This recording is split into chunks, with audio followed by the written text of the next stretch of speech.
Welcome, Atomic. Thank you.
Thank you, Harmless. Thank you, Fire Mountain. Thank you, Western Style Guy. Hey, Mage. Getting prompted for a lot of various things. Yeah, so technically my affiliate anniversary is like 2 weeks from today, but they'll let you kind of fudge the timing by 2 weeks. And I'm like, I just want to get all this shit out of the way at once. I only want to have like one party. Oh, thank you, Arugi.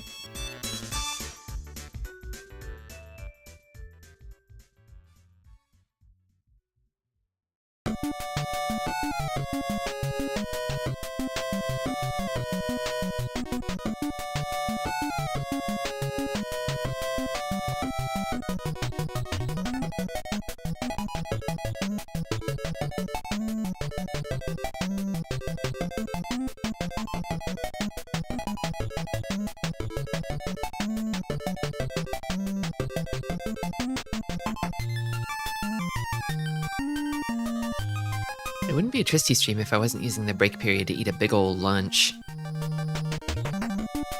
Thank you, Deco. Welcome.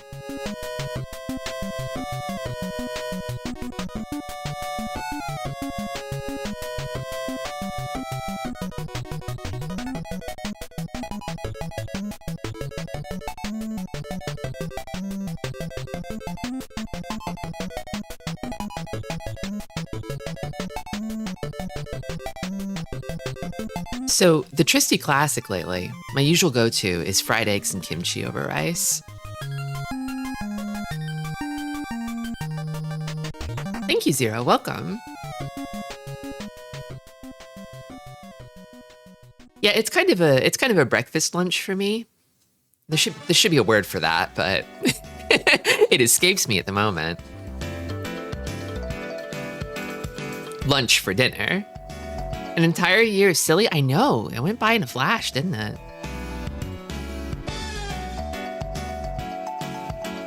Time flies when you're staying silly.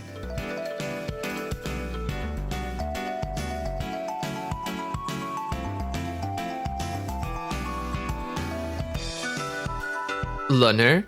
Dinch? Dinunch?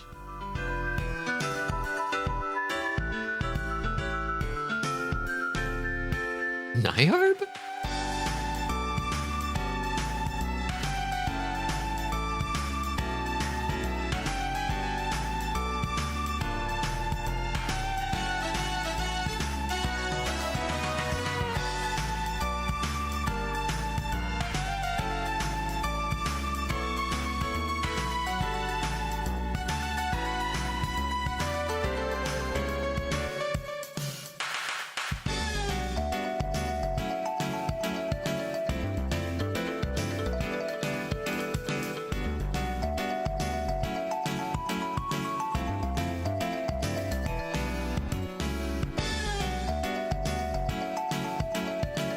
Yurt. I've heard people say Linner, but it just doesn't sound right. So the thing about Linner is it sounds like the name of a Gundam character who is introduced and dies within the same episode. Linner Dunch. The most killable mobile suit pilot of all time.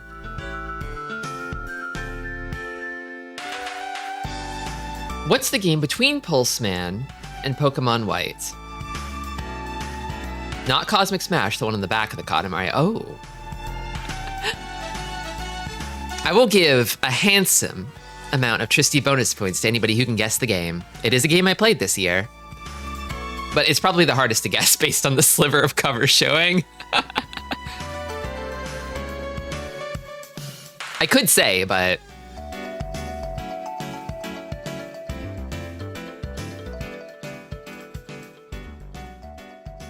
I think it's more fun to make a contest out of it.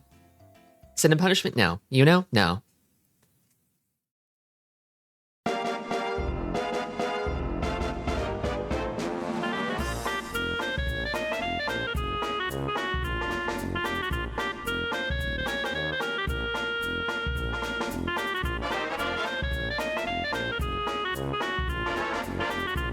The DS stocks one? No. Did I really stream that game? My memory's kind of hazy. I could give you a hint. I could give you a hint. Would you like a hint? Thank you, G-Pool. Welcome.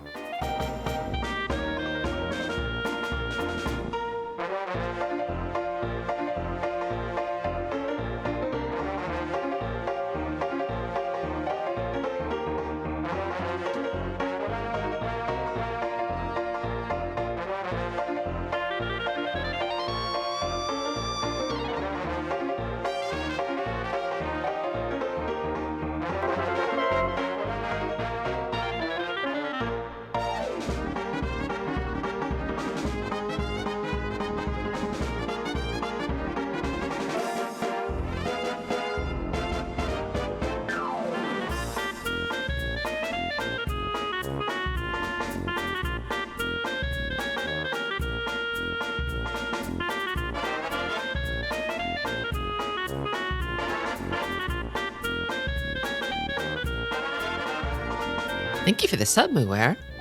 Welcome, Jordan. Welcome, Mooware. Welcome, Marigold. Thank you. I love hints. They're nutritious and delicious, but they will decrease your Tristi bonus points. I can't be checking game covers for research right now, but I surrender. Okay, so it's hint time. You're telling me it's hint time. It was the game that I was streaming around Christmas. I forget if I was streaming on Christmas. I think I was streaming on Christmas Eve. A Tristi bonus point is different from a Clorb, in that it's completely intangible and worth even less somehow. Ace Combat 3, you got it. That's it, yeah. It's the nose of a fighter jet that's poking out back there.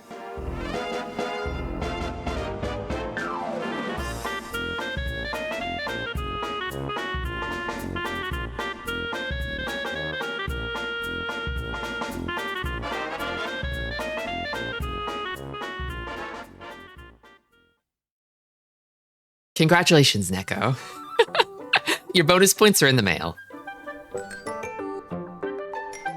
Hello, Baxter. That's a hat.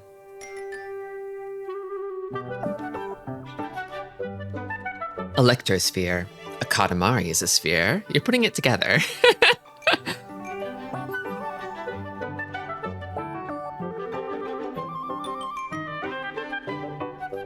Okay, it's 10 after the hour. Let's get it started. Hello. Welcome and or welcome back, sillies. It's my debut anniversary. I've been doing this shit for a year. A whole damn year. Yeah, I was thinking of copying my favorite Balatro Jokers and going holo mode today. Holographically. Just sprucing it up a little. It's a special occasion. I could bust out the gradient.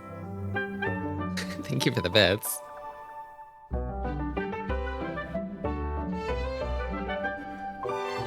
Thank you, Vonnie Face. We'll keep on rolling silly.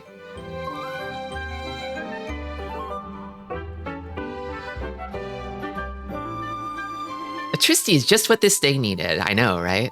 On a Saturday? A rare kind of Tristi. Well, maybe not that rare. I've streamed on a fair number of Saturdays. Although, a lot of those were Discord streams. I thought that I would take today and just roll up the last year. I thought I'd talk a little bit about the games that I played this last year, because I played a lot of them. A way to sort of put a cap on it, you know? Just roll it all up, yeah. Look back before moving forward. I think it's good to do.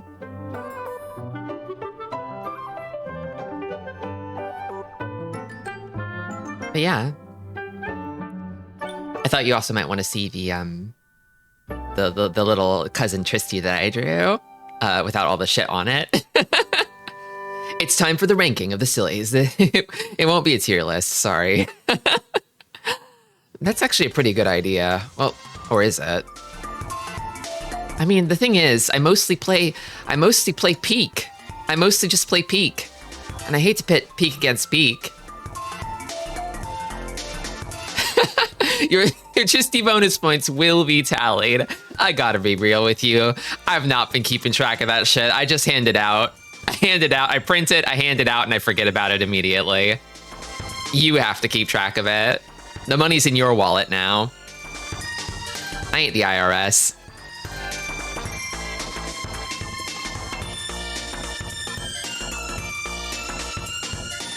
What about Peak versus Peem? We could talk for hours about Peak versus Peem. But not today.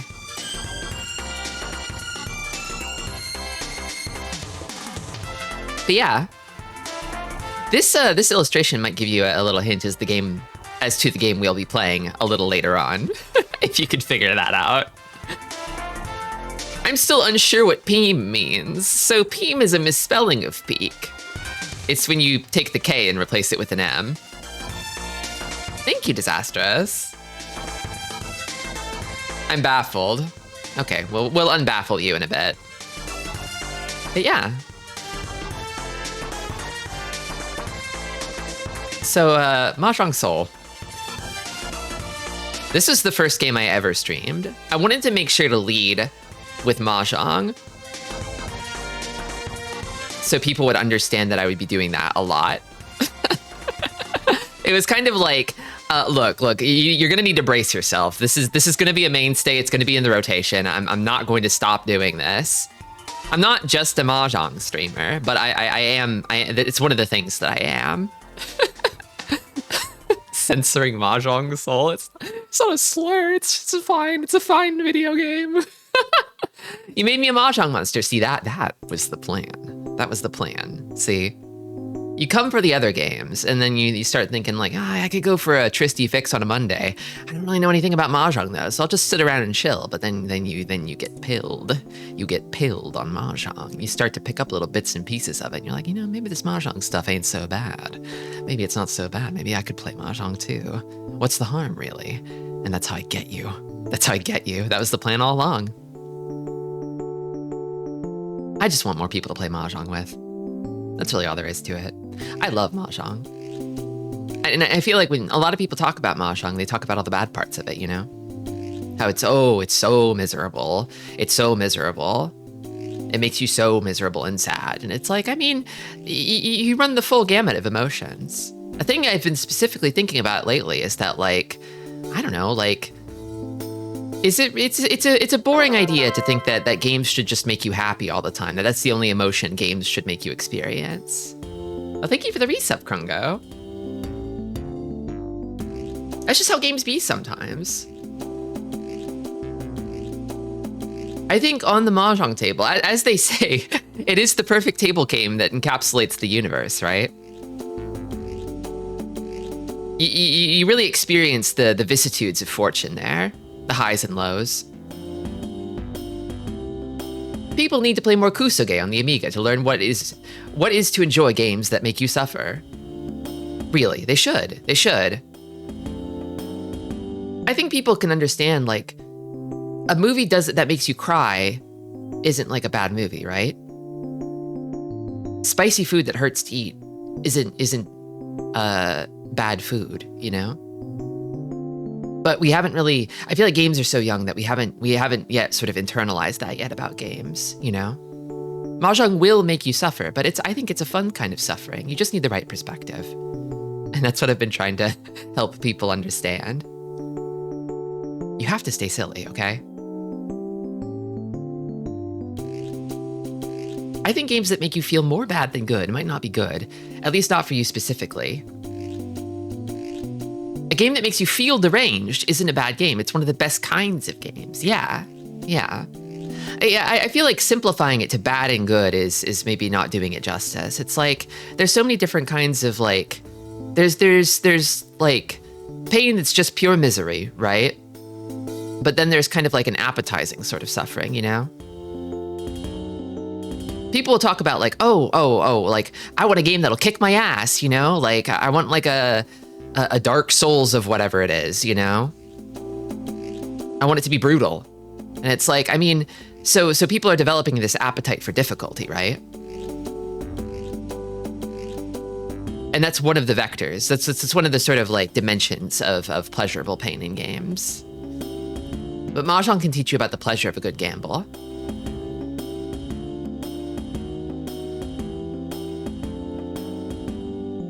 So I think the thing about people need to play more dog shit games is like, you definitely need to calibrate your scale. You need to tear your scale, right? You need to know where the zero is. Oh, thank you, Higa, and welcome. Like, if you never play your own personal 1 or 0 out of 10, you're not going to know where that point lies. And I think your scale will not be teared. You'll think that like a 5 out of 10 is a 0 or a 1 because you've never played your personal worst game, you know? You don't have to do it very much. Just a little bit is fine, but I think that calibration is important. Welcome, Kenster, thank you. Yeah, you need to know how low the lows can go.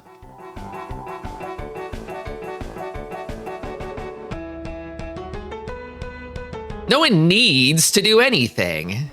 Yeah, you don't need to breathe. You don't need to eat. Skill issue.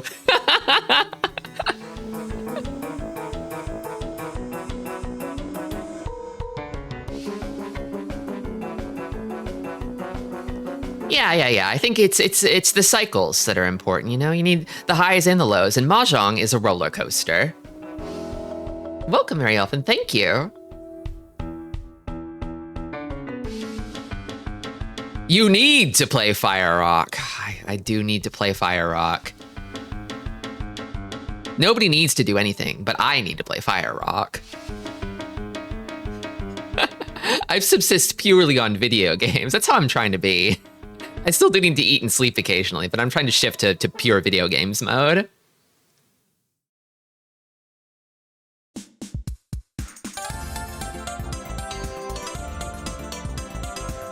I just want to encourage people to kind of like broaden their perspective a little bit.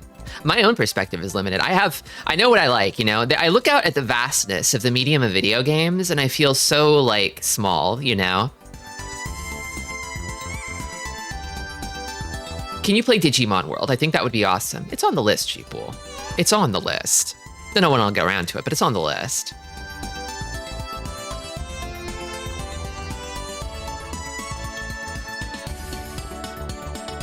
Speaking of the vastness of games and pleasurable misery, this game was awesome. Wonder Project J2, this game ruled. I really feel like I kind of got it right. Like, I mean, Mahjong is a table game, right? It's a video game of a table game. This is a video-ass video game.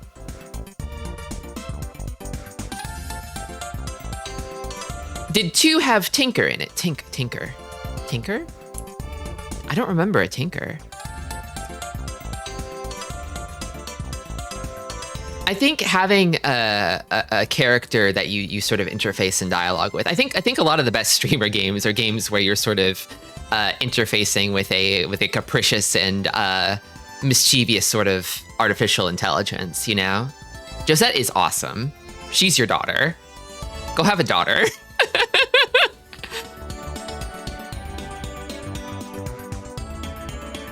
Pac-Man 2 style game. Yeah. This is like the nice, good version of Pac-Man 2. Like Mario. Yeah, like Mario.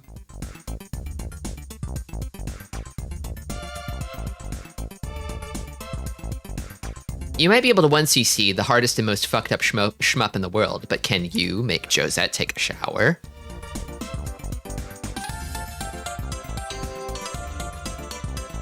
I wish they made more of these. This kind of game. Can you pronounce Mario again? Mario? Mario. I love the way you say that plumber's name. Mario? Mario.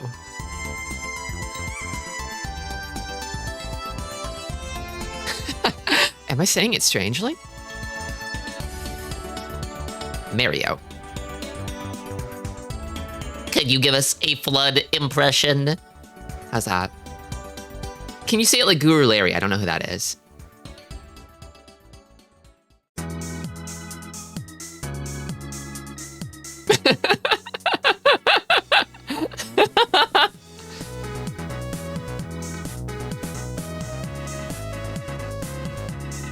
I gotta play Super Mario Sunshine at some point. I don't really like, so I'm not huge on Mario. I gotta be real with you. I'm not like the biggest Mario head. I don't hate him, for sure. I just kind of feel like, I feel like his video games are so, they're too solid somehow, you know? Like I need some sort of kind of twist, some sort of weird funky hook to them, you know? Like that feeling of kind of weird jank or fermentation, just a touch of it, you know? When you polish all that out, I feel like it's difficult for me to latch onto a game. Some texture, yeah. So my first 3D Mario was actually Sunshine. I feel like that game has that. And I sort of went into other Mario games like hoping it would have that too, that sort of, that X factor, you know? And they didn't. And I was sad. But I kind of do want to go back and revisit Sunshine at some point. It's one of the more divisive Mario games, but it's also one of my favorites, so. Welcome, Jay Crispy. A whole year? Yeah, I know, a whole year.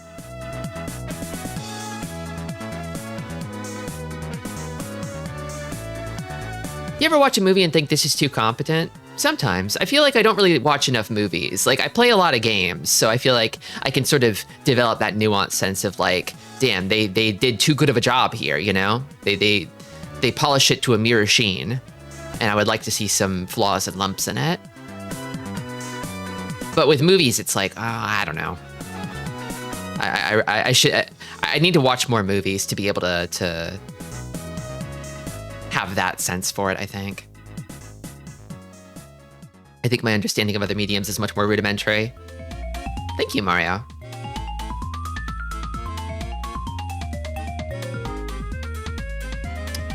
So Link's Awakening. Do you remember this stream? I streamed this exactly once. Do you remember this? It was very, very early on. Many of you probably probably were not here for this one. Well, thank you, Hollow Bell.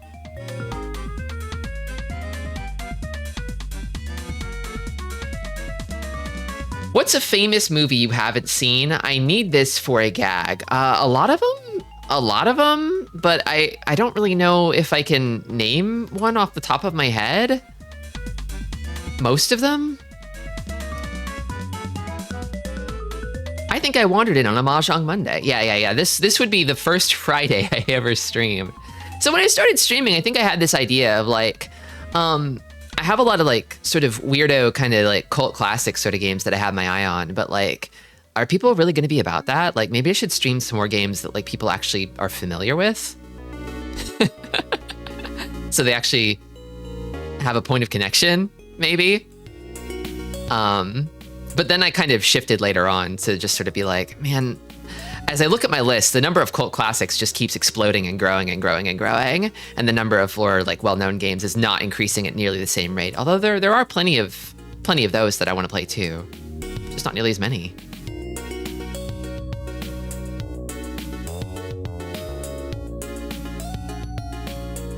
have seen Star Wars Episode 1. Sorry to disappoint.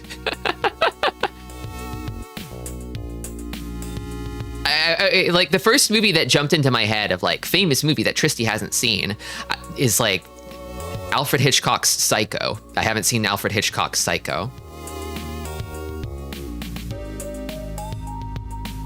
Hello, Zeno, welcome.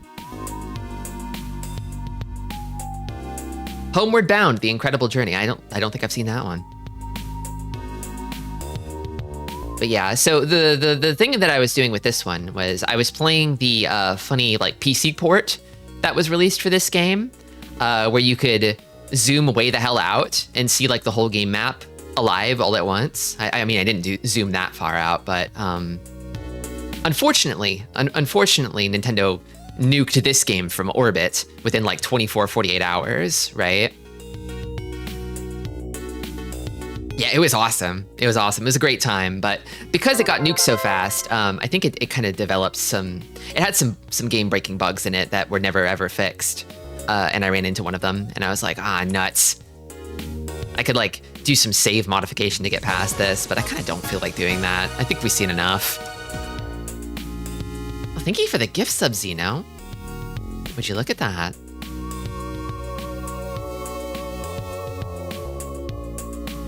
But yeah, it'd be nice if I hadn't run into that bug, I probably would have been playing this one a fair bit longer. At least 2 or 3 more streams, but that felt like a good enough stopping point. As I was going through this list, I was sort of keeping a mental note of like, which games did I drop? Literally, I dropped like the 3rd game I played.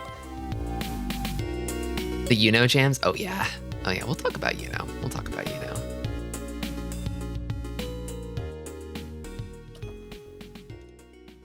SegaNet Mahjong. This was a one-off too. Given that it's like kind of a live service game, do you really drop a live service game? So the thing about SegaNet Mahjong is I would probably play a lot more of this if it was in English. Thank you for the gift sub, Harmless. And thank you for the resub, Mario. So the thing about SegaNet Mahjong is it did have an English client briefly, but I don't know, I guess it didn't do well enough and they canned it. Oh, thank you for the bits.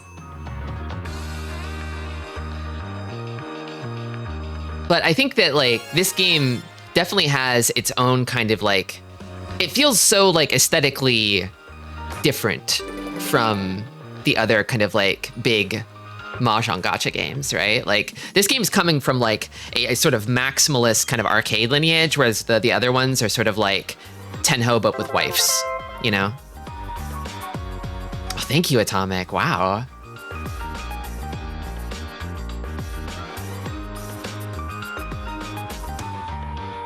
It's not too hard to get this game set up on the Japanese client. If you're interested in Mahjong, I recommend giving it a try because it's real weird. Real unique. But yeah, Sega, I know you're watching. Bring back the English version of SegaNet Mahjong, please. Thank you, Fire Mountain. Wow. Only 99 million bits to go. Okay, so the reason for the bits target is when I started streaming during my debut stream, I said my goal is to make $1 million.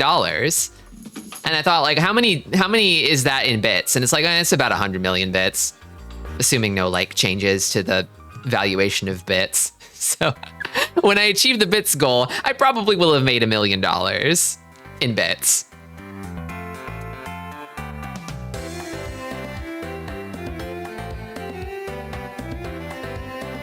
The bits inflation. Yeah, they did change the bits pricing, didn't they? Over in the last year.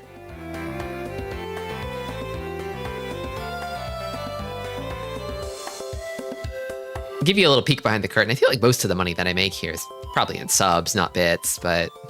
And now Twitch is adding that thing, that combos thing, which I guess is like a TikTok feature, but I'm not on TikTok, so I don't really know anything about that, so maybe there'll be a new vector of income soon. Maybe? If people use it, which who knows if they will. Thank you, Prince Anime. Making $1 million is a bit. Exactly, exactly. We're in it for the money and the bit. I watched a YouTube video about how you'll never be rich if your goal is 1 million. It needs to be 10 million. I think maybe their thinking is that like 1 million isn't rich anymore. They don't consider that rich. I'm sure they'll A/B test it for a month and then kill it. Classic Twitch maneuver. Is it the ice cream yum yum yum thing? Yeah. Yeah, it's that. 1 billion bits? Now that's silly. If I do actually make the 100 million goal, the billion will be the next goal, I think.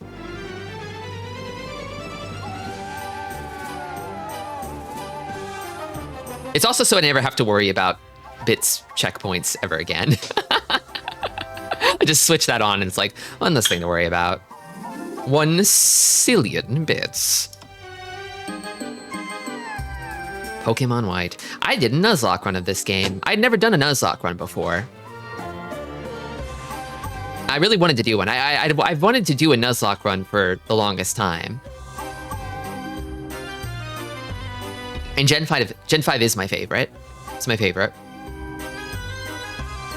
You're with me, Xeno. You get it. They peaked. They peaked.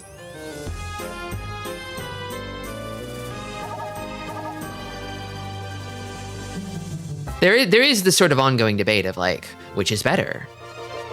Black 1, White 1, or Black 2, White 2? I think I err more on the side of I just like the originals a bit more. I'm not super big on the Pokemon like direct sequel games myself. Although I kind of do want to go back and revisit Black 2, White 2 at some point. Not in any hurry to do that though. Do you remember your team? Gosh.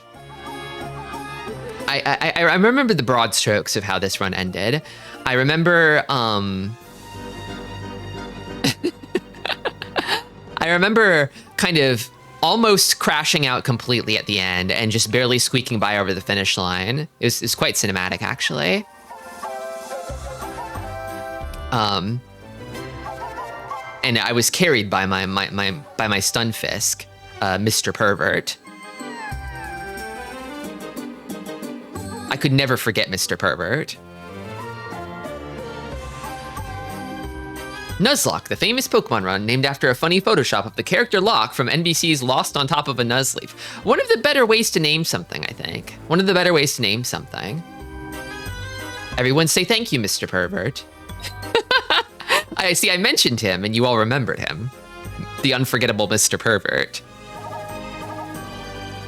Twitch is like, are you sure about that? I probably allowed the phrase Mr. Pervert long, long ago.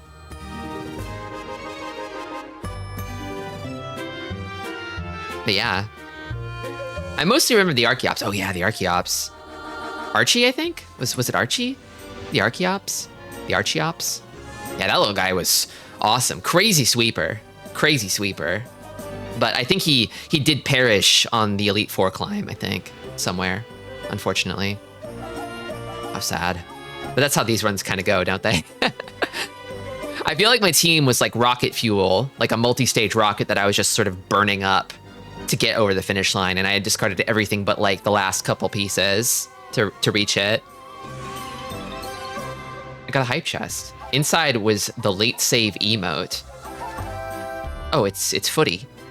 Like from Scran. Like this.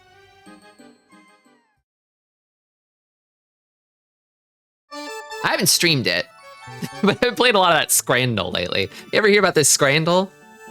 It's a lot. It's a lot.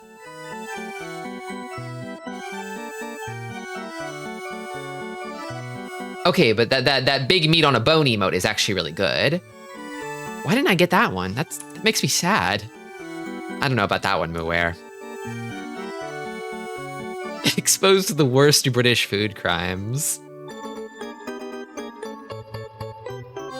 I love to see the breadth of culinary experiences in stadiums the world over. Me too. Me too.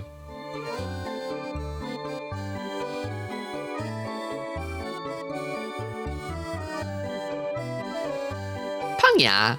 You know, I've actually been playing more of this lately.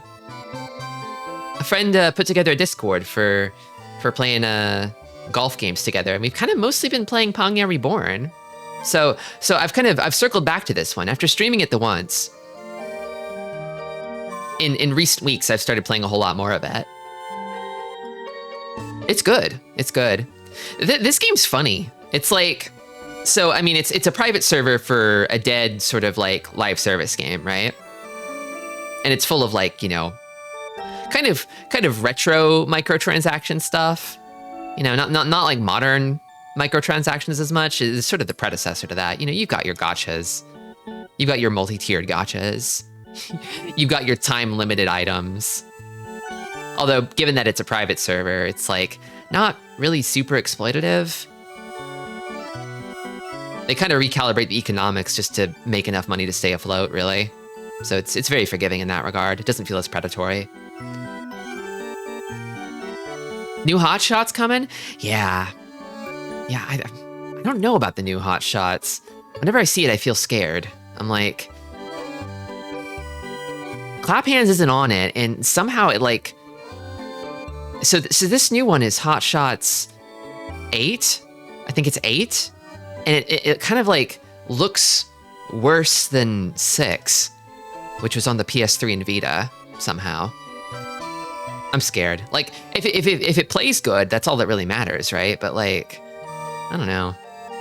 I think I'll never be able to kind of like forget the glory days of 7 and playing 7 online and how that was the best online golf experience I've ever had.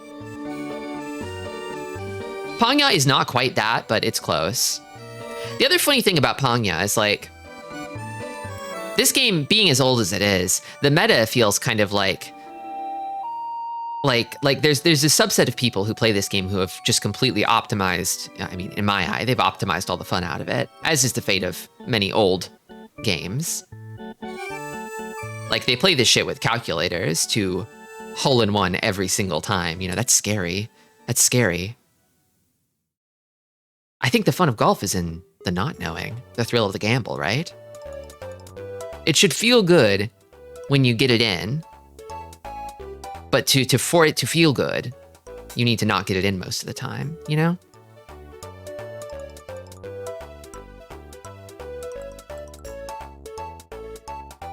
Perils of a perfectly deterministic physics system, I guess.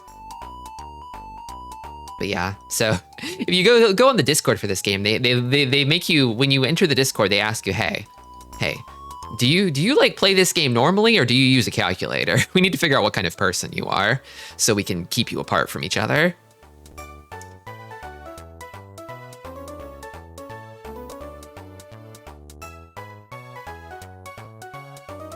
Golf sickos have to be like rhythm game heads, right? They see a good, they despair. Yeah, God, maybe.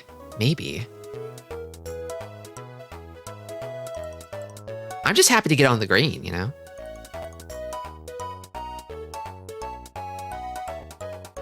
The super pie throwing. I kind of peaked here, I'm not gonna lie. I peaked with this game. I'm never topping this.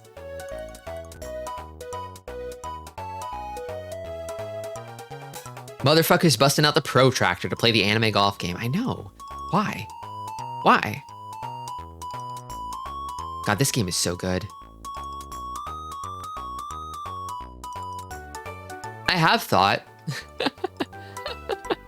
When you join every Discord server, there should be a pop-up asking, hey, are you a pervert? There's so many kinds of pervert, though. I gotta be more specific than that.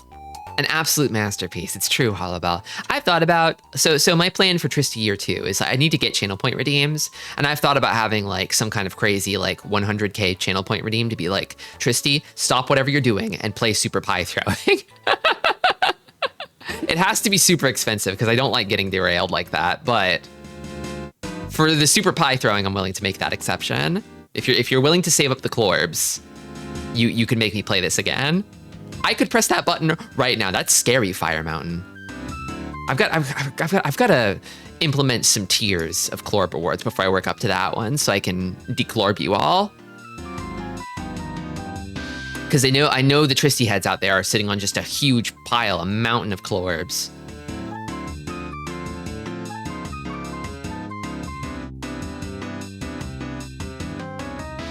it's responsible to declorb your chatters.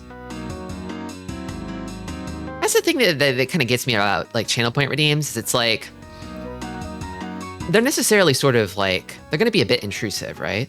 They're going to interrupt the stream, but I also kind of feel like one of my goals, I feel like in streaming games, is to sort of put the game front and center. You know, I know people are like here. So the way that I kind of see streaming, the way I've come to see it, I guess, over this last year is it's like it's kind of like a three-way collab between you, me, and the game, right? And I kind of want to give equal shake to all three.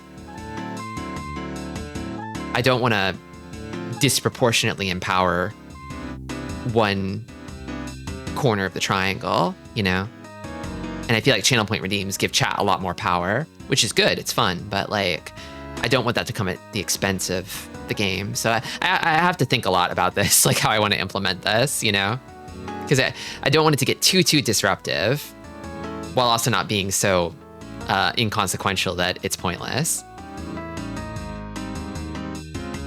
There's already a perfectly good declorbifier. Exactly, Murder. Welcome. You could be highlighting your messages. You could highlight every message.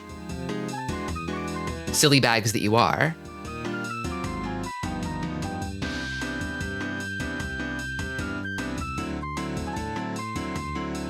But yeah, whatever Lucky Guilty makes next, I'm there day one. I will be there no matter what.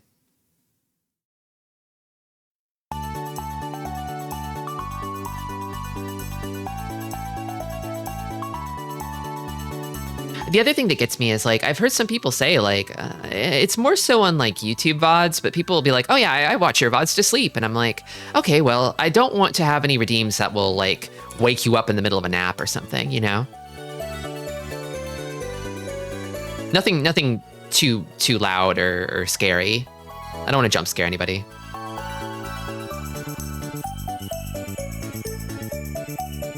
I'll keep thinking on it. I think you'll like whatever I come up with. I'll make sure to make it worth your while.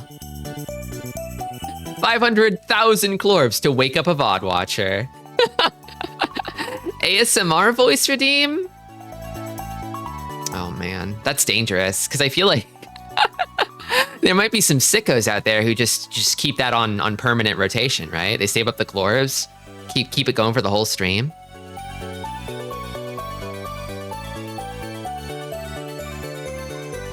A streamer I follow will switch to fighting Ridley in Super Metroid if you give them $10, and each time it's redeemed, it's incremented. That's actually really smart. I think if it were like pure cash redeems, like you need to give me money to do this, you need to bribe me to do this, that might actually be a better way of going about it. That's what cooldowns are for. Wear a clown nose. Okay, so that hollow bell. That's... Let's not spoil anything, okay? I think there has to be a redeem for clown nose toggle, you know? I think there has to be one. I don't know how I'd implement that, because I would need to do some extensive work on the back end to make that possible, but I want to make it possible. I want to honk it. Oh, that'll be extra. That'll run you extra.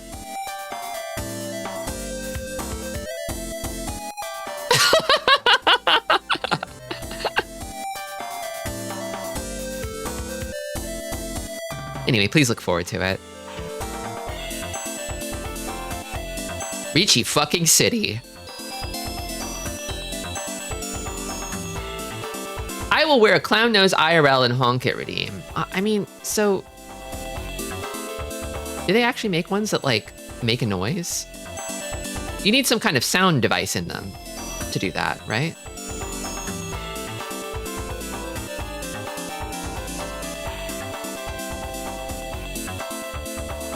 I hope those girls are okay. No, they're starving. They're suffering. They're struggling.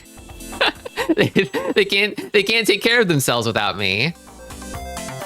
I know some streamers with clown horns. Yeah, I think I could get a horn. I could get a horn that I honk, but I do have noise filtering on the mic, so I don't know if the mic would pick it up. So a soundboard might be better. Don't know. I'll figure it out.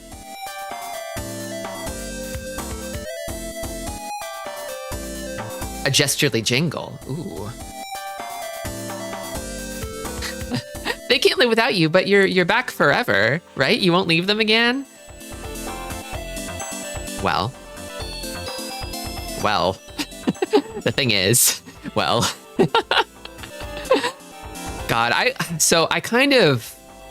Ricci City is the perfect backup game for Mahjong Soul, I feel.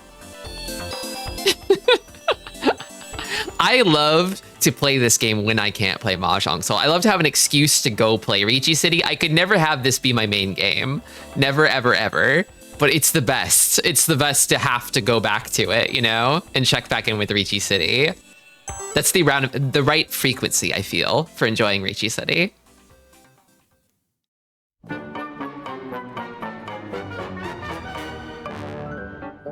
Yeah, I love Ricci City's just sort of pathetic acceptance of its place in the world. Like, yeah, I know I'm your number 2, but don't leave me! Don't leave me!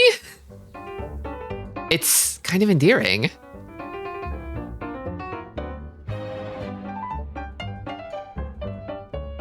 Like,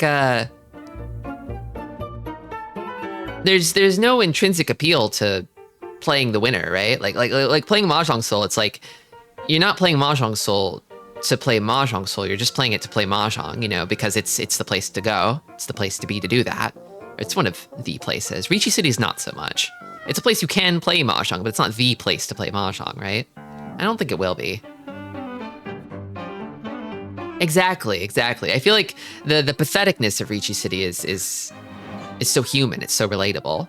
I mean, it's a gacha, so it's sort of like an inhuman wealth extraction machine, right? And it's so crass, it's so transparent about it too, you know? But I think the fact that it sort of is front and center with its exploitation, like it doesn't really disguise the fact that it's trying to milk you like that. It feels almost weirdly, it like loops back around to being honest. I don't know. I might be a little funny in the head.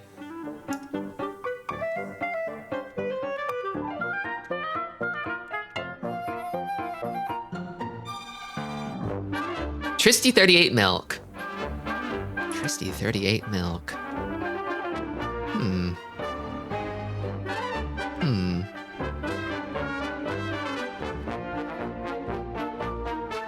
Toho. Toho Project. So I know a lot of Toho heads. I've been absorbing. I've been swallowing their Toho pills for a while now, and I'm like, I have to play some kind of a Toho game. I have to play a Toho, but there's so many of them. There's so many of them. Which one do I play? And it's like, obviously, I play the one with the most clowns in it. The one with clown piece. The clown piece. Queen.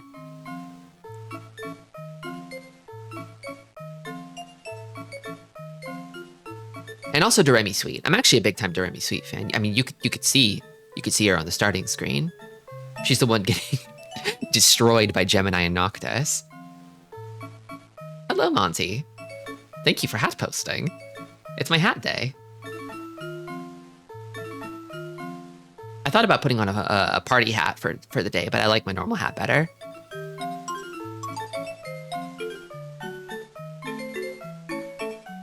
But yeah. This one was funny because, like, a lot of people will tell you, like, this one's kind of a fucked up, super hard Toho for sickos, you know? But I think I liked the fact that it sort of broke a little bit from, like, the usual kind of, like, arcade credits mold. Because, like,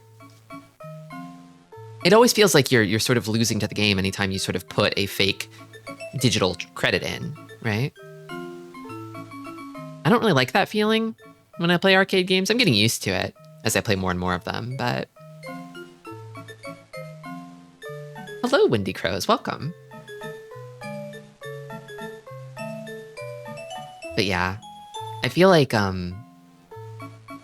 the point device system where it's like you have to clear it, you know? You have to, like, learn the spell card. You have to survive it. You don't get freebies, but you have as many tries as you want. Is really fun. And then you can sort of, like, die your way through the game as you're learning.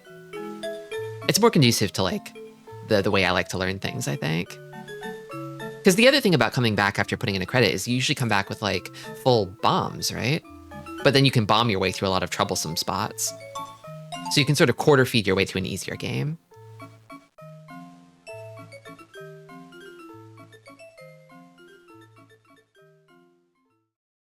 But yeah.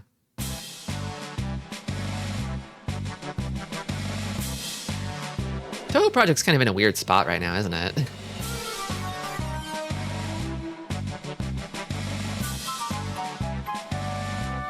Yeah. Yeah.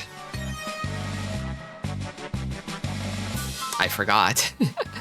Yeah, it's like, as scandals go, it's relatively mild, but it is a bit of a scandal, isn't it? So what happened, if you're not familiar, is like, I think for one of the like background assets, like you see the pattern in the background of this box here, right? Like I think Zune used an AI generated pattern or something that he found from like, I don't know, was it like some kind of Adobe asset pack or tool or something like that? And he disclosed that. And he had some things to say about it, which I don't really agree with, but it's the sort of thing where it's like, you know, it's disappointing, really. It's disappointing.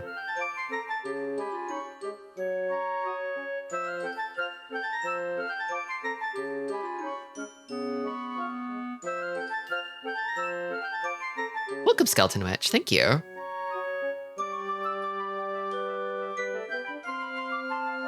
I mean, even if you're not playing the new one, which, you know, if you want to make a point of protesting that stuff, you probably shouldn't, right?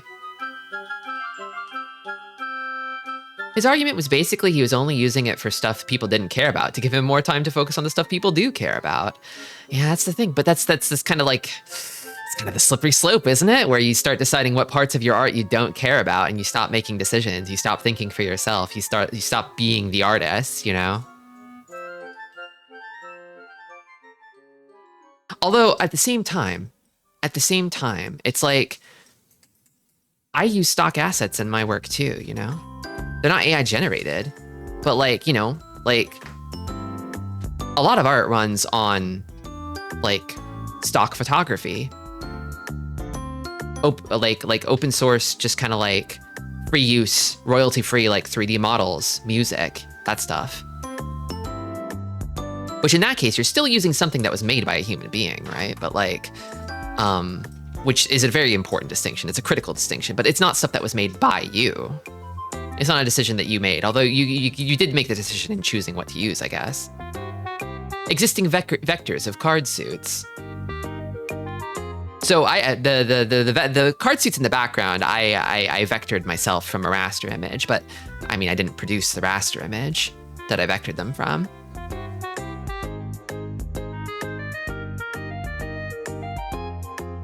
You're still making decisions when you make a collage, for example. It's like we have infinite stock photos now thanks to the Goop machine. Yeah, that's the issue, really. Is like, I feel like now the real issue that pisses me off every time I sit down to make a piece of art is that like, I whenever I look for references on the internet, I have to filter to everything before 2023, and it feels like there's this time dam now to keep the slop out, where it's like, if anything new gets made, any new reference images, like real reference images or model sheets or what have you, textures, from that point forward, I'm not going to see them because I have to keep the AI shit out, you know?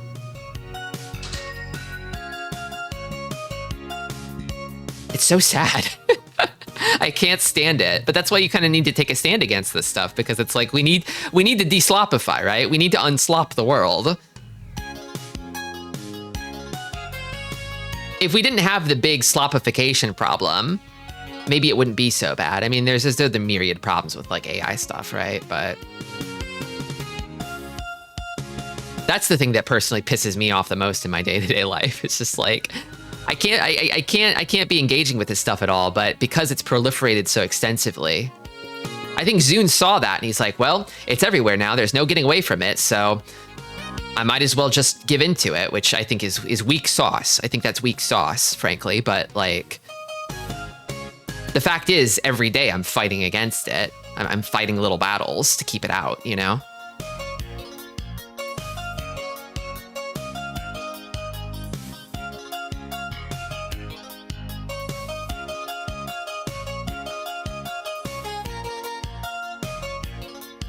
Hello, Mr. Piggy Mouse. Let's pull up the best chats Mr. Pig made over the course of your streaming journey. I'll leave that to you, Mr. Piggy Mouse. Oh, thank you, Bep. Bep, you kind of know everything there is to know about the computer. I'm learning. If there's something to learn about the personal computer, I feel like you know it already. Soccer Wars. Sajita. I know. God, this game is so peak. Yeah. So I said I peaked with this super pie throwing, but I feel like this was like the perfect Tristi game. This is where I learned what like the perfect Tristi game looks and feels like.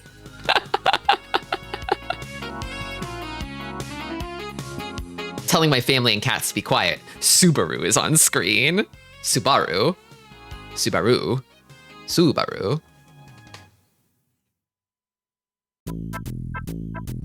I only know these from the Namco strategy games. Well, my VODs are up on YouTube. They're up on YouTube if you want to go enjoy the journey with me. They have a female man here. They do. Peppermint, to be honest. Fucking Peppermint.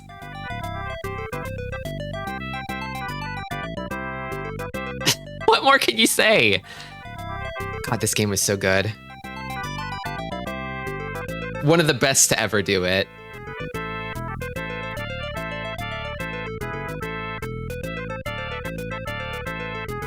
This game convinced me that like Sakura Wars is probably one of my favorite series ever. I played one game from it and I'm like, this is the shit. This is my jam. This is everything to me. But now I have to be careful because there's only so much of them. So I have to ration them out.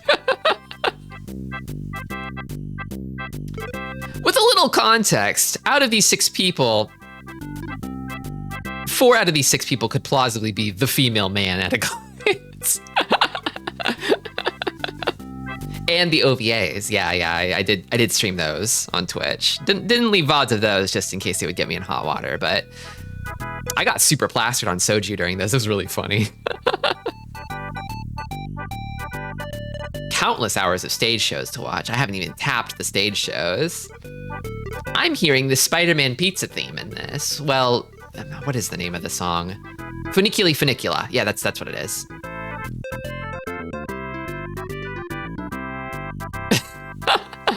Whenever I hear this, I hear the pizza pasta, put it in a box, and you know the rest. I'm not saying it. You know the rest.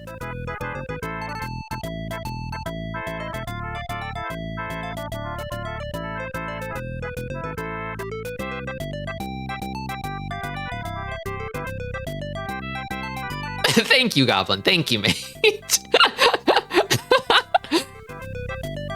Sajitu is so great. Every character in this is awesome.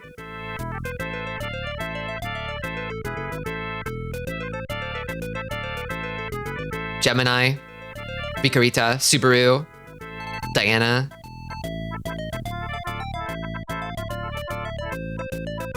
Even what's his name? Mr. Moneyworth.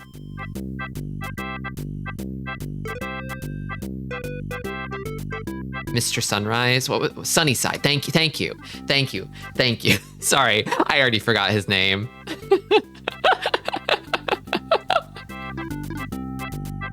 He's unforgettable. His name should also be unforgettable. I'm just not great with names. Everybody loves the Sunnyside voice. That's his voice.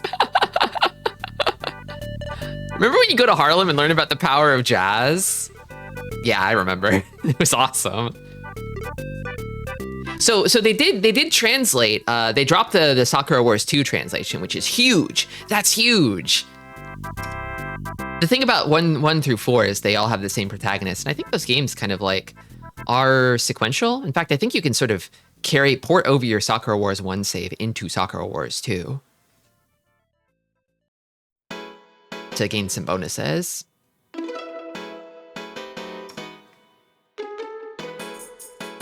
This is the first game I discovered Tristi's weak to moms. This will be a running theme.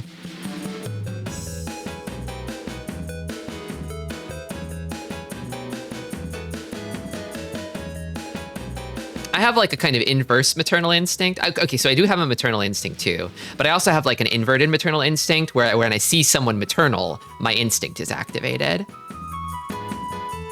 The mainline Sakura Wars guy seems like less of a pathetic toilet boy. I'm kind of assuming that he'll be more of a pathetic toilet boy in the first game, and then he gains a bit of street cred afterwards or something, you know?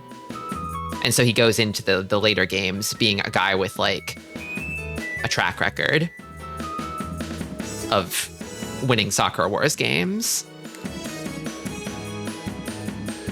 He's too cool looking. He has that Vash the Stampede broom hair that was all the rage back then.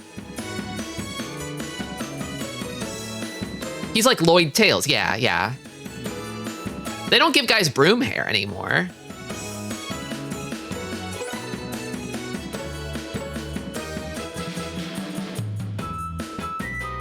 But yeah, I will play Sakura Wars 1 at some point. I've said that it's kind of my like my break in case of emergency game when I can't think of what to play, but I honestly feel like it would be years before I ran out of the list of games to play, so I'll just play whenever I feel like playing it again. Tristi 2.0 with anime clown broom hair. I'm sorry, I won't be the one with broom hair either. I just like bangs too much. If it's broom hair with bangs, does that make it a mullet?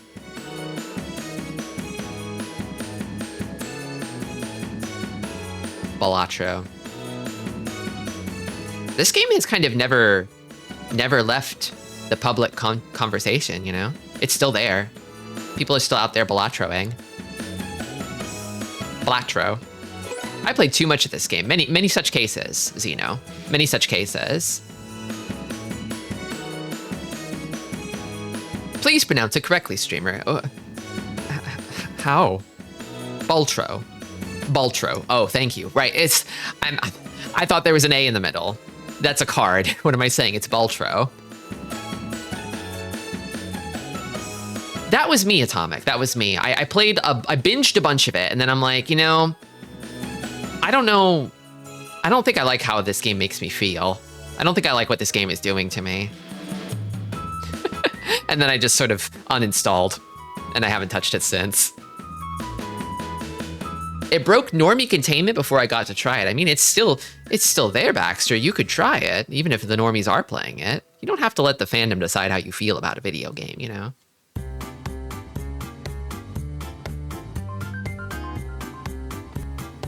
I love humanity and nature too much to start Balatro. That's very big of you. That's very Mr. Biggie Mouse of you.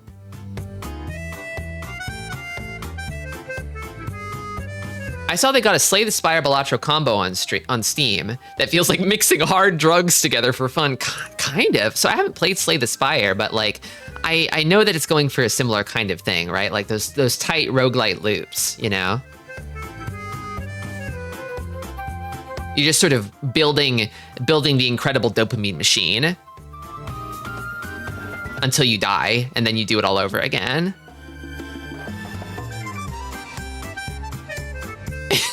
Slay Spire is my sensory baby game.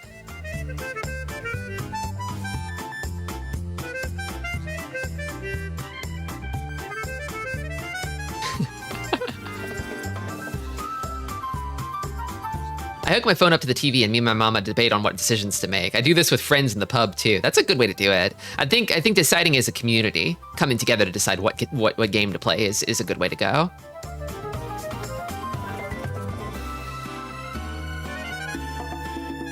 But then on the other hand, it's like, sometimes people don't know what they want until they see it.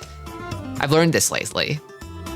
Like, people will resist the thing that's new because they don't understand it yet. But then once they get some time with it, it's like, you know, it's like stepping into to slightly too hot or slightly too cold water. It feels uncomfortable for the first few seconds, but then you get used to it and it's just fine. It feels good even. You just have to get over that initial kind of hump with people that keeps them from realizing they want it. Sometimes it doesn't change. Sometimes their opinions don't change and they still don't want it, but yeah. I wouldn't say this game is like evil or anything. I think it's quite good, but I think these kinds of like dopamine maxing sort of games, I just, for my own health, I try to steer clear of them. They give me the same sort of, they give me like the soul, the spiritual feeling of like when when you go to the movie theater, you get a big bucket of popcorn and then you sort of leave feeling slightly queasy because all you've really had to eat is a big bucket of movie theater popcorn. Like your stomach is telling you like, hey, I'm full, but not of real food, you know? And then like to fix it, you have to go eat something more real and substantial. But you're still like kind of eating more, even though you're full.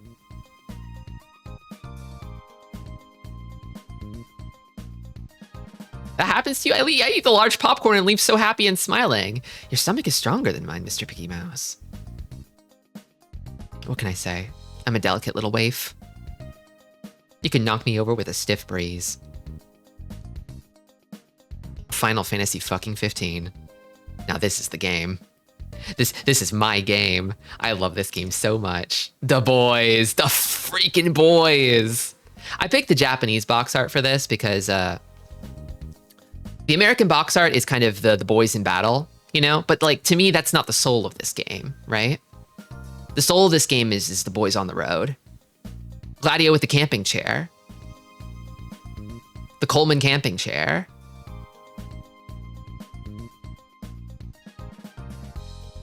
Yeah, it's a road trip game. It's about the road trip, you know? Like, the combat is like, it's just whatever, right? I think people kind of center the combat whenever they're talking about a game where you fight stuff, which is most video games. I've been thinking lately.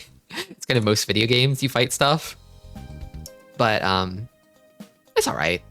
It's not bad, but it's not like mind-blowing either. But like really, I think the spirit of this game, the boys on the road feeling, hanging out with your buds, your boys, your dudes, clapping each other on the back, on the rump.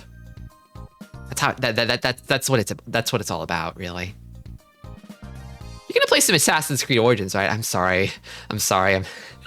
I never did that like Final Fantasy 15 novelization reading stream. I floated that idea, but then I didn't get around to it. The thing is, I don't have a webcam.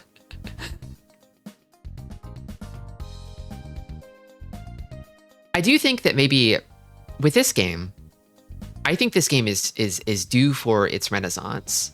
I think we've passed the threshold of the Final Fantasy 13 renaissance where the game came out, a lot of people played it. Then there was sort of the blowback period where people like, maybe Final Fantasy 13 wasn't actually that good. Maybe it was garbage. And then people come around later than that. And they're like, actually, it was really good, actually, fuck the haters. I think this game hasn't had its fuck the haters renaissance yet, I think I might have streamed it a little too soon. It's about lose the jacket. Exactly. Yeah, you need the road trip to reminisce about while you're stuck in the anxiety labyrinth. It's kind of too fractured across time and space. Yeah, I think it's dreamy, fractured messiness, the chaoticness of it. It's like, it's a tale of the times in which it was made, the circumstances under which it was birthed into the world. I mean, honestly, you could probably lump Kingdom Hearts 3 and probably even Kingdom Hearts 4 into the Final Fantasy 15 extended universe. You ever see that Verum Rex? This game is so big, it's escaping its own franchise. It's awesome. I still say Platinum Demo is plot critical, but it's lost to the PS4. It's chaotic, but they walk tall. They walk so fucking tall.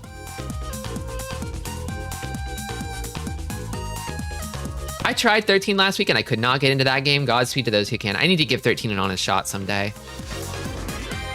I don't know if I'll stream it because it's so big. And you can only stream so many big games. After Grandia, I've already got another appetite for a big game. I'm getting that big game appetite, but like that was longer than a season. That was like 4 months of one game.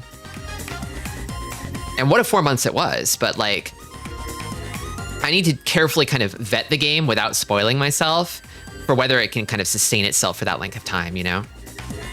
And Grandia could. I went into it blind and it turned out that it could, but it's a big commitment. I specifically bought 13 on the 360 so I could have the 3-disc experience. Oh yeah. Back in the day when PS3 was the only one on that Blu-ray beat. That's kind of how they won. That's kind of how Sony won like 3 generations in a row. It was a longer arc, a longer game with the PS3, right? Where like they're like, you know what, PS1, we're doing this to give people a CD player that can play games. PS2, it's a DVD player that can play games. PS3, it's a Blu-ray player that can play games. But like, with the initial sticker shock and the lack of games, people were like, I don't know about this trick. I don't know if it'll work a third time. But then kind of eventually, as prices dropped, as more games came out, it worked. The HD DVD. Yeah, rip.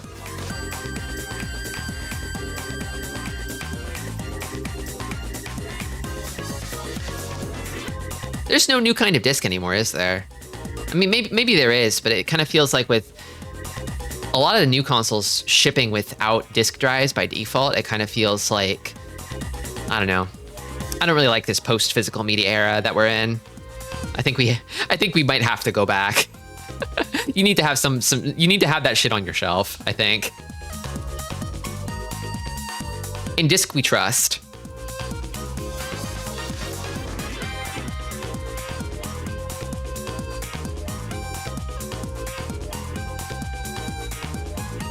Dr. Robotnik's Ring Racers, what a game. What a game. The aftermarket, yeah, rentals? Physical media enables so many things that you just lose with going digital, which I mean, the corps wants you to lose that stuff, right? That's the plan. That's the game. Follow the money, right? But noted Ring Racers champion, Tristi. Yeah, so I got into this game. I learned it for the Swell series, G-Pool's tournament. I was grinding this game like crazy. It was nuts. And like, yeah, like in the process of grinding it, it just clicked. It clicked, and now I'm like ruined for every other kart racer forever. You swelled more than any of them. I got so big and round. Yeah, I had like a training menu. So we knew the courses in advance that we'd be racing on. It's like, okay, I gotta go through and I gotta get a gold in time trial on each one of these bad boys. I genuinely thought you were joking when you said you never played it before the tournament. That's the power of no-lifing it, Fireman. That's the power of no-lifing the grind. But also, that's the reason why, like...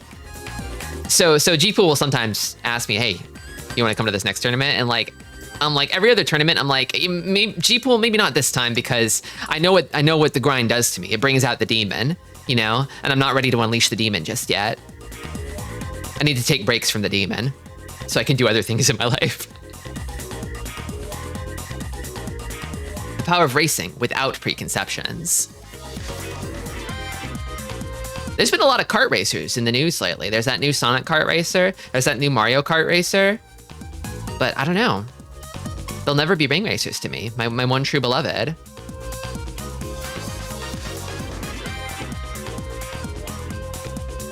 The thing about ring racers is that being Dojin soft, right? It's infinite. It's unlimited.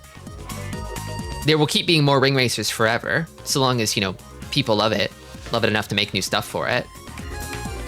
And it's completely free. You cannot beat free. If Scrandle has taught me anything, you can't beat free. You could spend $70 or $80 on a video game. Or none at all. Dr. Robotnik's Ring Racers, check it out. Mario Kart at least seems nice because it has a totally different format, yeah. Not to do any free advertising for the Switch too, but like, I think taking an open world tack with the kart racer is a an interesting new wrinkle, you know? That's something you could only do with a big Nintendo budget.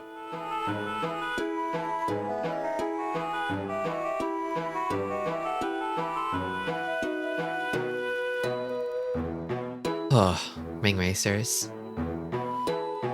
What's funny is I feel like this game has a bit of kind of like an anti-PR campaign of jilted SRB2 card heads, you know, because this game is kind of like it's basically the sequel to SRB2 card, but it's kind of a different beast. They add extra mechanics to it in a way that like it increases the complexity, reduces the simplicity.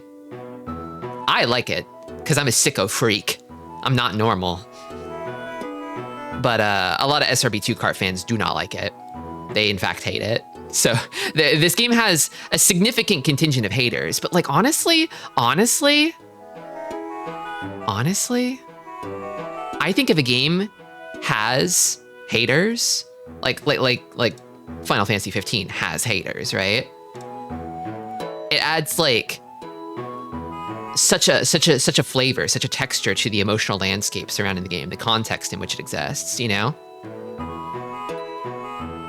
There's a sinful pleasure in playing a game that is definitely viscerally hated by some people, you know? Especially if you enjoy it.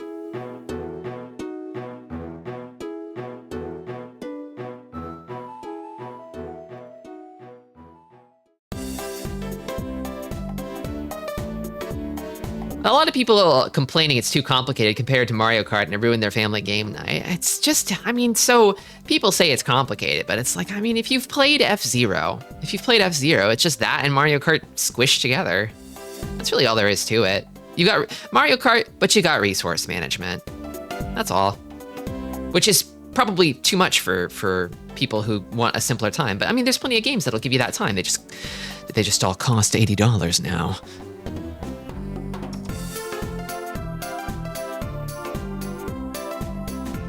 Part of it was the devs kind of screwed up the Ring Racers launch. Yeah, I guess I came to the party pretty late, so I don't know how that was. People aren't going to bother hating on a game that doesn't have something there. Exactly, Zeno, exactly. There has to be a reason to be loud in your hatred of it, because if the game is just going to go die on its own, what's the point?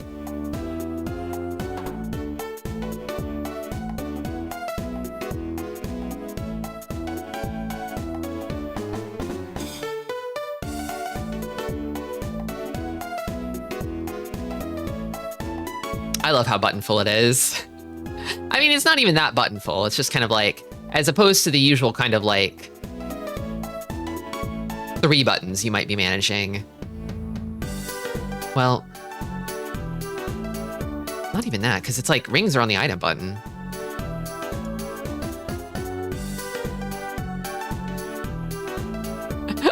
Yeah, the tutorial's fucked up. Yeah, the tutorial for this game is for a different game that is not what it is, which is very, very funny, but also not doing the game any favors. I kind of want to play the game that the tutorial is for, though. I think they're still working on that part of it. They're working on the cart quest, the cart platform of their dreams in the background.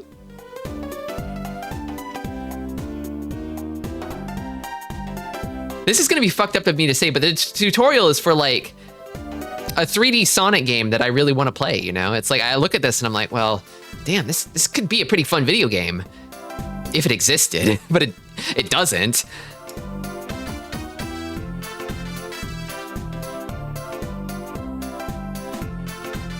I get it though, because it's like they had a vision, they put a lot of work into it, and then they sort of didn't realize it. I mean, fucking, I love games like that. I love games like that where something goes wrong in the making of them, and they're left with like pieces that don't fit together quite right, you know? Because that's real shit. I'm an artist. I get it. I know. It's moe to me. Sorry.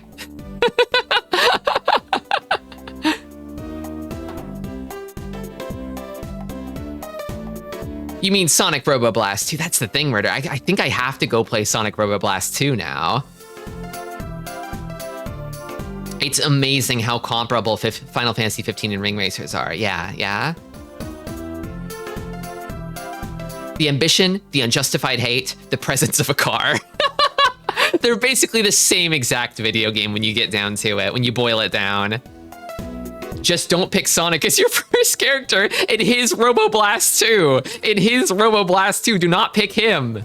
Do not pick Mr. Box Art. That's so funny. I love video games.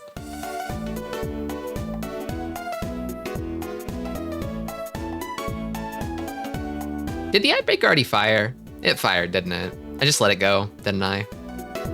Whoops. I snoozed it and then I'm like, hey, where'd the ad break go? It just happened though.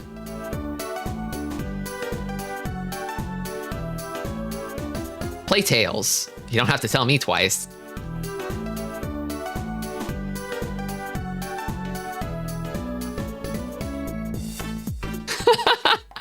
Damn.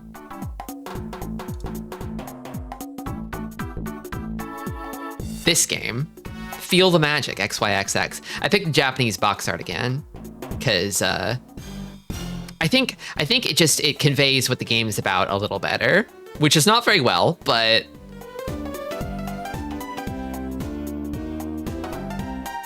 I like that the lady in the background is implied to be naked, also. They put her in a swimsuit on the US box art. Even though you literally can't see shit, they put her in a swimsuit. The VODs are up, Atomic. I recommend them. This game was a blast. So I played this game and the sequel in the same stream. Actually, what nobody tells you about these games is they're hard as fuck. They're really fucking hard. They're like Trauma Center levels of difficult. Break time. The classic. So the Japanese title of this game is Kimi no Tame Nara Shineru, or I Would Die for You. Another thing too is like, so in English they were called Feel the Magic XYXX, and then sorry, there's a siren outside. This was called Rub Rabbits, but you don't really get the through line as well as you do with like the Japanese box arts. The Japanese Rub Rabbits in Japan is called Akachan wa Doko kara kuru no, or Where Do Babies Come From? Did you end up finishing both of them? So I got filtered. I got filtered by Rub Rabbits. It got so hard. The funny thing about Rub Rabbits, the really funny thing that I actually really like about it is like, it's a sequence of mini games, a sequence of touch-based mini games, and they give you a button at the start of a run where it's like, you are allowed to skip one chapter, one mini game throughout your whole run. You can do this exactly once. Once you've done it, you will never be able to do it again. So if there is one problem game, you can skip it. And then I used it, and then the next game I encountered was even harder. I think I could maybe play this game on like real hardware. I think I could do it on real hardware. I just like, I was playing it with like a tablet that wasn't like a display tablet. I think if I was tapping the targets directly, like we're talking about like, I need to be, we're operating on the order of like milliseconds here, basically. You know, that distance between like moving a mouse cursor and then seeing it move on your screen, that level of slowness is enough to make this game impossible. This one's for sickos only. I think if you have like a Cintiq or some other kind of like display tablet, you might be able to swing it. It might be okay. But like that and like, you know, your trauma centers and stuff, like, I think they just expect a level of direct control that like your usual kind of like mouse cursor emulator experience cannot reach. Great games though. Perfect games really, for me.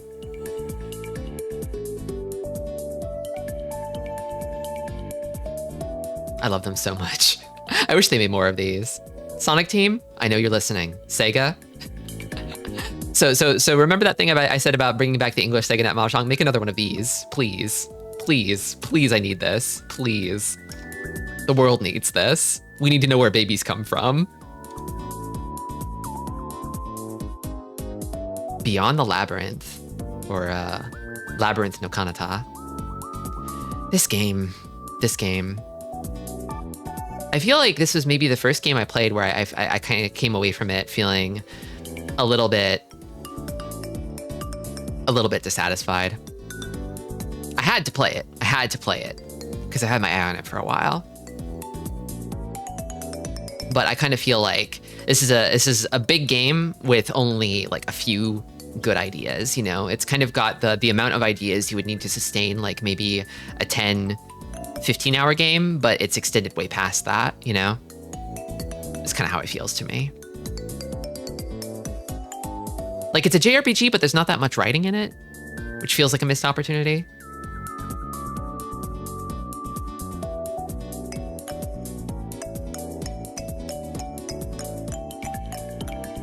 I don't remember a lot of this one because one of the streams I was watching while working off a COVID booster. Yeah, I got that boosted deliriousness. I'll boost it off. I think I remember this.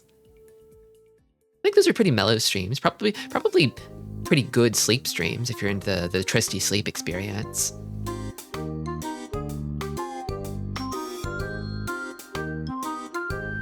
I don't want to dunk on this game too much because it's very much like, you know, it's very much like a 7 out of 10, you know? Maybe a 6, but... The thing is, I think I really dig the idea of like a second-person video game. It's not entirely second person because, I mean, you're in control of an avatar that is making decisions, right? But like this idea that you're sort of like trying to help a character you're interfacing with through the situation. I think Wonder Project J2 is also kind of a second person video game, right? Those kinds of games are rare. We love the first person, we love the third person, but we don't dip too much into the second person because it's harder to execute on. That's what streams are for some people, yeah.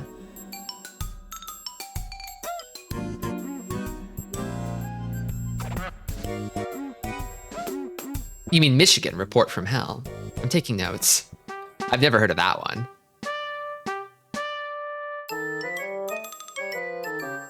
It's a beautiful game, and it's got that, I think it's, is it Motoi Sakuraba on the soundtrack? I think. Great soundtrack. Very pretty. The battle system's fun.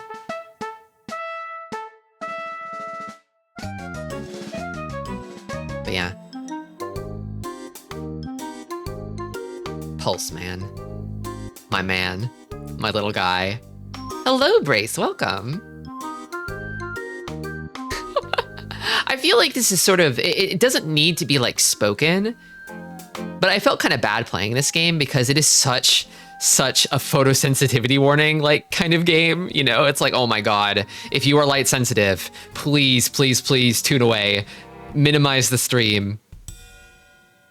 The sounds, oh, it's so bright and flashy and crunchy, you know? People do not say that enough about Pulse Man. It's probably because they're not playing Pulse Man. Although, I guess if it's a hazard to your health, you shouldn't play Pulse Man. I don't know. I really like Game Freak's older stuff. Like biting down on an electric toothbrush that's powered by a drill. Exactly, I love that. I love that. It's so stemmy, I love it. But it's not for everyone. That Yamaha synth on the Genesis, ugh. Oh, I love it. Bumbix, welcome, thank you. From the creators of what? I've never heard of this tembo. Are you yanking my chain? Are you pulling my leg? Bushi Senryuden, I haven't, no.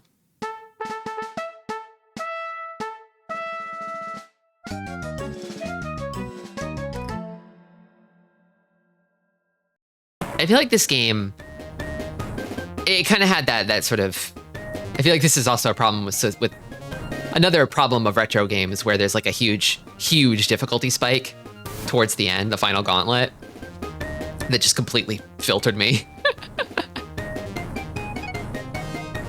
A tactical RPG on the SNES they did. It has a fan translation. Ooh. I wish I could play Drill Dozer with some kind of device that obliterates my sinuses. Drill Dozer is so awesome. God, I love that rumble.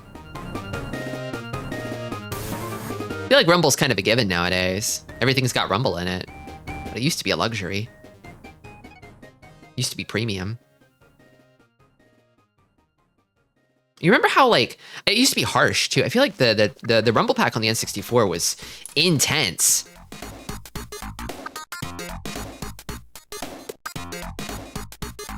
But lately I feel like it's gotten more like they there's been like a shift in Rumble where now it's more like detailed and subtle.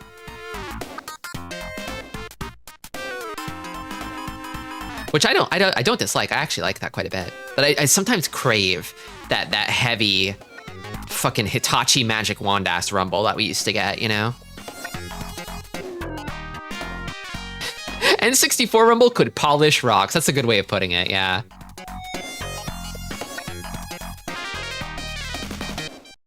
I used to drown Link in Ocarina of Time just to feel the Rumble, just to feel something. It's kind of fucked up, Fire Mountain. I like it. Rumble where if you put your controller down at the wrong time, it would run away. Yes, yes. We're all here to discuss our proclivities, okay? Our fetishes. Cosmic Smash. This game is perfect to me. It's like a perfect game in the sense that like Tetris is a perfect game. They should have brought this over. It's crazy that they didn't bring it over. It's in English. It's already in English and they didn't bring it over. Weird.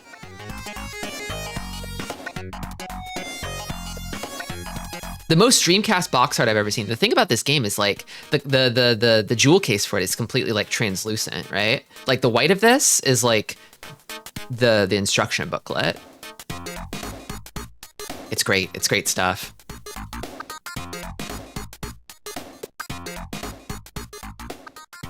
I feel like this game should be in the Dreamcast pantheon.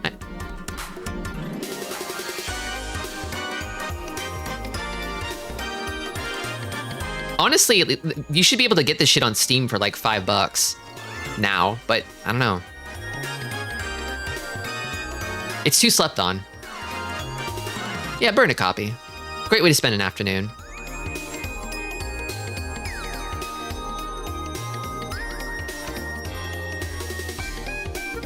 This is another one of those games, kind of like Super Pie Throwing, where I could just fire this shit up anytime and have a good time with it. Any length of time, short or long.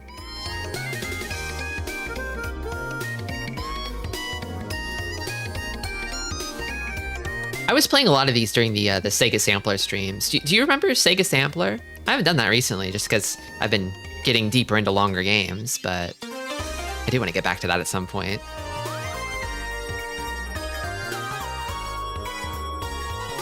I really loved Cotton 2. I feel like having this be the second shmup I streamed after Toho, I feel like it gave me a just completely different perspective on what you can do in a shmup, you know?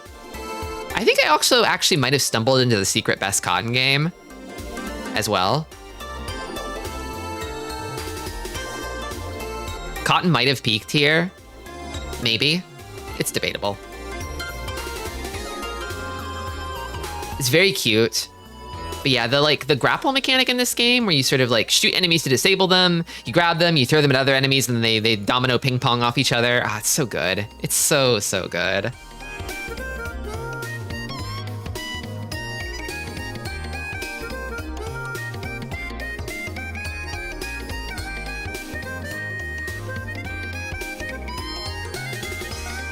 I don't know. I'll play another Cotton someday. I'm sold. I love these little freaks. Cotton's such a menace. She's awesome. She's so silly. She does not leave the fairy alone. And neither do I.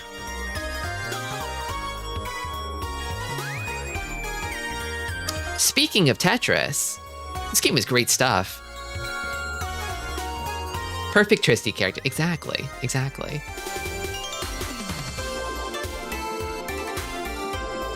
I gotta play more like freshly crisp new indies. I feel like I don't do that enough. I'm usually more interested in like retro games just because they have like, they've been out for long enough that it feels like it's good to, it's easier to get a read on them, you know? But I trusted my gut with this game. I'm like, I need to play this, and I was right. Awesome poster, kind of frightening. Yeah, I feel like it doesn't exactly get across what the game is about, which is that it's Tetris but you can switch the colors of the blocks, and the blocks all have to be the same color to clear lines. So it's just Tetris with a little extra. Honestly, to me, it's kind of a Tetris 2. It's kind of like if you were to iterate on Tetris and add more to Tetris, this would be a good wrinkle. This would be a good way to do it. But then again, Tetris is perfect, so you're sort of gilding the lily, aren't you? But I think it works. I think it works. I really like this game. This is how I found out you were an ultra puzzle gamer. Well, I don't know about an ultra puzzle gamer. I just really like Tetris specifically. I played a fair bit of Tetris. Hit me up on Tetrio sometime. I'm not like amazing or anything, but I can maneuver the blocks.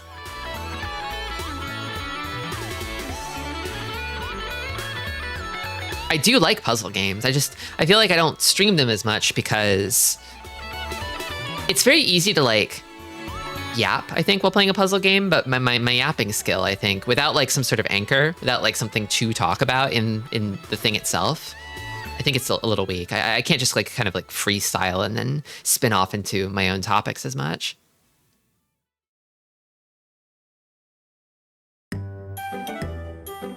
Mahjong kind of counts. Yeah, it does. It does. And that's the thing with Mahjong, is it's like I can use the game as kind of a crutch to supplement my lack of yapping skills. In fact, it's probably better that I spend more time focused on the game, considering the level that I'm playing at, but Tetrio is evil for me, unfortunately. What's evil about Tetrio? Give me the beef. Give me the receipts. I want to know. Lay it out.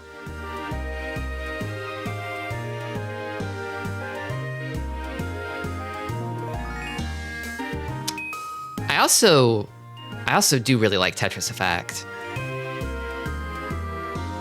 Just doesn't fit. Doesn't work right. No flavor.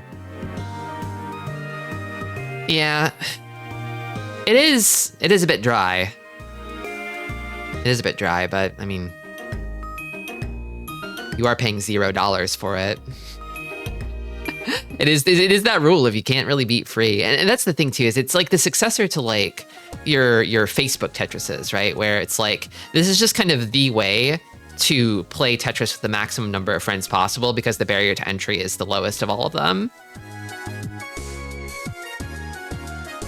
Like, I'd love to play Tetris Effect with more people, but the problem with that is like, the graphics of Tetris Effect are not agreeable with everyone, you know? I fuck with the style, but a lot of people don't. And then you have to pay money for it, which is an automatic no for a lot of people.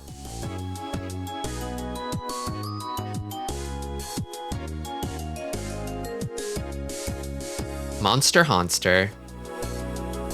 I streamed the beta of this. You might be wondering, when did Tristi ever stream Monster Hunter? And I streamed this during the beta. I was curious. And it was time limited. I feel like I mostly kind of like built my opinion of this game after that stream, because being the beta, it's not like you could really play the whole game, you know? And I feel like as time goes on, I feel like my opinion of this game kind of sours more and more. That beta was rough, yeah, and that's the thing, is kind of, I think the main game didn't really get all that much better. I still can't play this, but it's let me know that I have to upgrade my computer for Resident Evil 9. Yeah. I think I'm just sick to bastard death of the RE engine. I hate that engine. Okay, well, no. It's probably fine for single player games. It's just like it does not work for multiplayer. It doesn't work. The game runs so bad. You have to throw way too much computer at it to just get it to work barely. I was hoping every map would feel like Guiding Lands, and it really doesn't. Yeah, it's like they already kind of had the prototype for the open world Monster Hunter experience, and then it's just kind of like they kind of just autopiloted everything, you know? They had the gameplay itself in a lot of those cases, and it's like, I don't think Monster Hunter is just about, you know, putting sword to flesh for me, you know? That's not the only thing that it's about. Like, the hunting experience is about, like, more than that. It's about, like, you know, gathering, prepping, tracking, and it kind of feels like all of those are sort of like streamlined to the point where it feels like the dev said, this stuff isn't really what you're here for as a, and it's like, it's what I'm here for. It's what I want to do. Thank you, Richie. Welcome. Dragma 2 is rough too. I have been curious about that Dogma. I got the first one. I got Dark Arisen. Problem with that one though is like, it's a real gunky, grungy looking game. And I feel like I have to kind of like, I have to push through the hump of like the gunge. I'm just a slut for beauty, I played through all of Drag Dog 2 and kept waiting for the game to start. That's always a good sign. Thank you, Mogumbo.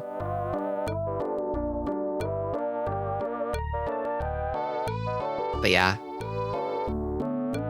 I think the thing with me is that this game kind of this game like hatched the egg of the Monster Hunter boomer in me, finally. World did not. I loved World.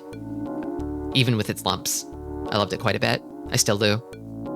But it's kind of got me feeling like I want to move backwards through the series now, specifically. I want to go... I loved 4. I want to go play 3. I want to go play Generations. We can scream forever about game companies prioritizing stability and performance over graphics. Yeah, we can.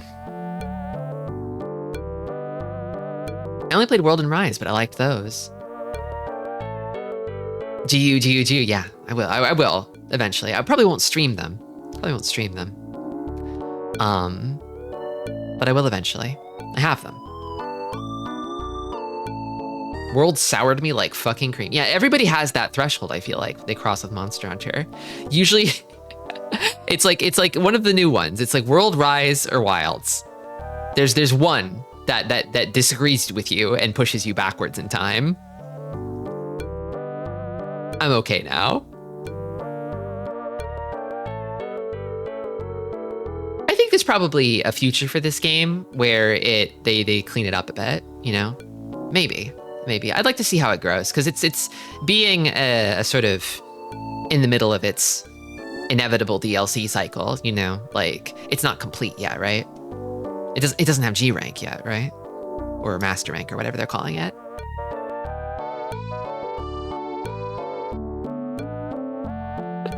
I had to play an entire game, but finally meeting Grand Meowster, I was like, all right, World, you're okay.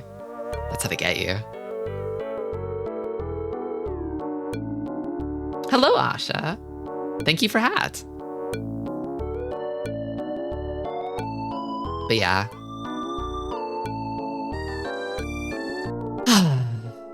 Monster Hunter.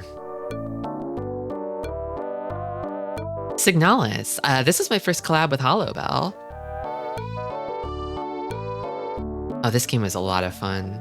Actually, I forgot to mention this, but back when I was playing Ring Racers, that was when I was preparing for it. I was doing some grinding collab streams with Keta, and those were a lot of fun too. My dear friend Ketatonia. Those were collab streams. I forgot to mention that. That's important. It's crucial. But we were kind of grinding together because we were both in the tournament. And then this was my collab with Hollowbell, the famous little fairy you all know and love, that you all should know and love. So the thing with me is like, a project that I've been working on that kind of started with this game is that I want to build more horror tolerance, because I kind of have like a weak stomach for horror. But I think that I was like, I'm going to bring Hollowbell in as my little support fairy, and we can go through it together. And we don't have to, we can share, a fear shared is a fear halved, I think, personally. I was thinking I need more Tristi horror. Well, I might have something in mind for October. Maybe. Stay tuned. It makes me drool and clap my hands. I do love to make you all drool and clap your hands. Yeah. The box art for this game, which I used the Japanese box art, which is not that different. It's not even that different from the like American European box art. I really like the hard red background. It's so harsh, you know? It's so visceral.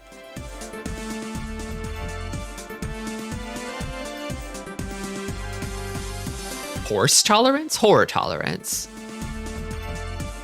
Crow Country might be in your wheelhouse? Yeah, maybe. I'll add that to the list.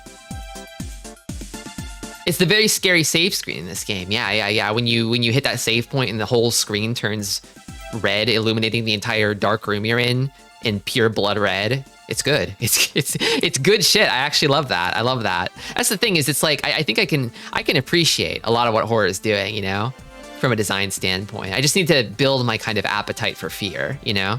I was talking earlier about like, there are all sorts of unpleasant emotions that you can enjoy in a video game, you know? And fear is one of those ones that I want to acclimate more to. Because I think there's a fear enjoyer in me. I have to hone that sense. Thank you, Jam. Instant photo developing room, exactly.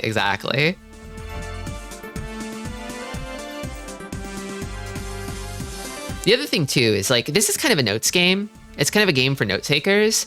I'm not so much of a note taker. I will if I have to, but I don't often think to do it. Hollowbell is a big time note taker. She was all over that notepad. Pencil 4 times the size of she, scribbling those notes down.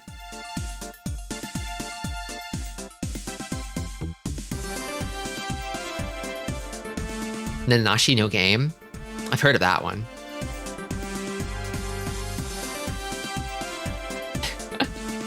I figured you meant that.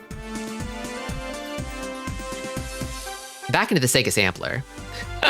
So actually, the thing about Nights is like, I don't necessarily like prefer the Japanese box art, but like this text though, this manifesto, look at this. Look at this. Thank you for posting Normal Nights. Okay, so it's a dream paradox, right? It's a dream paradox. As you wander through the nightmare world, you recall all of your exciting experiences. You remember floating freely, smiling as you drifted through fantastic and beautiful lands. But you also recall fleeing in terror from the Nightmare Master. Nights is an unfolding stage, a breathtaking adventure through fantastic but dangerous places. Courage and skill determine the outcome of your incredible dream. I miss when games had paragraphs on the front cover, kind of. Yeah, that was the thing that Sega liked to do in Japan specifically, put little English manifestos on the covers of their games. Why didn't they keep that? Why didn't they keep that? It's perfect.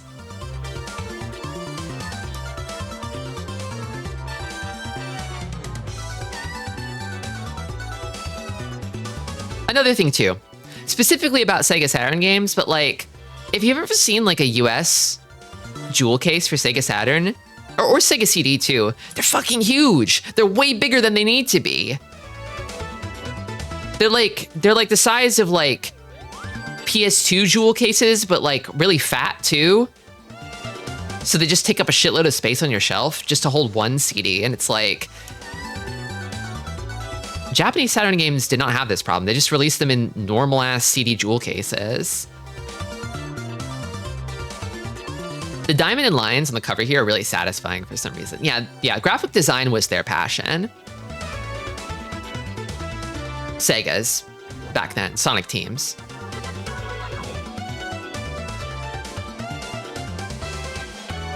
The Sega CD case sucks, they're so fragile. Yeah, I haven't even like manipulated one with my hands. I just like, I see it in retro game shops and I'm just like, ugh, disgusting. Typical Western accents. It really brings out the toxic weeb in me. Nights is so sultry looking here. I do like the sort of like flying knights of the US box art though, and the kind of like, the flute playing knights of the European box art. Every Knights box art is actually good. They're all goated. Knights is always sexy, right? One of the OG sexy clowns to me. Please keep the toxic weave under lock and key. A fearsome persona. I try, Mr. Piggy Mouse. It escapes sometimes from containment. Bedroom eyes because of dreaming, exactly. Also, you get the shocker, the surprise of Knights' fangs here too, where it's like, oh, you see this, it's like, oh, what a mischievous and innocent little creature, and then you see the full mouthful of fangies when they open their mouth. Harley Quinn, one of the classics. I salute you. I love clowns so much. You're in the right place, Bonyface.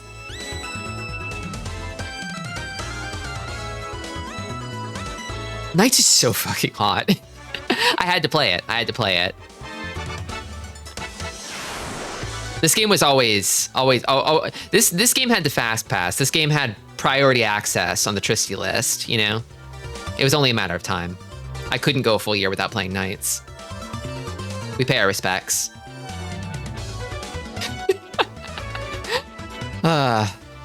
Normal Knights. Again with the Japanese box art. No shade to the English box art. It's fine. It's fine. But look at this. It's so adorable. It's cute, isn't it?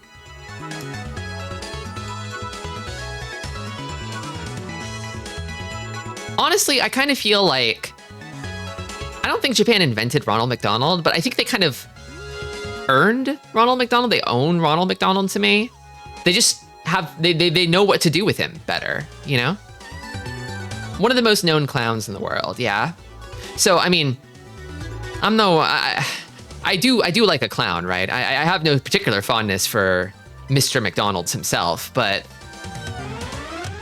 I played this because it's a treasure game, fundamentally.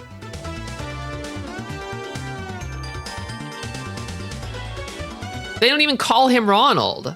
What do they call him? Donald McDonald?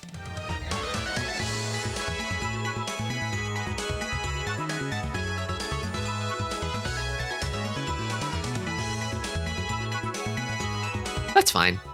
They can call him Donald McDonald. I don't care. They can rename him. Who gives a shit?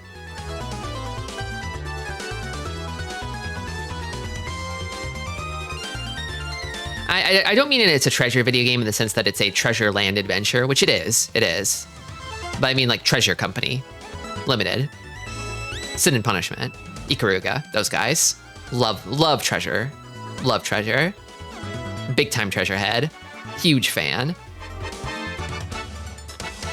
There's some kind of PBS thing that had a sexy clown girl in it when I was a wee lad, and I think that's where it all went wrong for me. All right. Everybody has that moment, right? Where the balloon animal gets popped.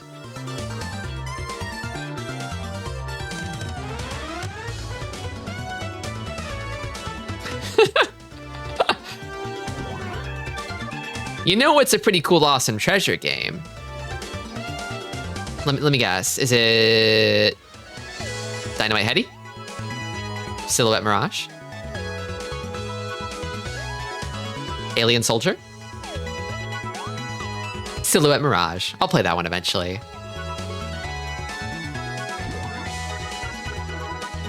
Actually, wasn't that one... That one was Working Designs, wasn't it? I was going through Working Designs, like, catalog of games they localized. Like, they didn't Working Designs that one up too much, did they? They didn't pop full it up, did they?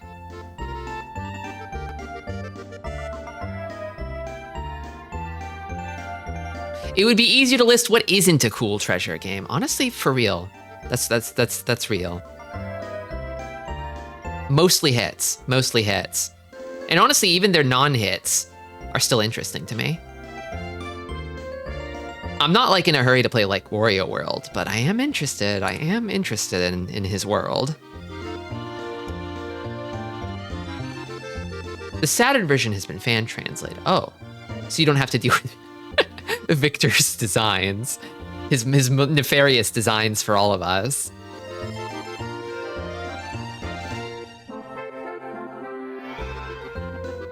KO Flying Squadron. Actually, speaking of localizations, I feel like this one is a really good one. I think JVC did a great job with this one.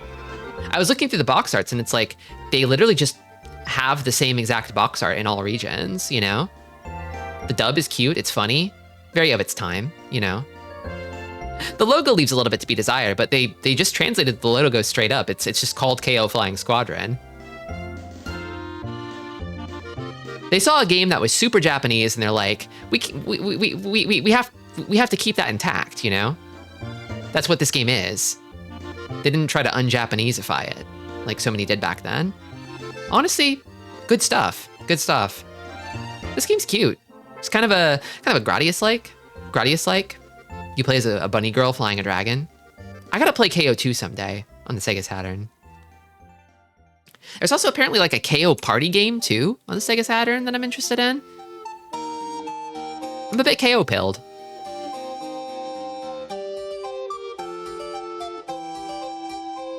Oh, Working Designs did the PlayStation one, and the Saturn version is considered better. Most games I feel like that got ported from the Saturn are best on Saturn, but if they got ported to the Saturn, they're usually not.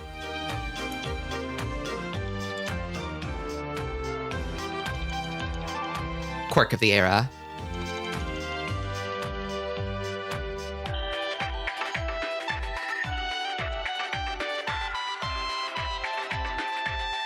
EX Ranza, or Ranger X. Honestly, I love all the box arts, but like, look at this. Isn't this hard as fuck? Doesn't this like go super, super, super hard? Like, they just redrew the mech for the English box art, right? I don't know why they didn't just keep it as EX Ranza. Like, this is already sick as fuck. You don't need to... It's fine.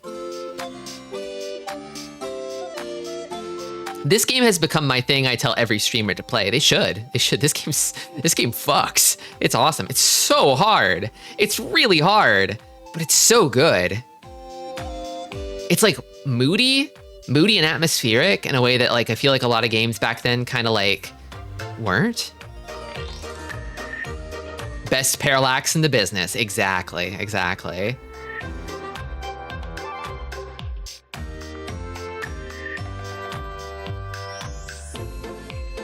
Great game. Filtered me, but like super good. Bulk Slash. This game gave me such bad motion sickness. I was in love with it, so I kept trying to sort of tough it out, muscle through, but it just kept getting worse and worse as I was playing. I'm like, damn, I'm starting to feel a little nauseous. Am I okay? And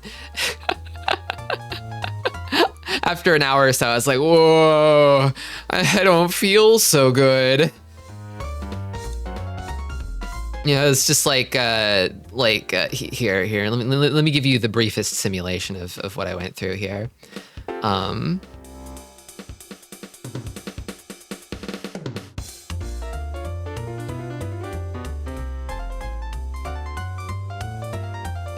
It was like this.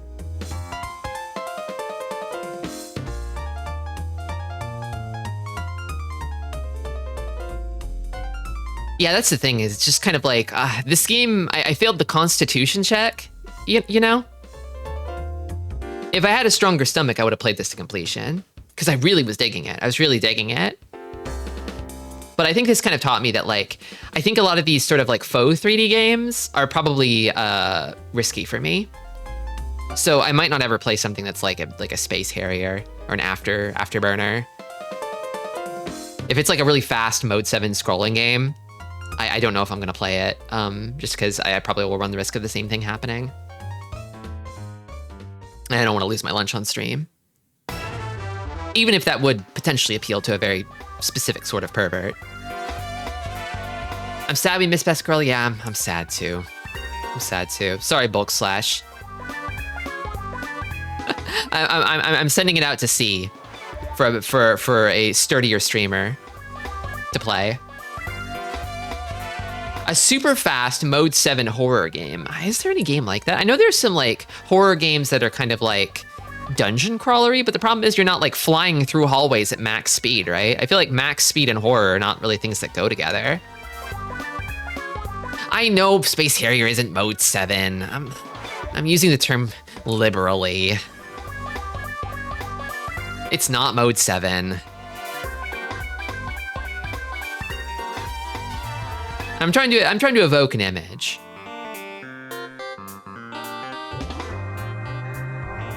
That's a super scaler. Is Mode 7 a super scaler? Like, could you call them both superscalar games, or is it something different? I'll leave that for you all to figure out.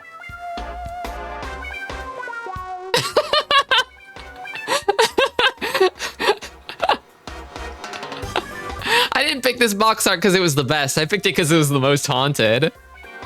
That's what this game deserves. This fucking game. Pac-Man 2: The New Adventures. This is the European box art. In the American box art, he's flying and screaming, right? He's pissing himself. And then the Japanese box art is really, really cute and nice, but that's better than this little freak deserves.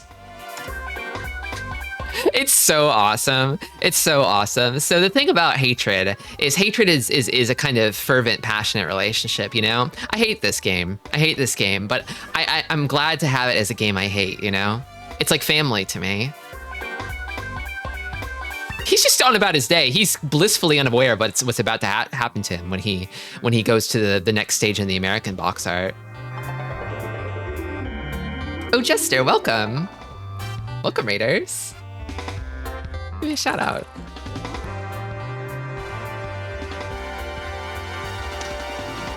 What are you up to? I'm talking about all the games I streamed in the last year. Today's my debut anniversary. Hello, Greedra. Hello, DJ Amamiya. What can you really say about Pac-Man 2? It's Pac-Man 2. Everybody should play this. Everyone should play this. It's a must-play video game. You need to play this if you haven't played this. You'll learn something important about yourself. Mega Man Battle Network? Got to meet Colorband.exe, but not fight them. I love that Battle Network. I played up through the first 3. I've kind of got a bit of a jonesing, a bit of an itch to go back. So much to play, and so little time. The Torment Nexus of games? It is. It is a kind of Torment Nexus. It's another second-person video game, except you're interfacing with a devious little fuck who sucks ass.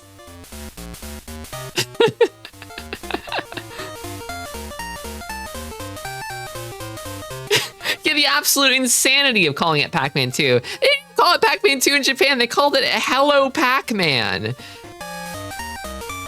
Like Hey You Pikachu, you know? Imagine if they called Hey You Pikachu Pokemon 2. That's what we're dealing with here. Thank you, Rita. Crazy, crazy, crazy, crazy.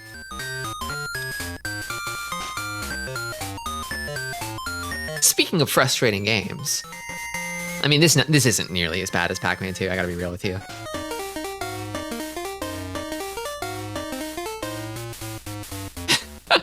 Pokemon 2, and it's exclusively throwing rocks at Pokemon in the Safari Zone. Some marketer in America was like, this is clearly the future of games. We gotta call it 2. No one has ever been more wrong. But I dig it. I mean, I respect it.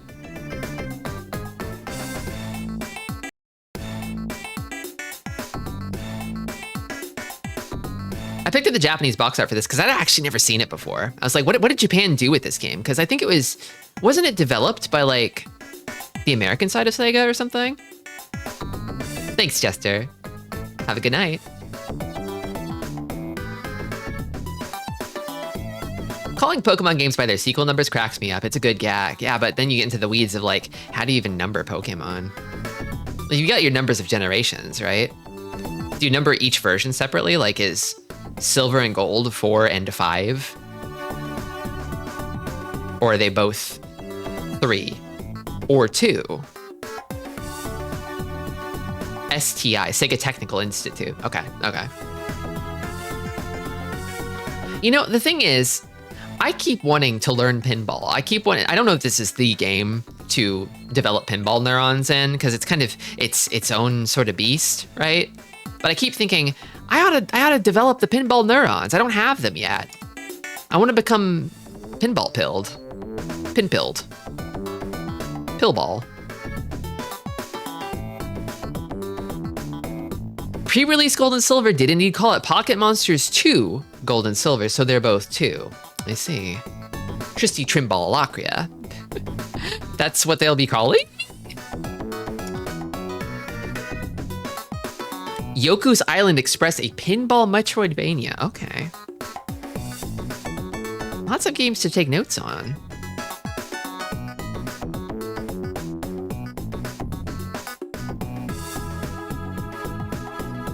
"24-hour 3D Pinball Space Cadet Marathon." I think so, like, the pinball games I've had my eye on, I've kind of been curious about. I've been dabbling in Flipnik on the PS2. That game's weird. But I kind of dig it. It's very silly. But I think to make a good stream out of it, I need to get better at pinball first. I'm also a little curious about Devil's Crush. "Hello, Chompy. The flamingos was scared by the alligators." Huh? Is that a Yoku's Island thing? Or wait, is that a Flipnik thing? Because that could be a Flipnik thing. Flipnik is constantly saying stuff like that. Devil's Tilt? I might have gotten the name wrong. What is it? I thought it was Devil's Crush, but maybe Devil's something. It's on the TurboGrafx, I think. Hop on Bob's Bad Day.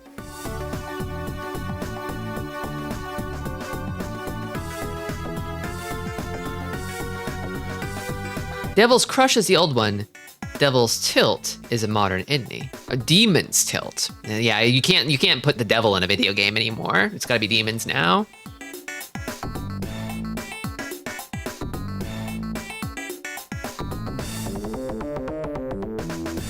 Ball control and reading when its position on the flipper feels great when you master it. Yeah, I don't have that yet, but I think if I got it, I think if I like cross the threshold and unlock that, I'll be off to the races. I'll be getting the high scores.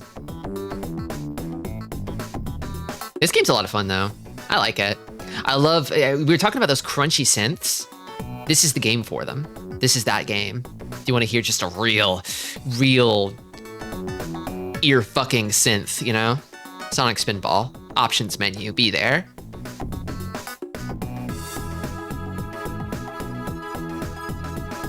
Okay, I've got to take a break. I've been talking for a while. I need to go get some water, need to freshen up, need to finish my lunch. I'll take a short break and then I'll be right back. Stick around.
Nice song transition? Oh, I missed it.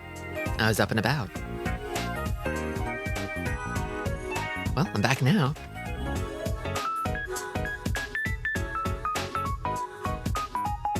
Oh, it reset. Whoops.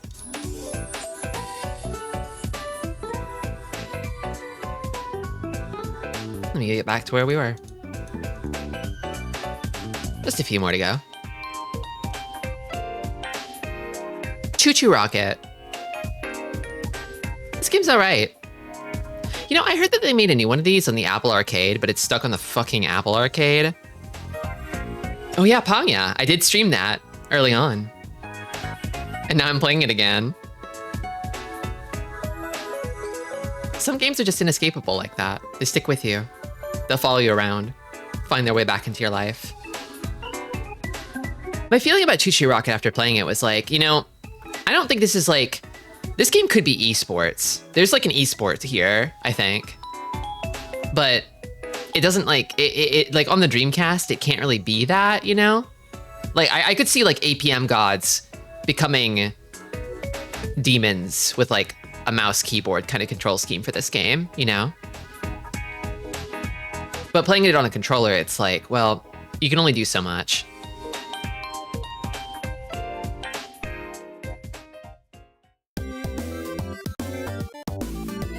I really want to see the Choo-Choo Rocket PC port Evo bracket.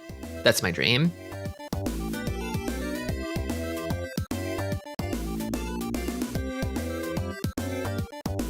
Grandia. So I didn't pull the box art for this game because the box art is one of those classic JRPG, just the logo on a plain background kind of boxes.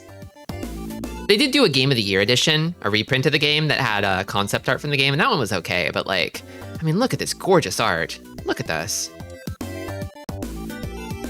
It's beautiful. This is a flyer advertising the game. I feel like a lot of people probably haven't seen this art specifically, so I wanted to show it off.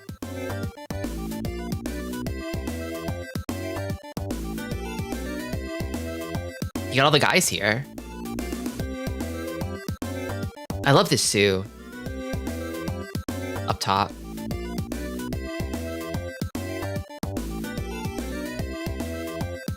Sort of looking at Fina's like detached cones. I think this is like early concept art for the game, and the character designs were sort of like refined by the later artists, who sort of reinterpreted these designs in their own style. So certain details were changed or lost from here. The big ass shoes, I love those shoes. Yeah, Fina's cones are really interesting here. Normally they're like, her hair is like in them, right? But here they're more like pigtails. This extremely Bugs Bunny Guido. Down here.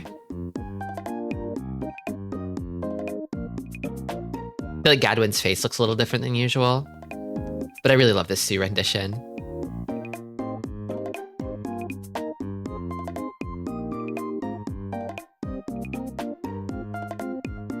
Yeah, I feel like a handful of people found me through the Grandia VODs.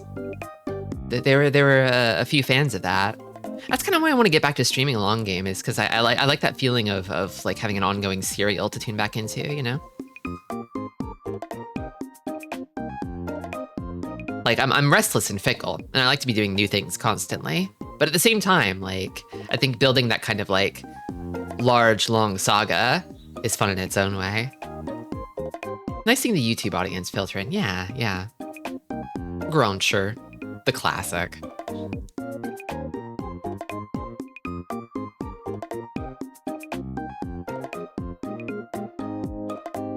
Wait, Darlin ain't on the cover? I know, Milda's Darlin, no.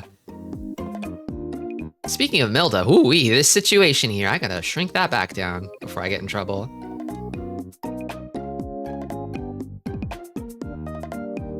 It's okay, Twitch hasn't given me 1440p yet, so I think we're safe.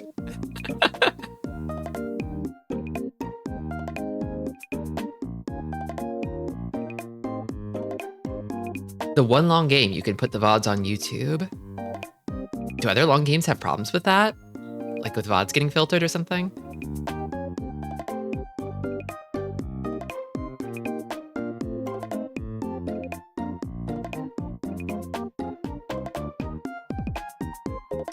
Oh yeah, you know. We'll talk about you know. We'll talk about you know.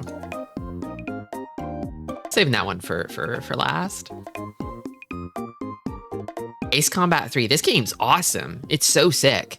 It's really got me wanting to play more dogfighting games. This and Sky Gunner, I'm like, oh my god. I think I really love this kind of game where you just fly a plane around and explode bogeys. Abyssal Vision. The man, the myth, the legend.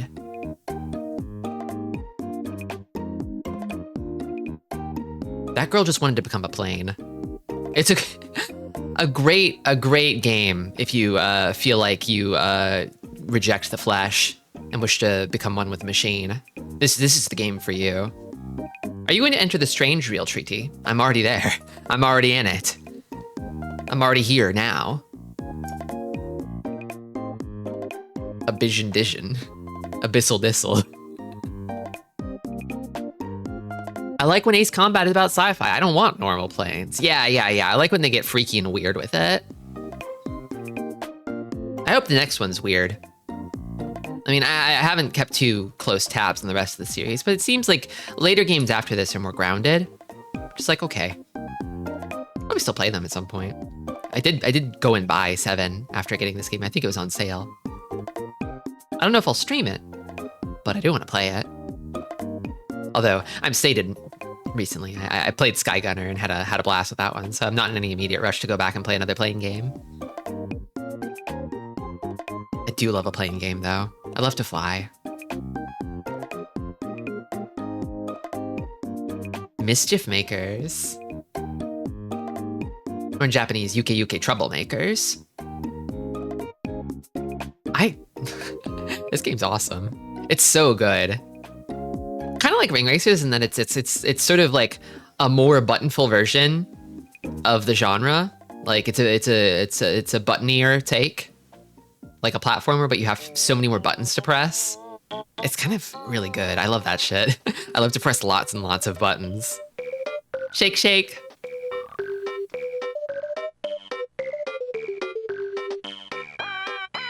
This game's universe is just so funny. I love the Clancers. I didn't know if I would fall in love with them, but I really did by the end.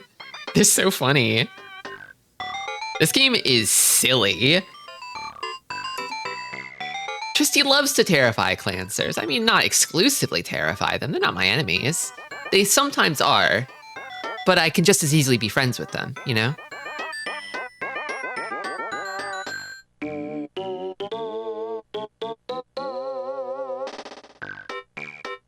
Also, Marina, all-timer. Perfect character design.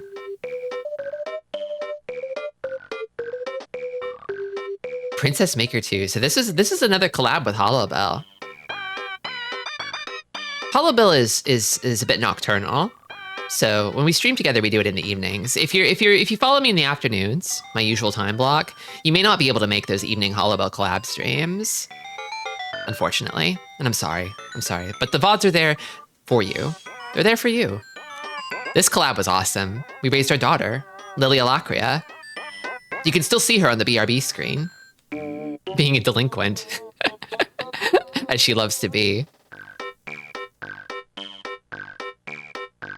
The story of Lilia Lacria was that we found the fairies in game, and the fairies massively jack up your creativity, and we just kept seeking out fairy parties and going to fairy parties and getting crazy levels of creativity, and then winning all the art competitions, and then she became a professional artist. We weren't sure what kind of princess we'd make, but I think we were very satisfied in the end. We didn't feel like we failed her.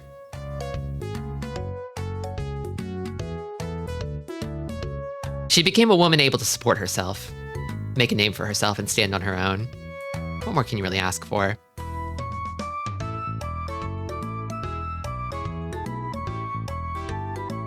Go make a princess. If you've never made a princess before, go make a princess. I said this with Lunar Project J too. Go have a daughter.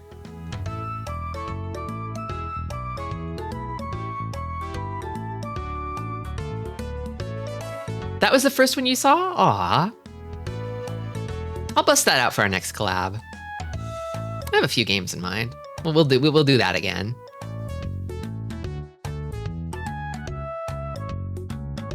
Dick Kickerus. this little guy. I love this little dude. This game is so awesome. So silly, so fun. You know it's going to be a good Tristi stream when it stars a pathetic mewling little boy. Yes, yes! Dip Kipperus. Speaking of raising a child, yeah, so in this game you play the child being raised by a just completely dysfunctional family of no good adults. It's awesome. It's the best. They really gotta let Sakurai cook more often. They need to get him out of the Smash Bros. Binds so he can make more of whatever this kind of shit is. It doesn't have to be Kid Icarus either. Whatever he wants, whatever he wants. I think this game, in my mind, he literally has just carte blanche. Blank check. Make whatever you want, my man.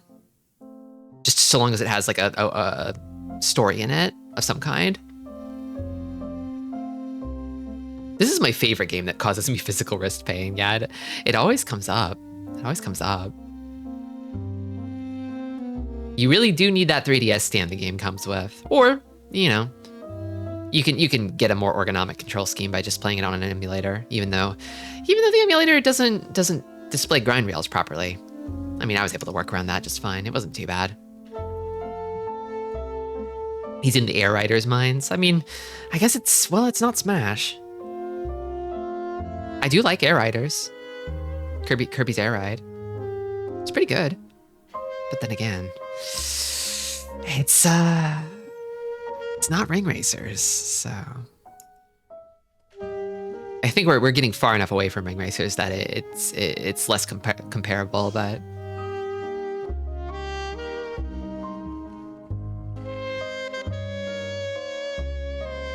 the grind rails thing is so funny. Why is everything perfect except for that? Yeah, it's probably some sort of weird fringe case. I mean, that's how it is with kind of like high-level emulation, right? It's like they are approximating lots of tricks that the hardware is doing, right? Like, how do we trick your graphics card into doing whatever the chips inside of the system are doing? But they have to make up new tricks one by one for each edge case until they get all of them.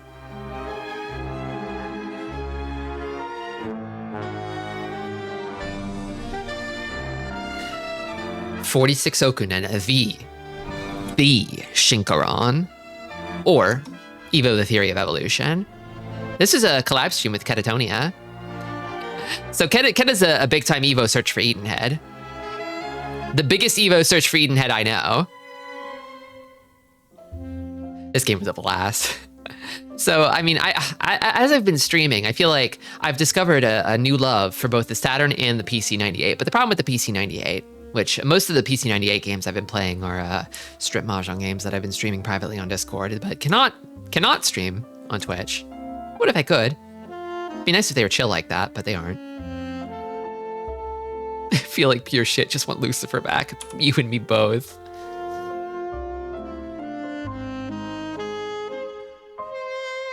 But yeah, this game's great. It's short, it's brief. You really go through, it's really the 4.6 billion year story.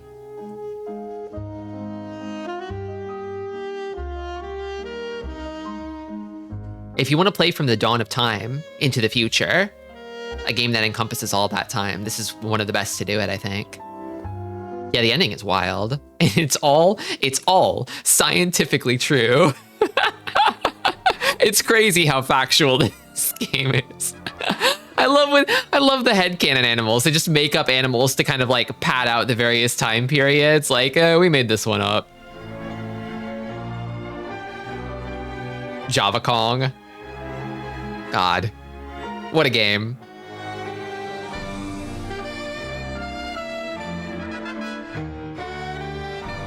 Pseudo Regalia. This game is cash money. This game rips. It's so good. This game feels like it's almost too good for me. I don't know.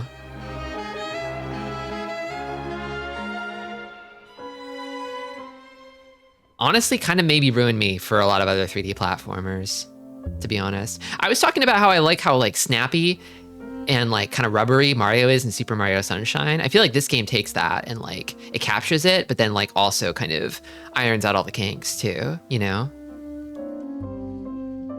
just feels so good to move in this game. This is a gold standard to me. Yeah, the art is awesome. Did you finish this? I think I missed the end. Yeah, I finished it. It was a 2-streamer. I love a game that's lean, brief, that you can wrap up in a couple streams. Just perfect. Honestly, I wish there were a little more of it. I could have spent longer in this game's world, but I mean, it is pretty replayable. I might just fire it up again just to go back through.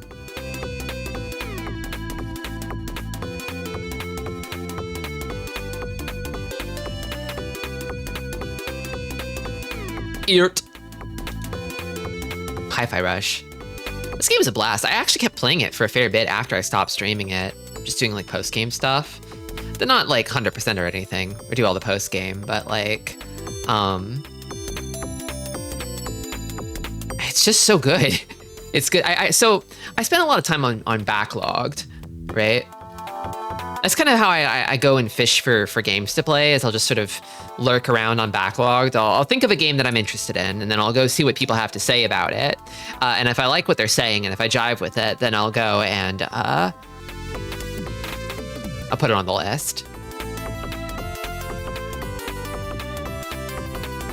And with this game, I think I remember something somebody said about it, where it's like, this game fell out of a universe where God Hand was one of the most influential and important games of all time, like Dark Souls levels of important, into our timeline. It really does feel like that, where it's like, this is from a different, better school of game design. How did this get made? It's so PS2, you know?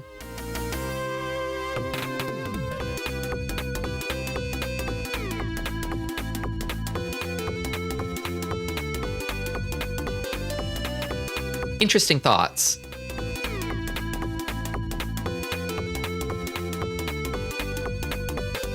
Style savvy. God, this game. I still got it. I ported my save back over to my 3DS. Still chipping away at it in the background. God, this game. This is so good. Girls Mode 4. I love a game that's PS2, you know? Me too.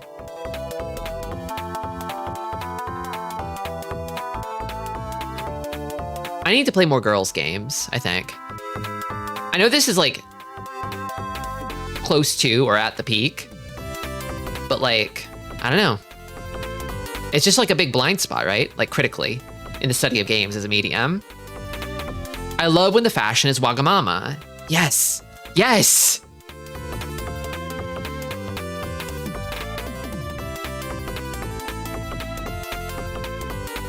I think if you like coordinating outfits, if you like building little outfits, this is the game for you, because that's what you do in it.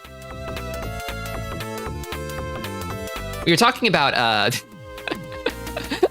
baby sensory enrichment video games, Cocomelon games. Kind of a bit of Cocomelon for me, honestly. It's a bit Cocomelon-y. This is my Balatro. This game is so fucking good.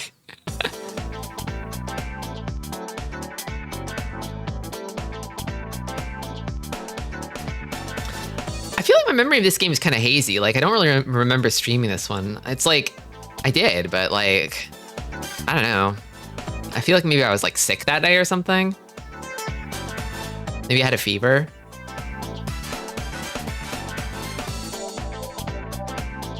I think it's about stocks. Maybe.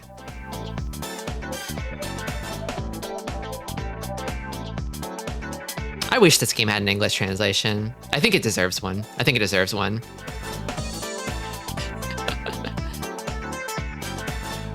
Did you do this one on April Fool's? I think it was, yeah, it was around then. Hey, look at this swinging pocket watch for a sec. Okay, yay. This game's a cognito hazard. I'm taking it away now. Raw fucking danger, baby. Zetai Setsume Toshi 2, the fucked city, the completely fucked city. How's business Tristi doing with that SEC investigation these days? What are you talking about? I don't know what you mean. Lick the knife.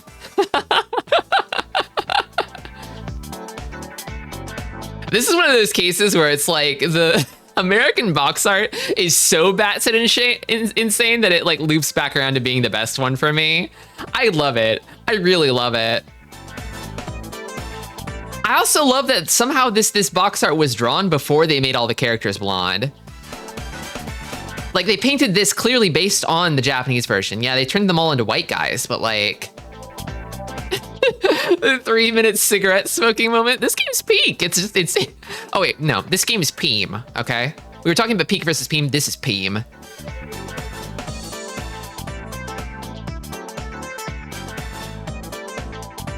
Honestly, this box art is a pretty mostly accurate representation of what you're in for, you know?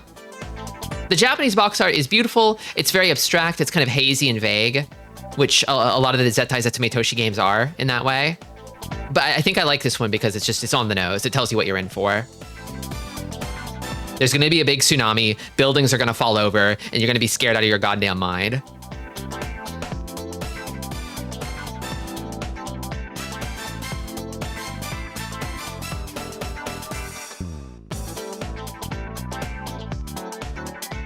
It does look weird in this aesthetic. Yeah, it's jarring for sure.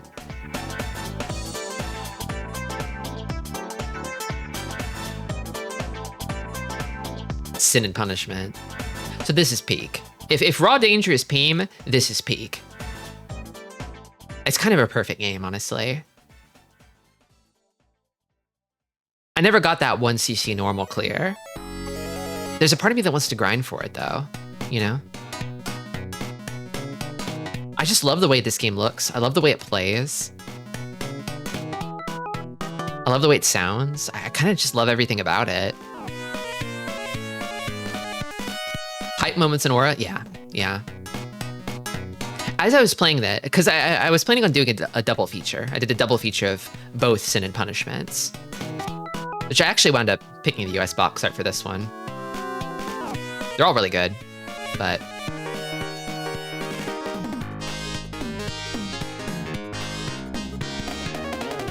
The main thing with this one is that I think I like the horizontal title. I think the Japanese box art for this game, it uses different concept art for the background, and it also uses like the vertical title, and it takes up like the left half of the box art, which is, it's a bit much. It's a bit much. But I think I wound up liking the first game a little better in the end, just because it's leaner, you know? This game feels like almost, by the end of it, I felt overly full, you know? Like, by the end of this game, I felt like I'm 100% full. By the end of this game, I felt like I'm 120% full. I feel a little too full, you know?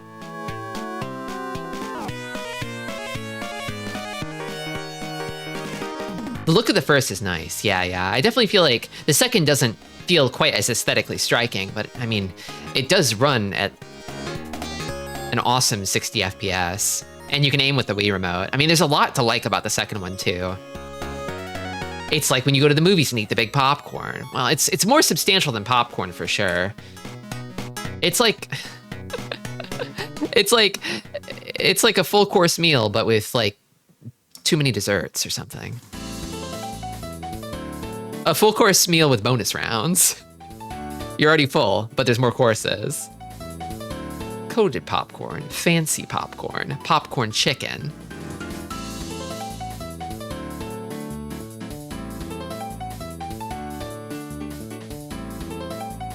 Fragile Dreams. Oh my god. I'm still thinking about this game since I played it. This game is magnificent. I need to play more sad video games. I get a little nervous because it's like, well, what if it's not silly enough? But the thing is, I just love being sad. My name's Tristi, for Christ's sake. I'm not gonna tell people at the end of each stream, stay sad, but I do enjoy melancholy. I do love it.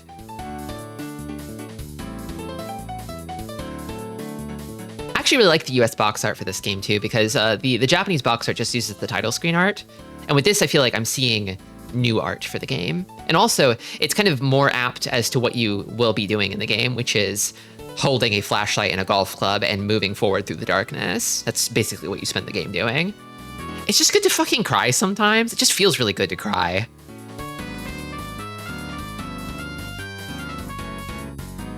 Need more sad and horror on the menu. I don't know if I have any immediate, like, sad games planned for the future, but I'll keep that in mind. I'll keep that in mind.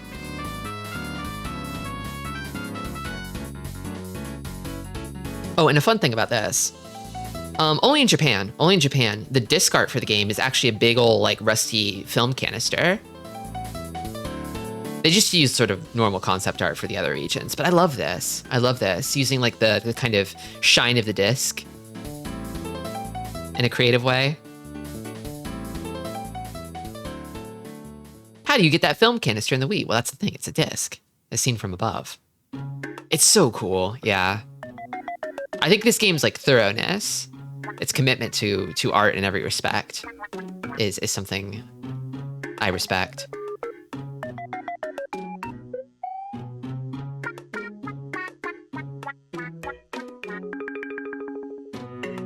Not enough does this. I mean, not too many discs nowadays, I guess. This game is also peak. Again, I'm still thinking about this game. I mean, we're getting to the zone of, like, these are games that I streamed, like, literally, like, a week or two ago. Within the last week or two. So, of course, I'm still thinking about them. This one makes me sad because it's like, man, I don't know that I, like, need another Fragile Dreams, right? Like, it kind of stands on its own, right? I would love to see another game in this style. Like, give that team a bunch more money to do more cool shit, whatever they want to do, right? But with Skygunner, it's like, ah, man, I really want, like, specifically kind of a Skygunner 2. You know, I think this game, I want to spend more time in this world doing these things. But so it goes. So it goes. What's here is really good, though. It took me a while to wrap my brain around it because they do things a little differently. They kind of have their own take on the dogfighter kind of game. But once I figured it out, it really clicked.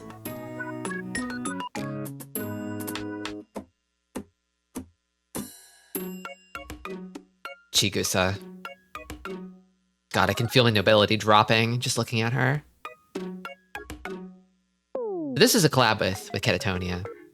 You may remember. We're getting into the just yesterday kind of games.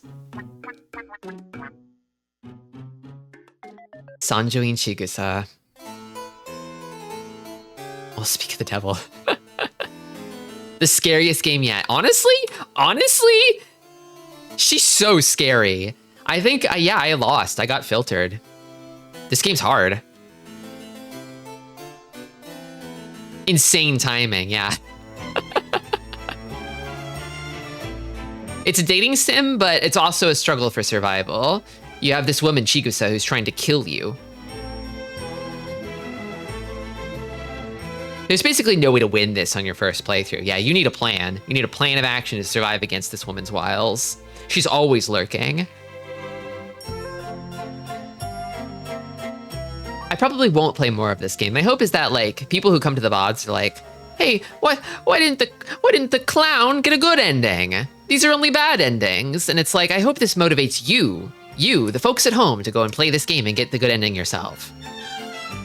Because I don't really feel like fast forwarding through text anymore, because that's what I would be spending most of the time doing. Just one of the costs of a visual novel, I'm afraid.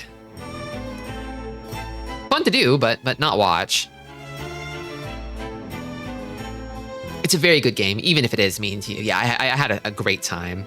You don't need to get a good ending to have a good time. Lots there for the Utena enjoyer. I think I sold a few people on watching Utena, which is sort of a secondary mission of playing this game. Like, hey, if you're not on Utena, get on that Utena, okay? I'm sorry, Harmless. Gagal sadly perished at the hands of Chigusa, her nemesis. I'm still playing this game, this Napple Tale. I wonder how many more streams this will be. Probably one or two. Seems not too long. This game's awesome, though. Very silly. Very, very, very silly. I'm excited to play more of it. But there's not much that I can say about it for now. One thing I will say is that I feel like this game, honestly, like, the soundtrack kind of steals the show. You know, that Yoko Kanno soundtrack, it's one of the best I've ever heard. It feels kind of like, I mean, I hesitate to make this comparison, but it's just like a little bit of like a Yellow Submarine kind of game to me, where it's like, this is the game of the album, you know? Like if you made a game for this album, this is what the game would be. Dove Clock goes hard. Hello, Cindervision, welcome. We're wrapping up the Tristi roll-up. We'll be playing a real video game soon.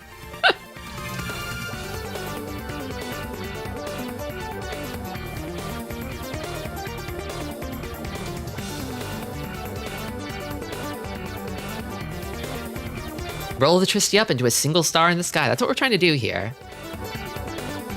I mean, I can't exactly close the book on Appletail because that book's still open, but most of the games here, I'm done with.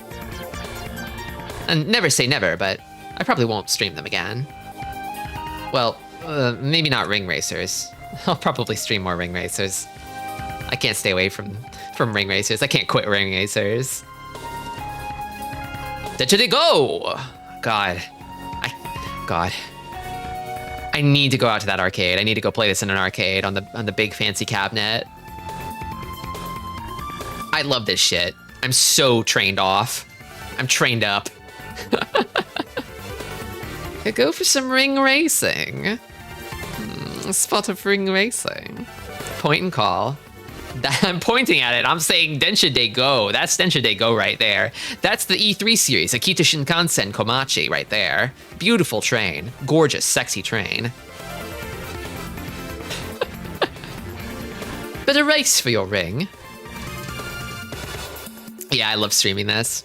Definitely one stream game, but like, it's so fun. I will, if I stream Densha de Go again, I'll tell you right now, unless they translate another Densha de Go game, I want to play Final, the other translated game. And I don't want to play it until I have like a proper controller and I can do a hand cam stream. So it's a lot of equipment that I need to buy and set up in real life. But give me some money and I maybe can make it happen a little sooner. Hint, hint, wink, wink, nudge, nudge. Maybe I'll set up a throne one of these days. That would be a good throne project, I think. Thank you for the bits. But yeah.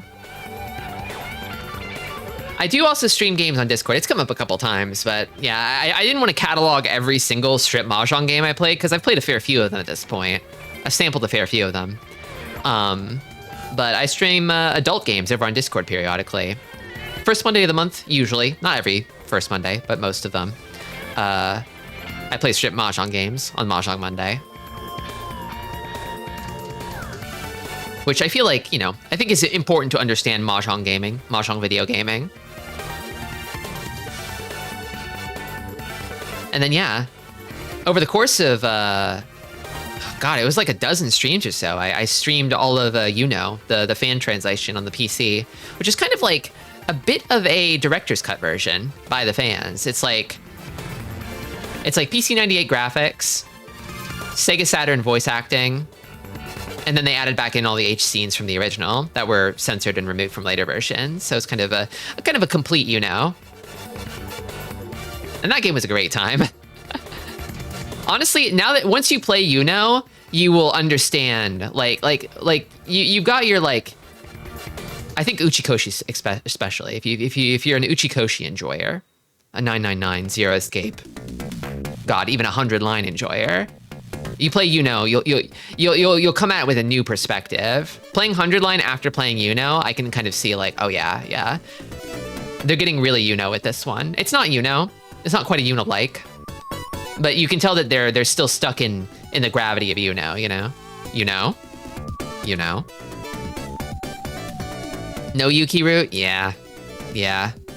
If is still on TV today, there would be Yuki route, I think, because of woke. And it would be good. Thank you, Tokai. If you know. But yeah. If I stream games like that, I'll announce it over on Blue Sky or in the Discord, linked below. That's where I post the schedules. And then yeah, I'll be streaming something new next Wednesday. I'll announce that this evening after stream. I'm excited. I'm excited for the next game. I think it's gonna be a blast. But yeah. Oh. Might be a good time to take a break, and then maybe we'll go roll up something else in a video game after a fashion, if you know what I mean. Anyway, stick around.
This is the power Yuno has.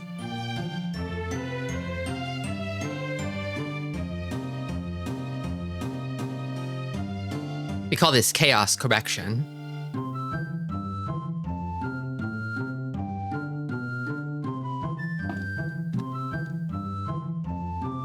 Okay.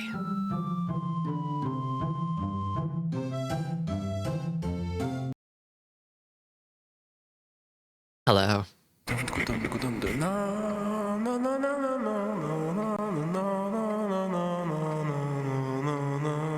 You know it. You love it.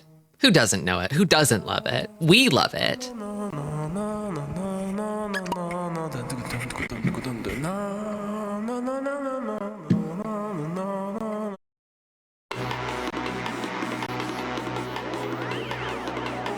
Heard of it. Katamari Damacy.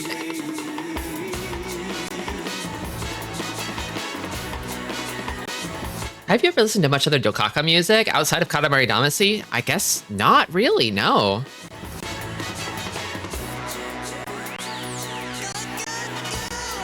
Go, go, go!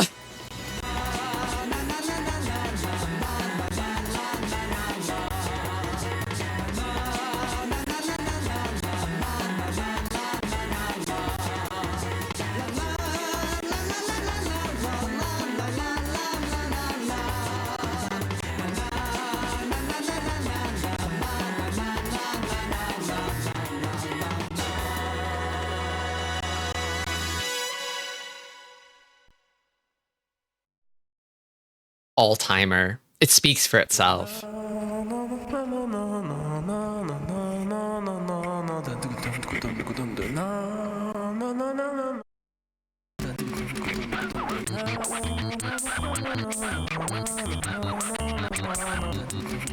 Ah, hello, Prince. This is the King. Long time no see.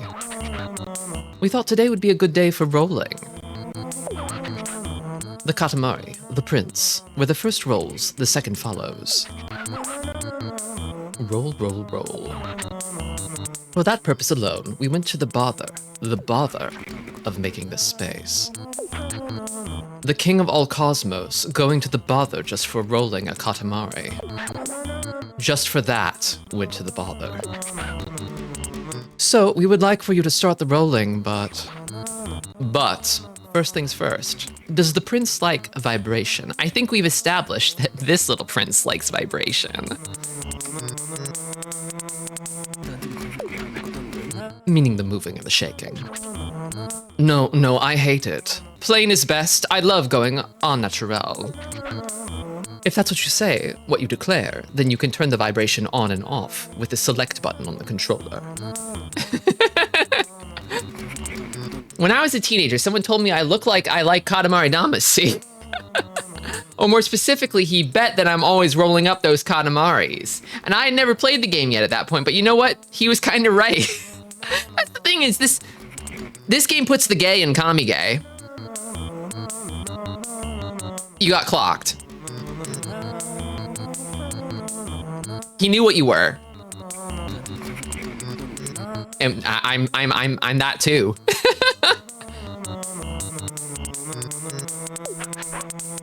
All clear? Yes? Oh, good. We shall see you later.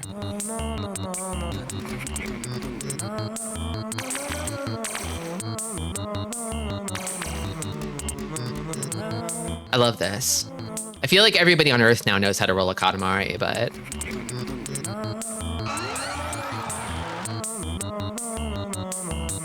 This is a really nice way of tutorializing it. Like, hey, just do all these things. Check off all the boxes. Make sure you know what they all do.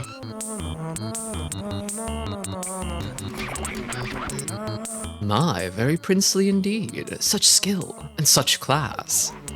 Dazzling. We feel a swoon coming on. Next challenges. Charge and roll, quick turn, look and jump. Careful. Careful with the look and the jump. Not easy to do when you're rolling in a hurry.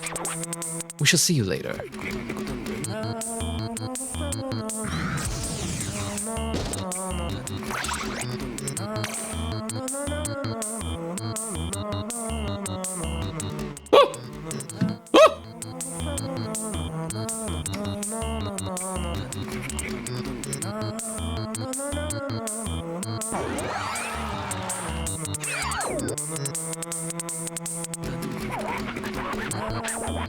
chit-chat shark. At last, a rolling genius. We are speechless.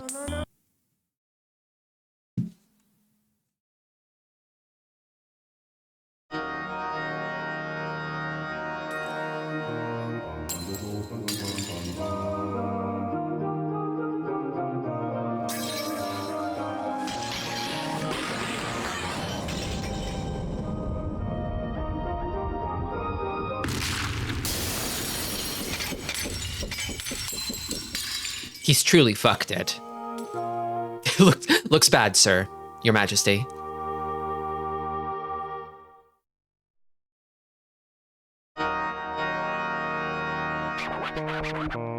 No, it was indeed not a dream. We really did it. The king of all cosmos has really done it. A sky full of stars. We broke it. Yes, we were naughty. Completely naughty. So very sorry. But just between you and us, it felt quite good. Not that we can remember very clearly, but we were in all nature's embrace. We felt the beauty of all things and felt love for all. That's how it was. Did you see? We smiled a genuine smile. Did you see? The stars splintering in perfect beauty. So many there used to be, almost a nuisance. Now there's nothing but darkness. 'Tis but a dream, but a beautiful one. But that miraculous, fabulous moment has passed. It's over. We came to and found everyone furious. Even the king of all cosmos was not spared their wrath. Really, everybody was irate. So anyway, Pee-wee Prince, hurry up and bring back the glorious starry sky.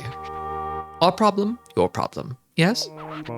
You owe us your existence. We collect on the debt, yes? He's so toxic, I love him. Thank you, Nest. Hand in hand, always there, yes? The very definition of the father-son bond, yes? All right then, get cracking.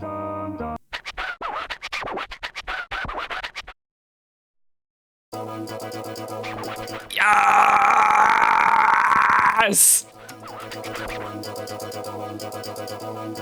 Here we are, Earth, full of things as usual.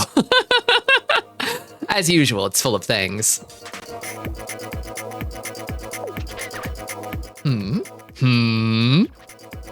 Oh, you're so small. You're as small as ever.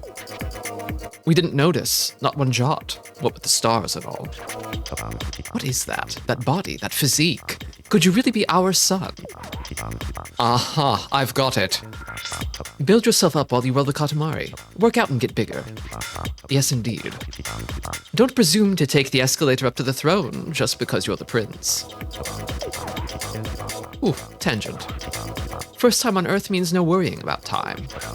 We think we'll come and pick you up when that Katamari is 10 centimeters. Oh, just remembered. Many things live here, scurrying around and generally getting in the way. When one of these sneaks up behind you, an alert comes up on the lower left.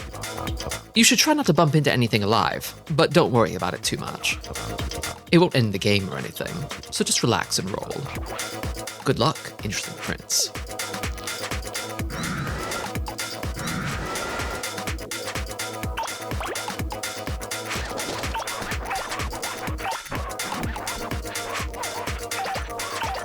You ever just like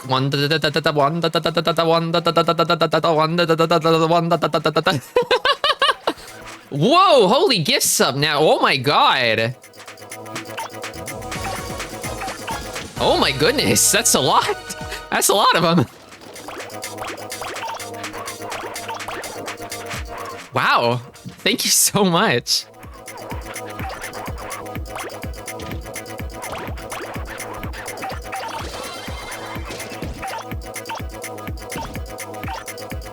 Oh, I'm on TV.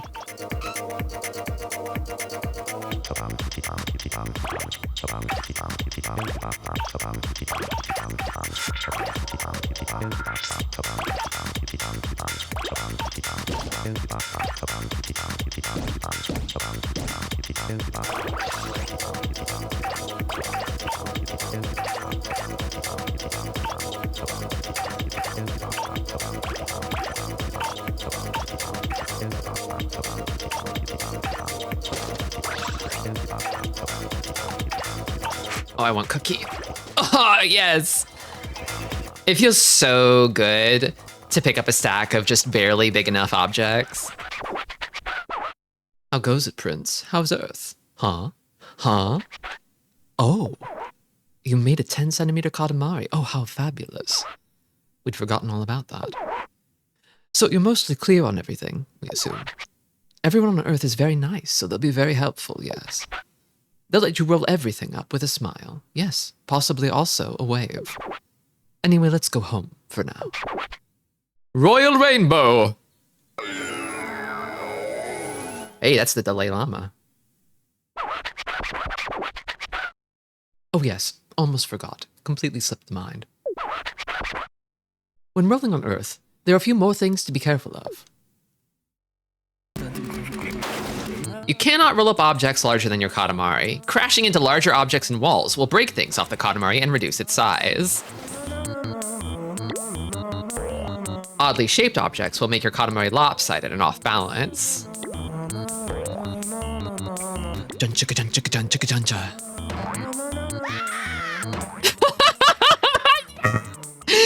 Yes!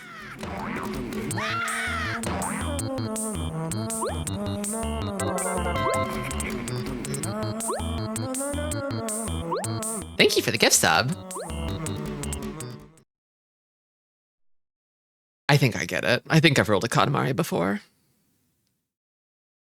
Oh, that wasn't even on purpose. I just assumed.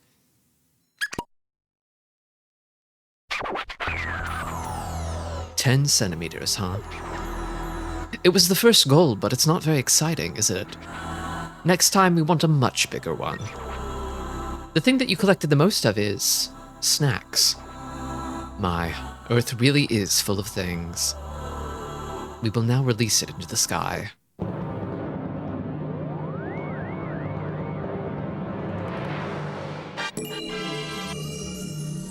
Jelly Star.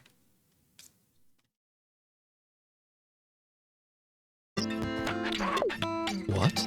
You forgot your own planet? Really? Are you serious? So you're not just small, but a bit slow, too. As a parent, we cannot feel but partly responsible. This is your home planet. The planet where you live. Here you can look at the stars, save the game, and do lots of other things.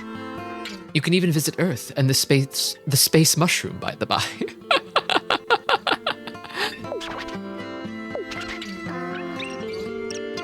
Roll your Katamari around on Earth. Visit the space mushroom to compete against your cousins. Wow! Thanks for the gift sub, Tubi. And that's about it, your smallness. Do get a grip, your absent-mindedness. I love how catty and petty he is. It's the best. Oh, thank you, Washa. Welcome.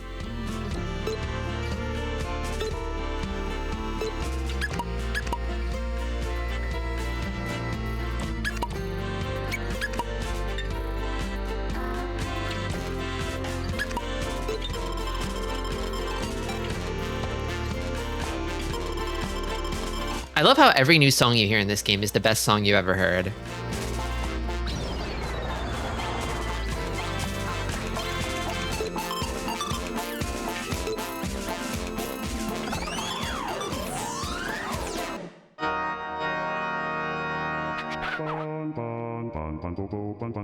Magandang Taghali Po.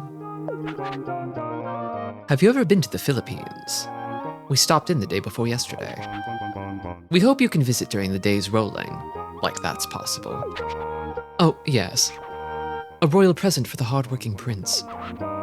That's what we were thinking while playing catch with your present. And then we threw it too hard and it went down to earth.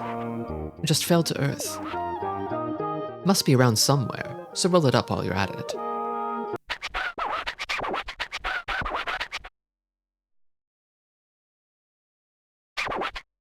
Today you'll be rolling inside the house. The Katamari should be, let's see, around a full 20 centimeters. We can believe in you for 6 minutes in Earth time. I'm always saying this. But any longer than that, and even the king of all cosmos can't be expected to wait. We look forward to a nice Katamari, Mini Prince.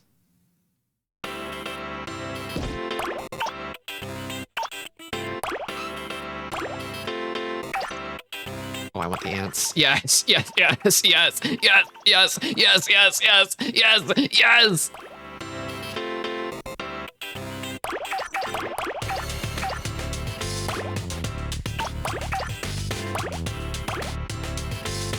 Yo! Oh!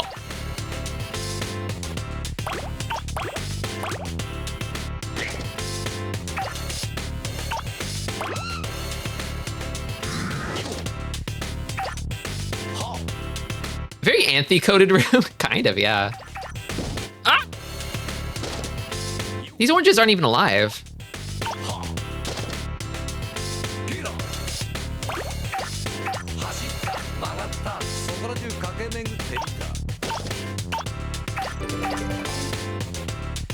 Oh, thank you, Hazel.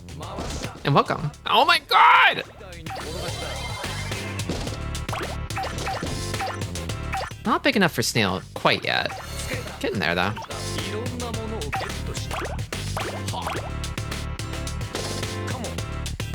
The mosquito coil.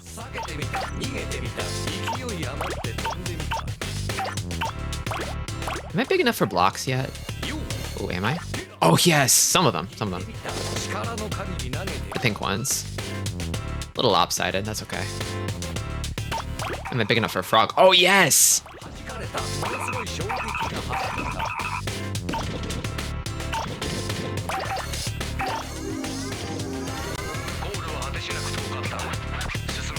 Hmm. 10 centimeters. Just get it bigger.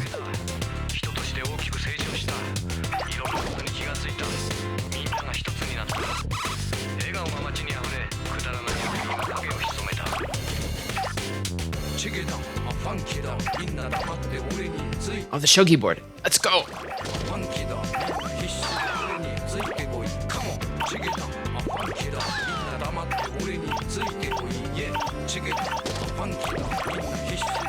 Oh, yes.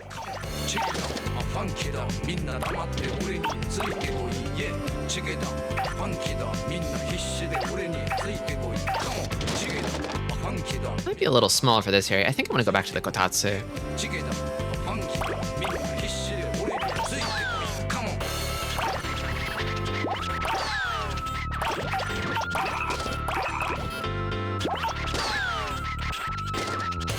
If anything scampers, roll it up before it runs off. Think all the scampers in your life that you could be rolling up.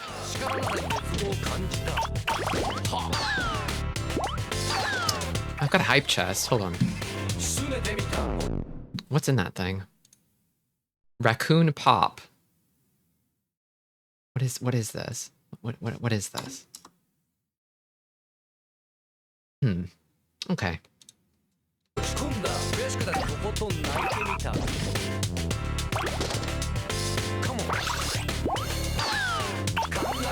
Oh, I want the business cards, but I'm not big enough.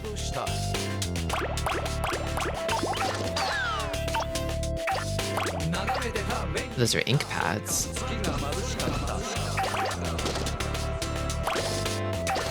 Oh, I can get the cassettes? Yes!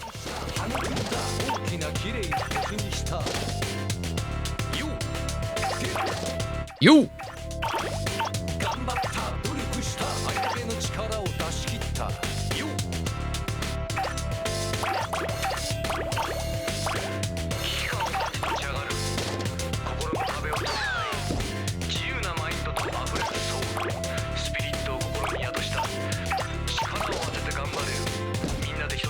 Oh no, too small. Gotta be careful. Time to go outside. I'm big enough. I've grown big enough.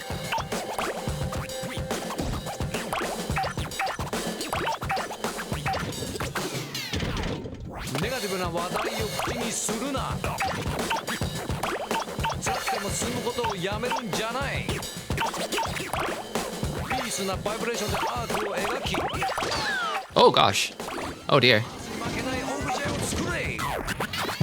Oh good. Look at that. Not bad at all. A big Katamari indeed.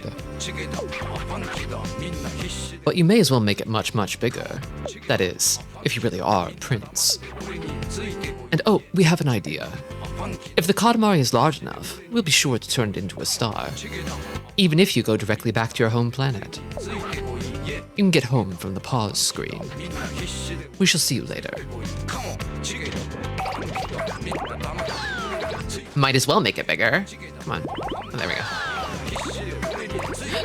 Of course it's soap. I thought these were floor hams for a moment. Little discs of floor ham.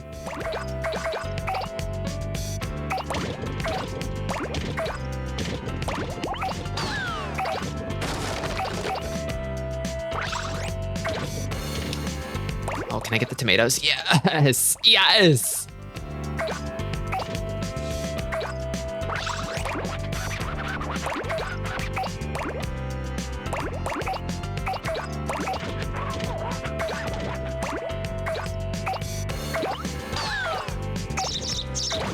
Oh god, the bird. No, it's not bad. I think getting rolled up into a Katamari feels like really good. It probably feels really blissful and just oh so right.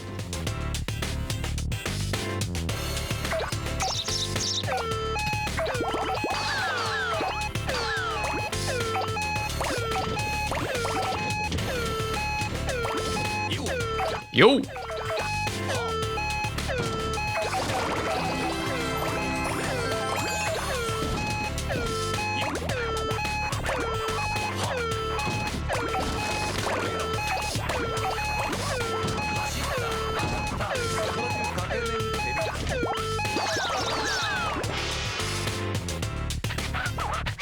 I think canonically being rolled into a Katamari is raw ecstasy. Yeah, they shriek with delight when they get stuck to the Katamari.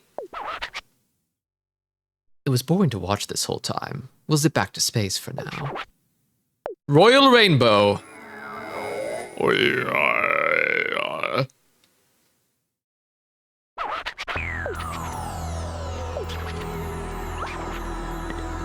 The royal present. Guess what? Guess what this is? It looks like scarf?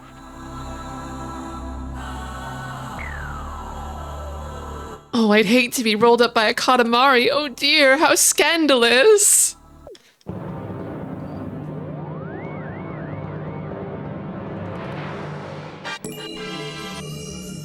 This game's probably old enough now for people who have played this during their formative years and developed a weird sort of like erotic attachment to it, right? Come along, it's time to go. Okay. Okay. This just in. The stars have suddenly vanished from the sky. The cause is being investigated. Okay. Can I put on that awesome scarf I got as a present? Oh. How dashing. How cute. How darling.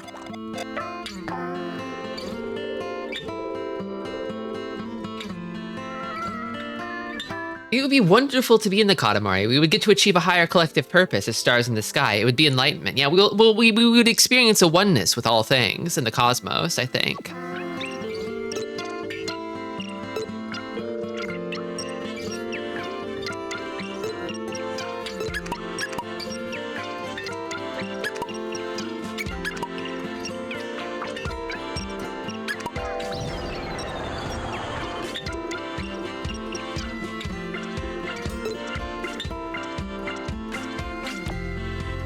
I wonder how many people for who that happened are just into the mom. I wonder. Make a star 3 or make cancer. That's kind of the cancer. I don't know about that. Tristi, can you just roll chat up into a single star in the sky, please? I'm not big and strong enough yet, but I'll get there. Make cancer is kind of scary. Not that cancer. Like crab. Boa tarde. Have you ever been to Portugal? We were there yesterday. We hope that you can visit during the days rolling, like that's possible. Oh, yes, almost forgot. The usual.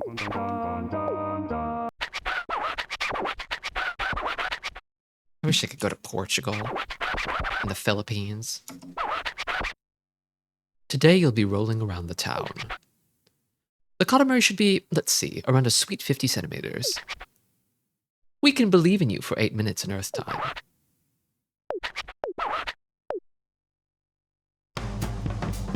Yes!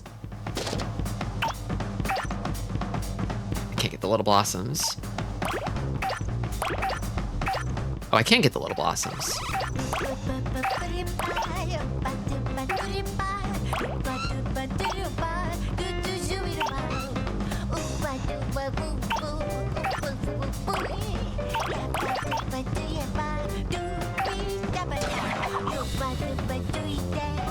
Oh, dung beetle.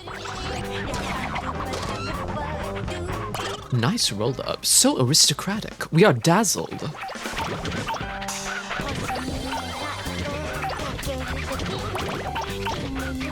Oh, big knife. Oh, the croissant. The croissant. I gotta even this thing out. It's so lumpy. Ba-da-ba-ba-ba.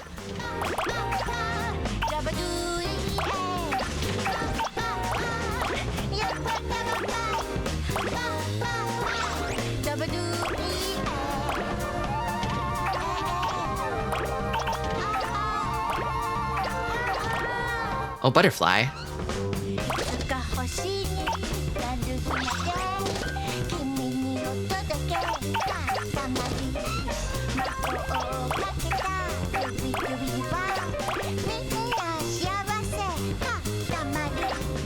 Oh, the tin. Okay. She sounds like the inside of my head on a good day, honestly. Honestly.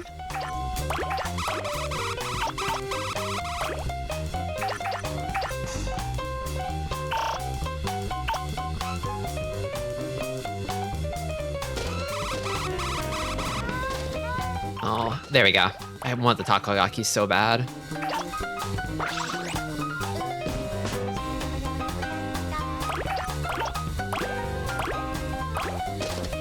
You know, I think it don't mean a thing if you ain't got that swing.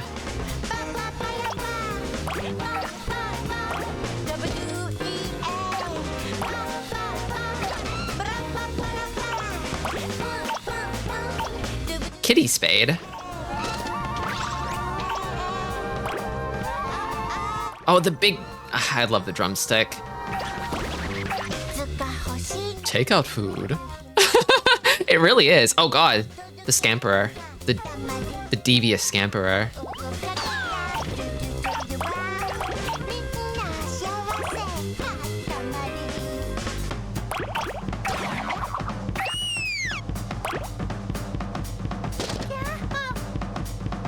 Okay. I kind of want to go up there. Oh, the Oden. I've never had Oden before. I really want to.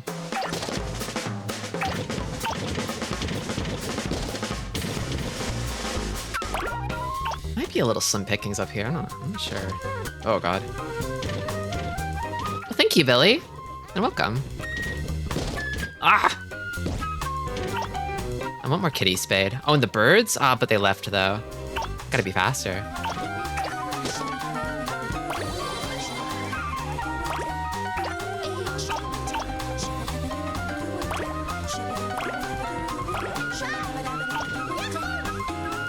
I don't mean to thing Amari if it ain't got that swing, Amari.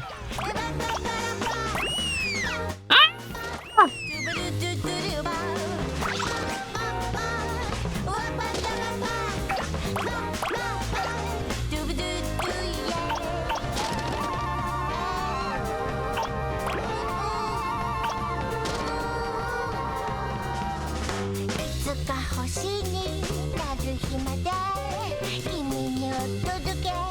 Can I get these?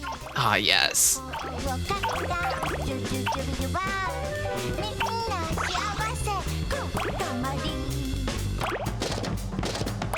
Come on. Oh, nice.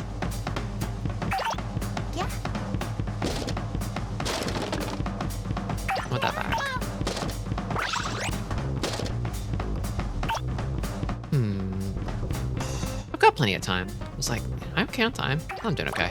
Oh yes, the bottles. The pet bottles.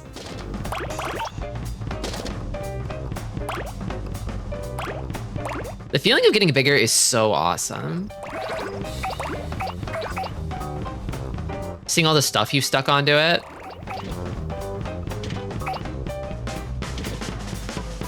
I can't pull the carrots out of the ground just yet. Not yet big enough.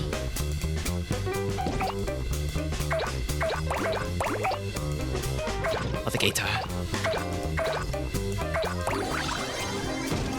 There we go, nice and big.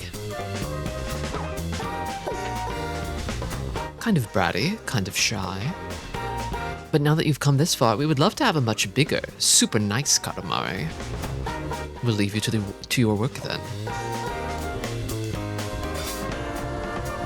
Yeah, revisiting an area that you rolled through when you were small and being so big. Oh, that's good.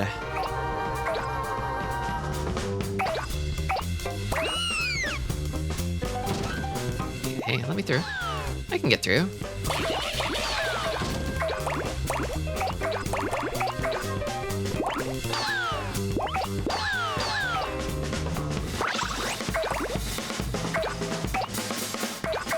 Kanji workbooks giving you flashbacks to childhood suffering. The Earth really is full of things, isn't it?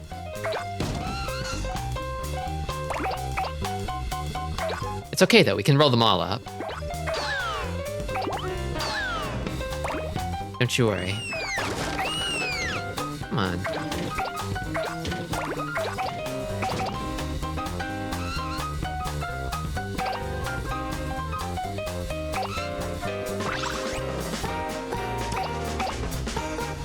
Oh, the monkeys.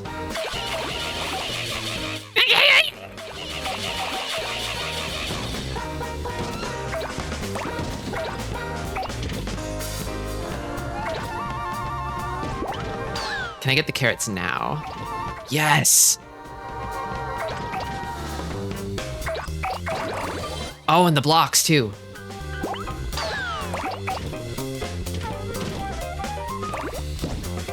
Can I get the cat? Yes! Meow meow.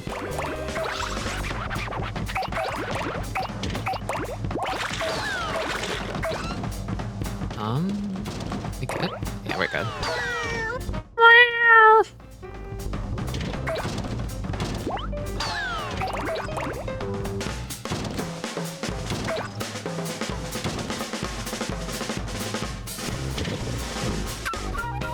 Oh, this way. Up and over. All right, nice. The briefs?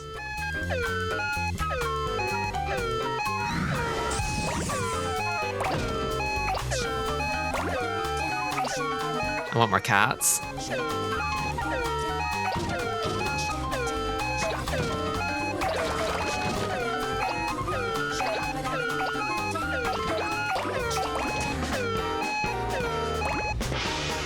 Nice. We just remembered we have something to do. We're zipping back to space now.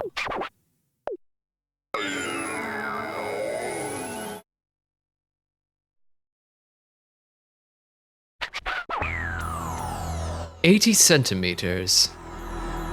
We are moved to tears by the size of this thing. This is so incredible. Happy, happy, so happy. We want to turn it into a star right now. Mostly fruit.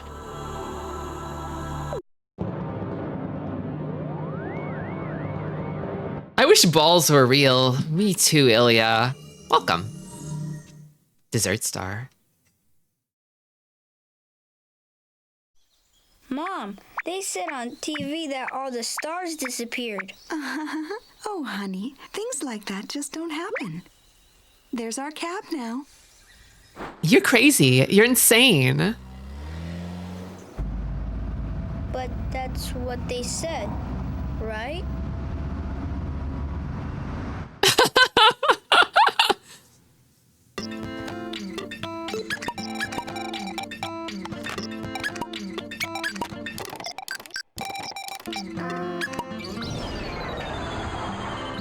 It's okay, we'll fix it. We'll make it all better. You can't just trust everything you see on TV, honey. They lie. The media lies, honey.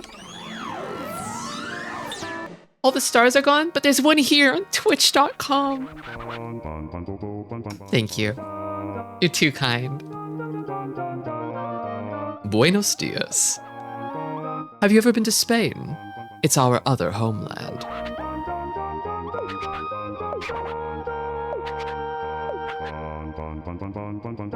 Wallet, keys, rings, hopes and dreams. We lost it all. Must be around somewhere, so roll it up while you're at it. This man is hopeless. Your Majesty, you're hopeless.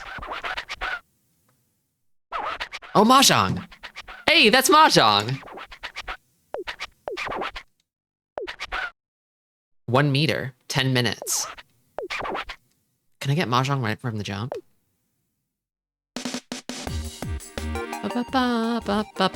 No.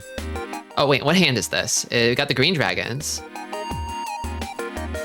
It's actually... I like that they're not arranged. I don't think it has a pair, does it? No, it doesn't. It's got the triplet of Hatsu, triplet of the Chun. So it's Honitsu, Toi Toi, Chun, Hatsu. Yeah, but there's no pair, I don't think.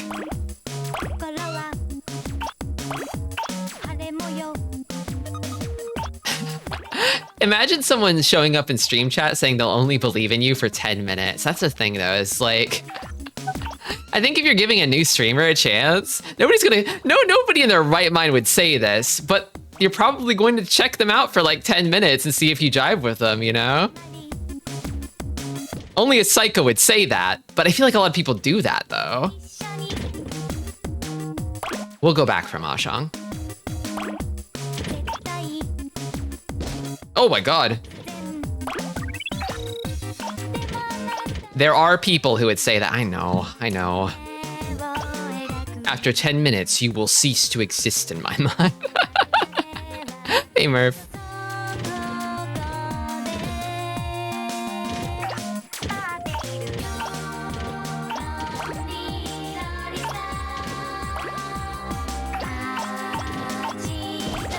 I love these, like, dead mosquitoes on the ground.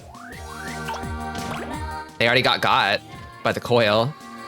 Your lonely rolling star, okay? But we'll fix that.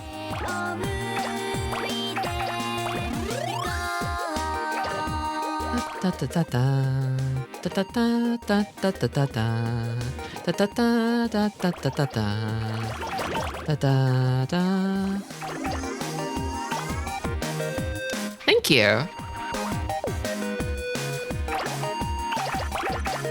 Mahjong.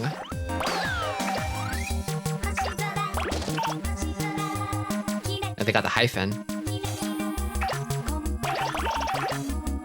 Only one person at this table was playing Mahjong.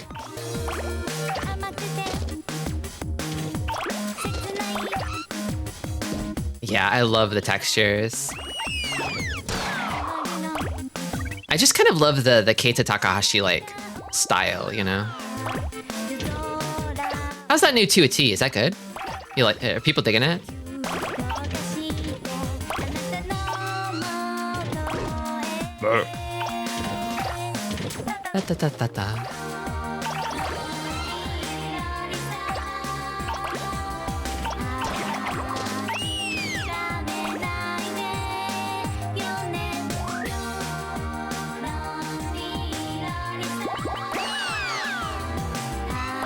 Probably about time to go outside, I think. Yes.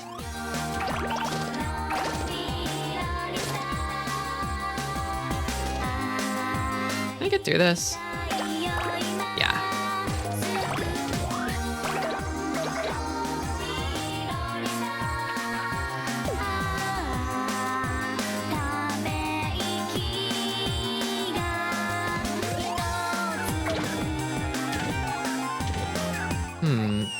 It's looking a bit big out here.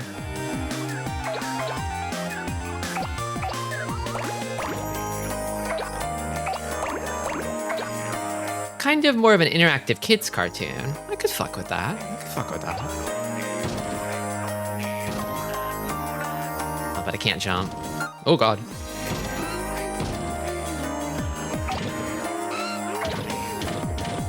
Okay.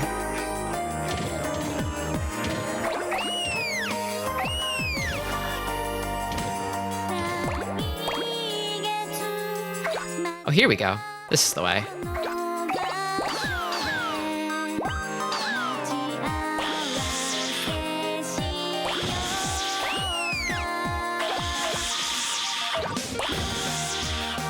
Do spiders actually make noises like that if you listen really closely to them?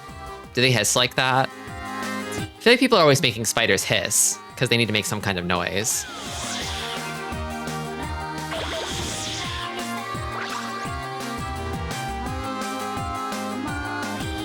Oh, the men. Jumbo Man. If I'm picking up Jumbo Man, I'm pretty big.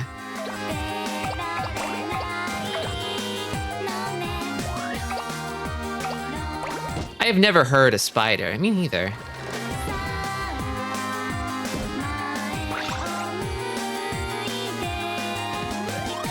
What's this way? I don't know about this way. Could be something though. Seems a bit bleak.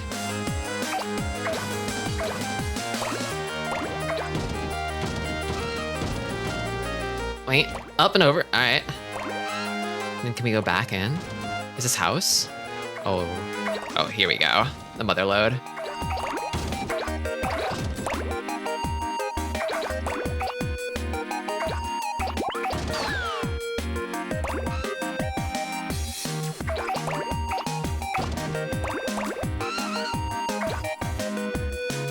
We're so big. A croissant is nothing to us now. Hey, Gamma Chris, thank you. And welcome.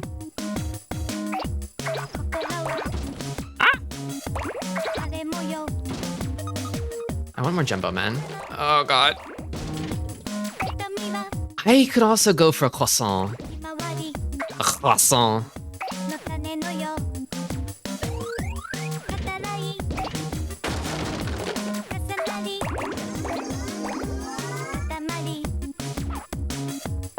Still a long way to go.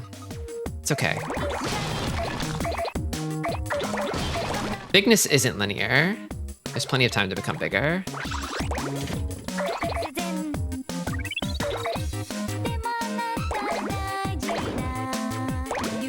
I feel like I could get more where I was. Oh, the pots? Could I get the pots? Yes.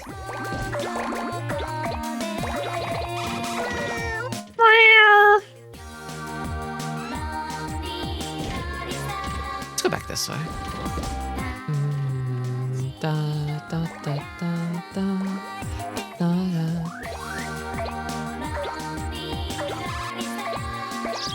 Spiders don't have the structures for more complex hearing, so they don't have a need to make sounds outside of certain thumps and vibrations. That makes sense. I kind of figured it was something like that.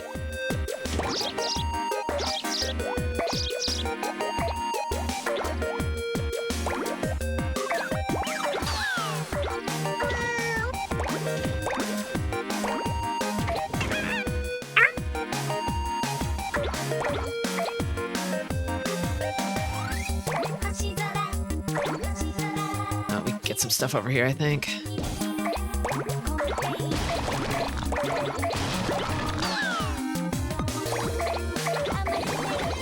There we go.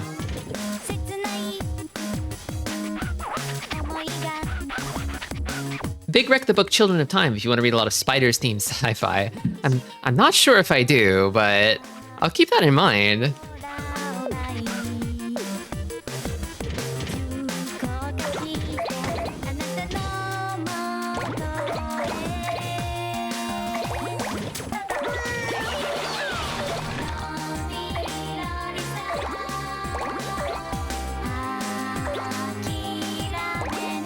That woman ran away. She probably just doesn't understand how nice it is to be in the Katamari.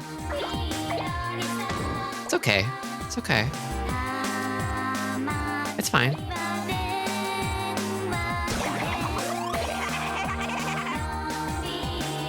See, she's laughing. She gets it now.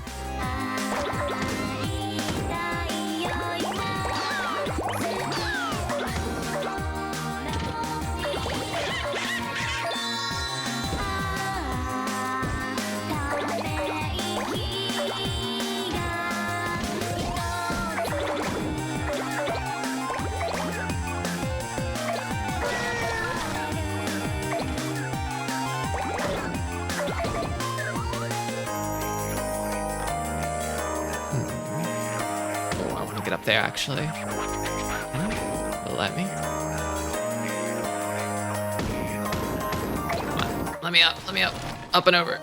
Yes. Might be too big for this.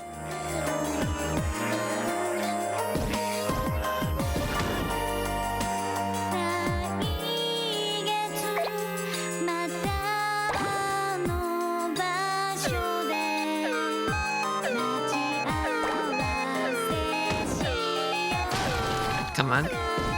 Let me in. Oh, I cannot see shit inside. Let me out! I'm trapped!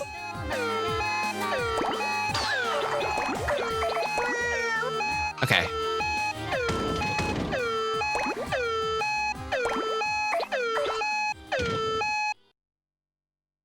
I'm ascending. Welcome, Slumbering Sage. Also, welcome, Giop. The Critters movie did a lot of damage to the notion of Katamari. Unfortunate. Games? Or gaming? Sorry, Adam. Sorry, Adam. Nobody bats 1,000, not even me. Welcome.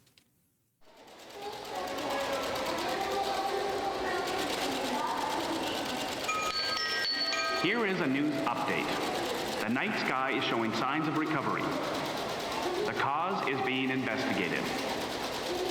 Hurry up now. Mom, now they're saying the stars are coming back. That's nice, dear. We'll miss the plane unless we hurry. Okay. But that's what they said.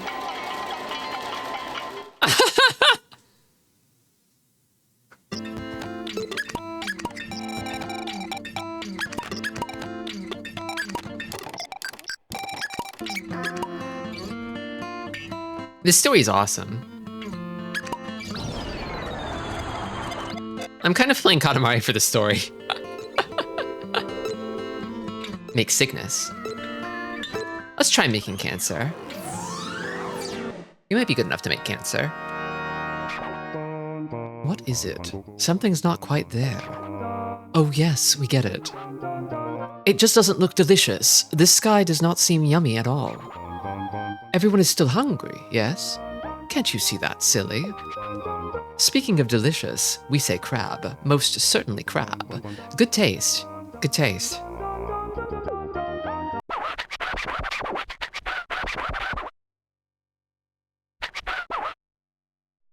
Oh, spiky. Looks yummy. But no, not yet. Patience is a virtue. Focus. We must focus.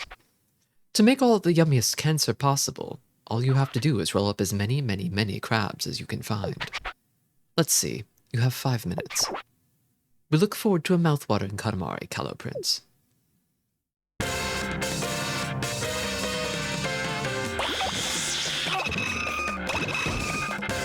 Small fiddler crab. Oh, there's so many of them. Na-na-na-na.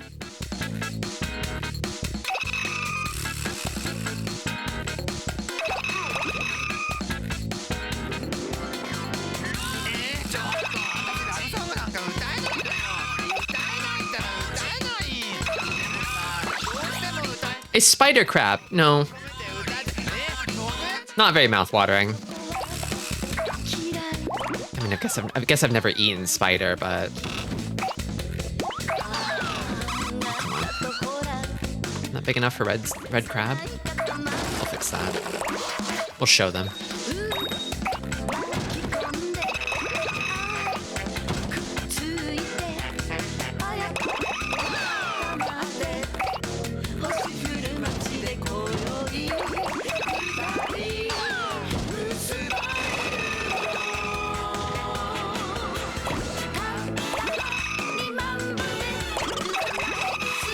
Yes.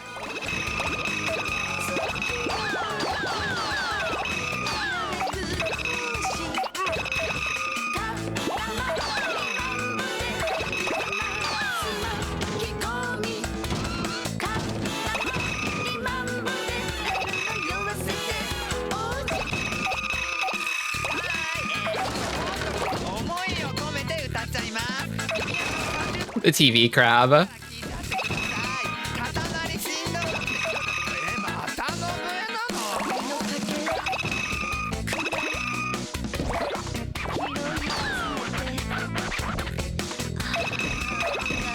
Shrimp, also good.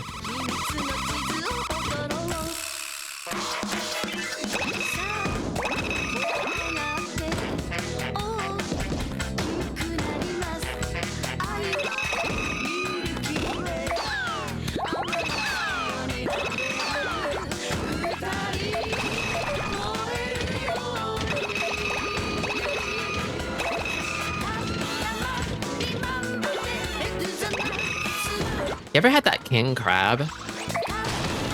That blue crab?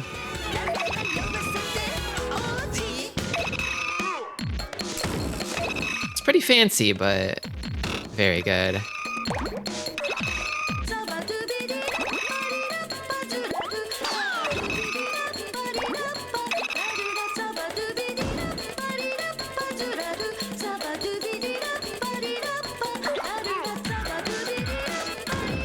Where do I go from here? I could pick up more of the stuff over here, maybe.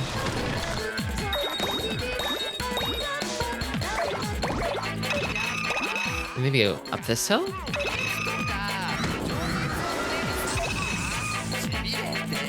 Up. Or down. Maybe up. Maybe up. Come on. It's not letting me go. This is a bit troublesome. It won't let me go. It doesn't want me to go. I need so many more crabs than this.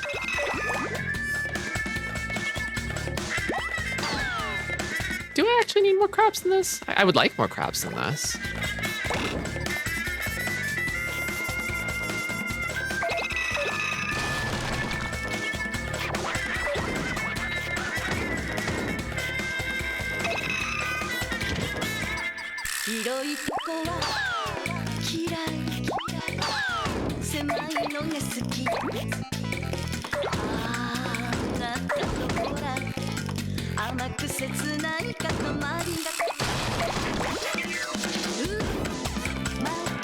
Oh, I wish I could get up there.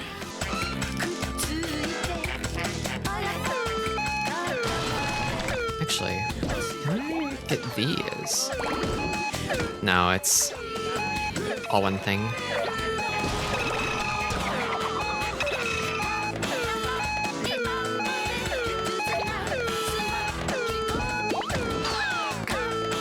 This might be as far as I go.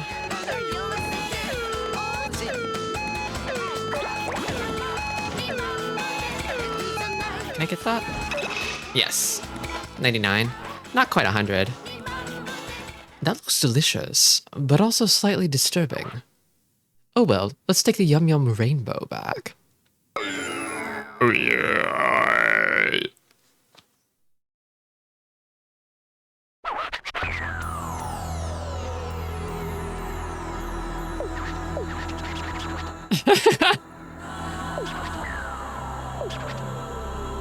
Okay, 99 crabs is enough.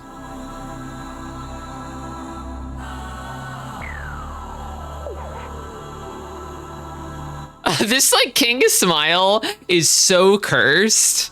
Ugh. Ugh. Ugh. I don't know about this.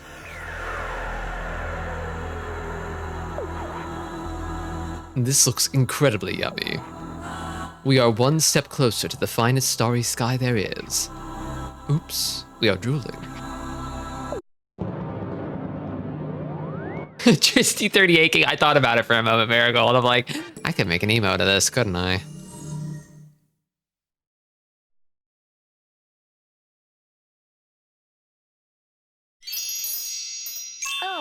I feel it. I feel the cosmos. Cancer came scuttling back. So yummy. That's what it's like to feel the cosmos. Tristi, I mean this in the most complimentary way possible, but I feel like there's a little bit of king in you. You know. You're not wrong.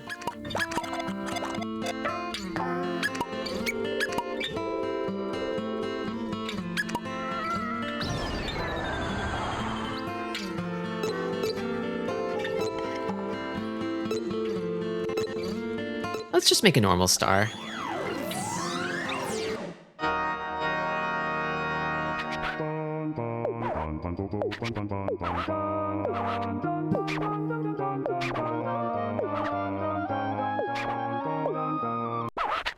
I haven't been doing a good job of finding this man's presence.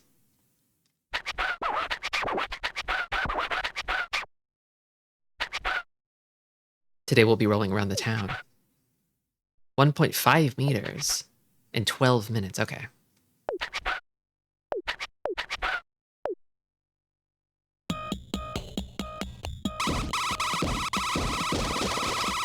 Is this You Are Smart? Great song to listen to when you're smart, honestly. No better song.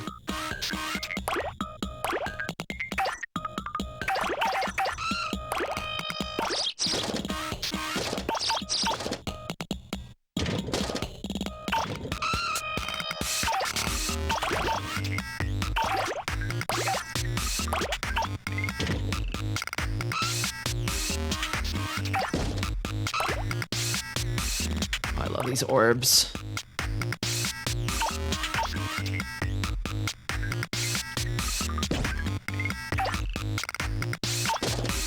Oh, the mousetrap, I see. Oh God. Let me out. Am I trapped? Okay, no.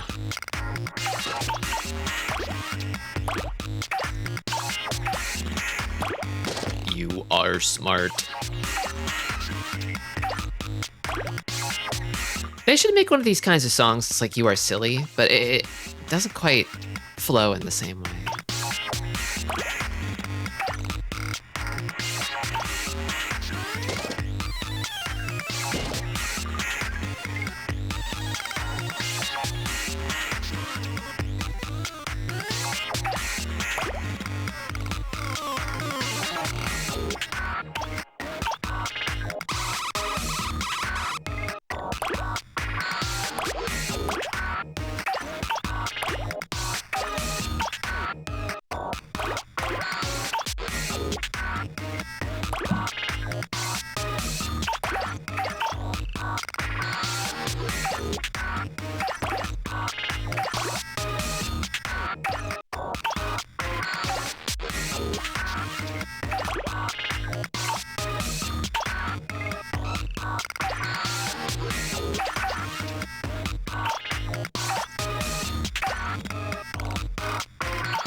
Oh, here we go. Can I roll up the butterflies? No. Gotta get them all together. Oh, the leaves. Yes.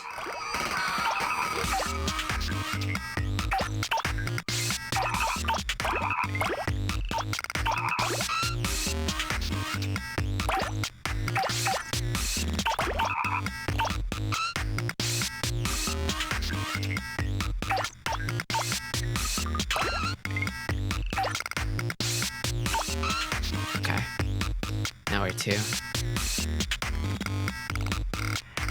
Maybe up the hill? Yeah, I think there's some good stuff up here. Is that like kind of like an NES Famicom hybrid?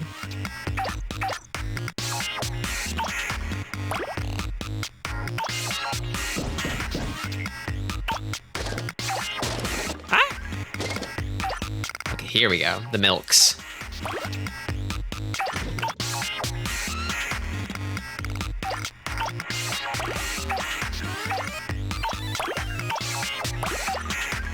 New driver sign.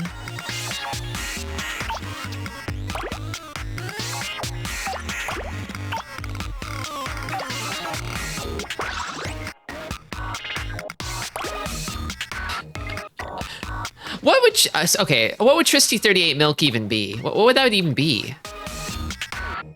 I have a lot of I've had lots of ideas for emotes, but milk is not one of them. What would that be? What would that be?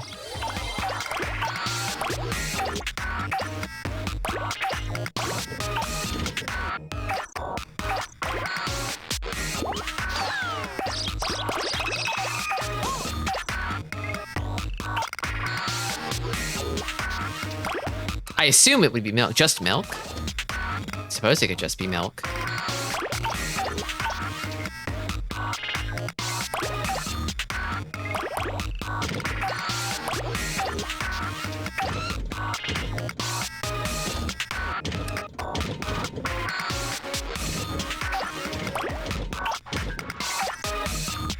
I don't want to know what that emote looks like. It probably looks super normal.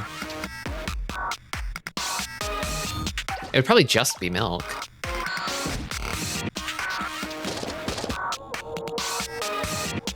Can I get the bird? Yes! Can I go up?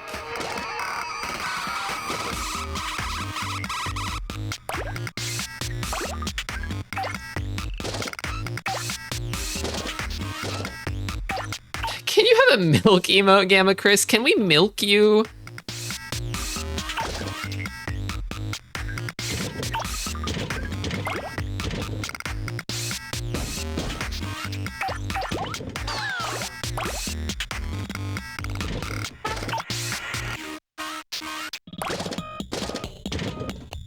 Ilya?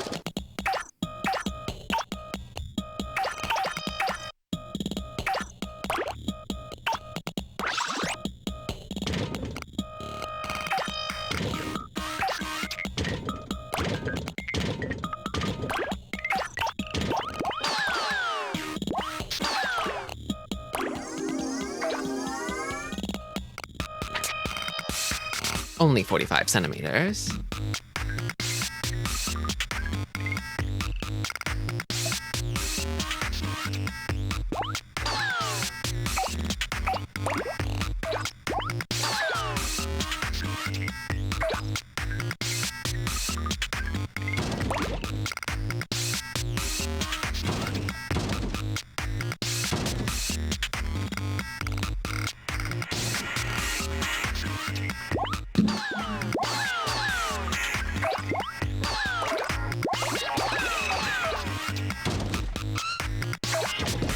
It's Pride Month.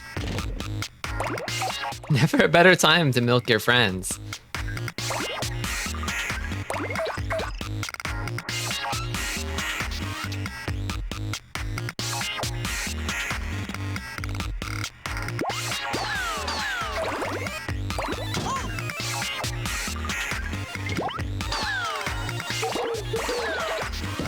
Oh gosh, oh gosh.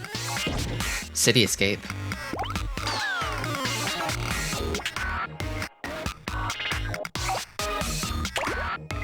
Those are you, Marigold, it's true. I like how they get scared and run away. Like they're alive.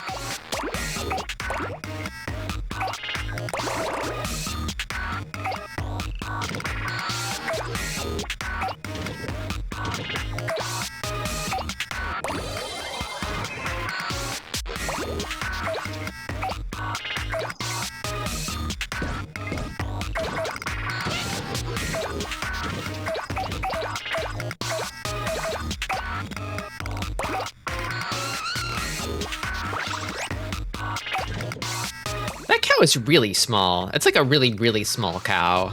That or the man is huge.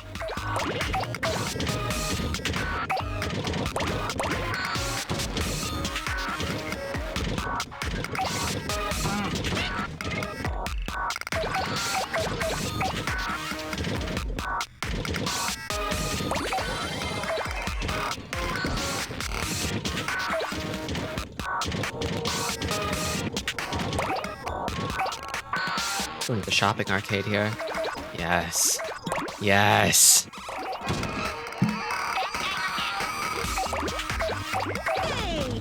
The cow is like 2 cabbages tall, yeah.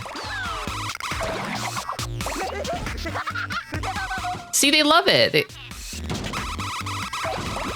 They're scared of the Katamari because they don't understand it. But once you roll them up, they get it. They get it.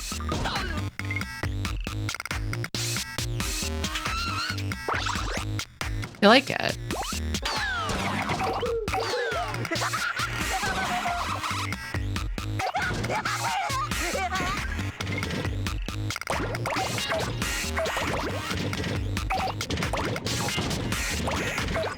Exactly. Sometimes people don't know what's best for them. They have to experience it.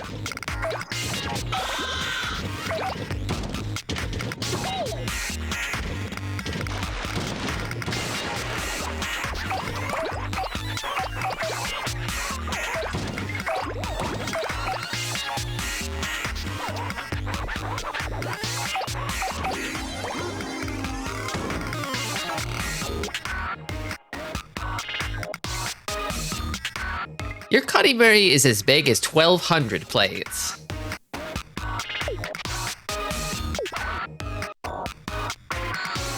Yeah, sometimes all you need is a little push into the Katamari, where you'll get stuck and turn into a star.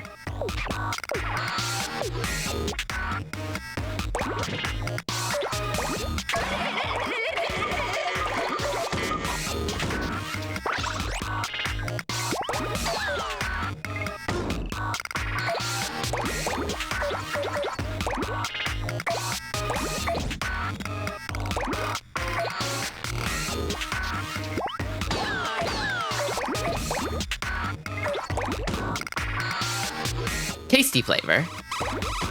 Ah! Come on. There we go.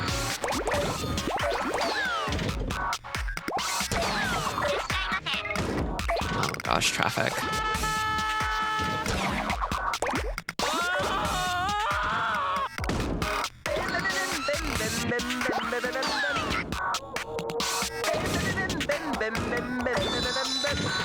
Come now.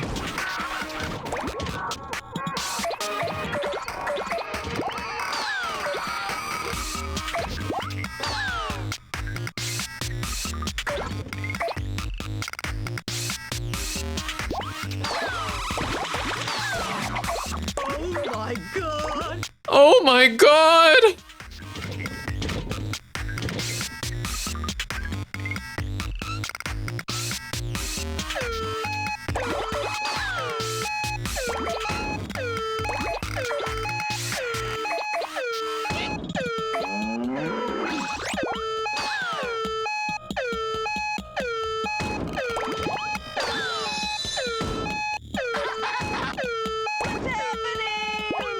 What's happening?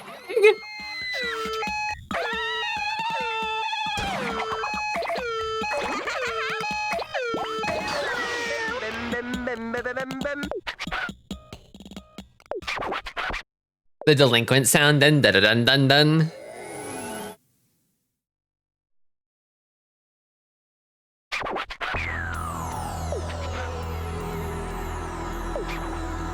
Yeah, I kind of got walled out from the shopping arcade by the big body in front. I really wanted to get back in there sooner.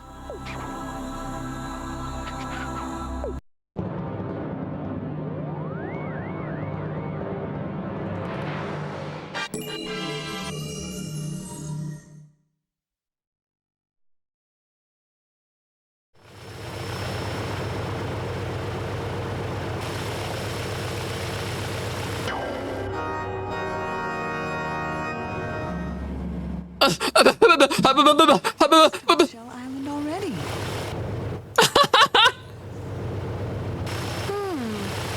I saw that huge guy. This poor kid.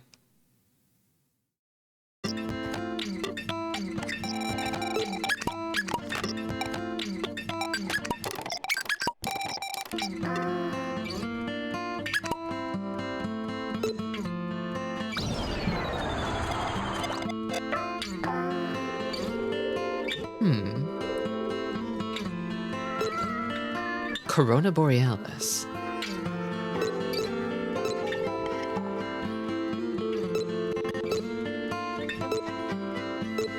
Cygnus. Let's make Cygnus.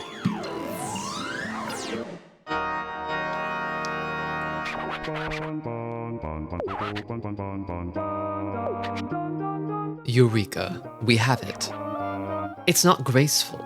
The sky is utterly lacking in grace. It does not float like a butterfly or sashay like the king. It's just not there at all. What's graceful on earth? Swans, that's what.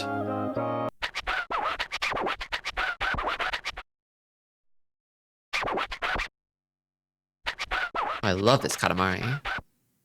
We want some grace back in the sky soon. But the swans don't seem to have hatched yet. There's nothing but eggs. But strangely enough, if you roll those up, they'll start tweeting and hatching. Get as many as you can and make as swan stuffed a Katamari as you can. And it'll be so very graceful. We await news of your success. At least, we'll wait for 6 minutes.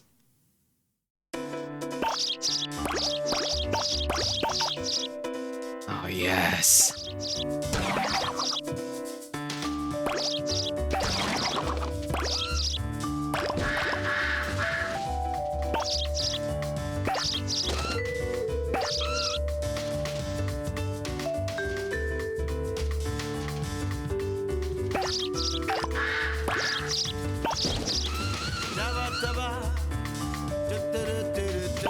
Daba daba. Daba daba. Daba daba. Do-do-do-do.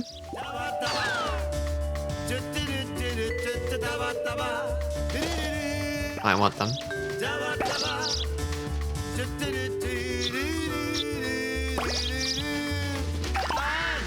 Oh god, no!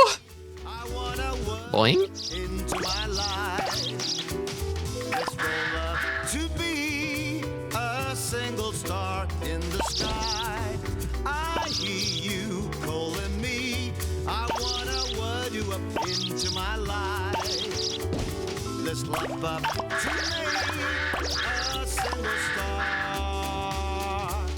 the sky to you.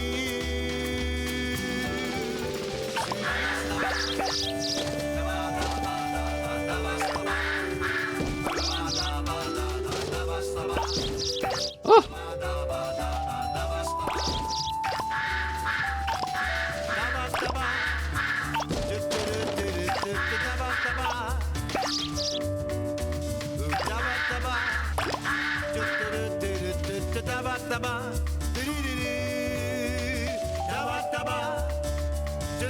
Oh, kid's bear. That's a kid's bear. Up, up, up, up. I'm so in love with you. I wanna word you up into my life. This song is great. It's full of wise things to tell your special honey. Single star in the sky. I need you to feel me. I wanna word you up into my life. Let's love up to make a single star in the sky. Hey Sera Sera is great. Oh yeah.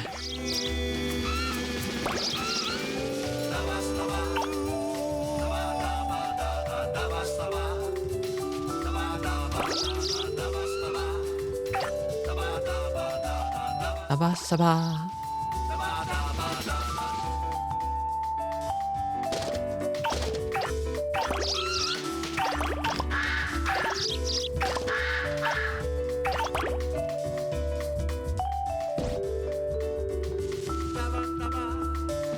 Oh, I want them. Oh, I want them. Oh, I want them. Oh, I want them.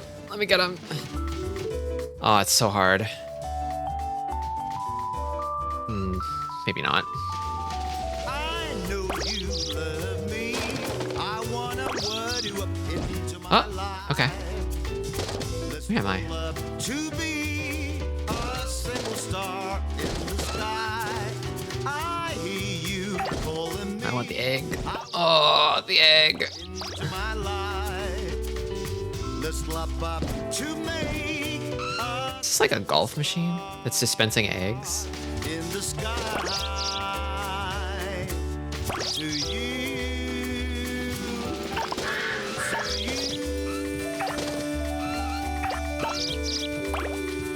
Free egg machine. Okay, I think I might have all of them now.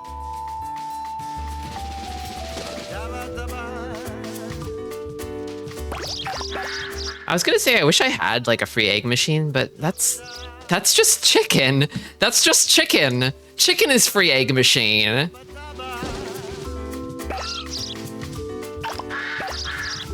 yes to you.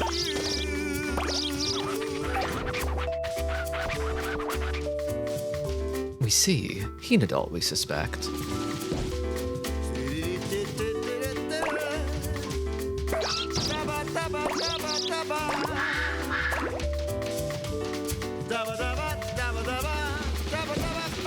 Okay, now where do I go?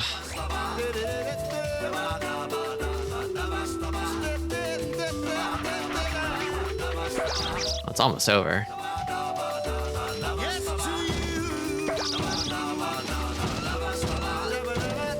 Snakes, also free egg machines.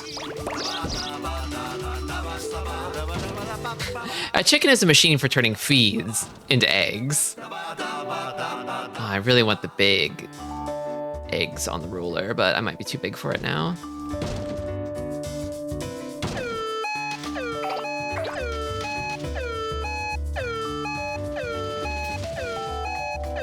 Ah, no, it's not meant to be. I think I've gotten most of the ones I can grab. Ah!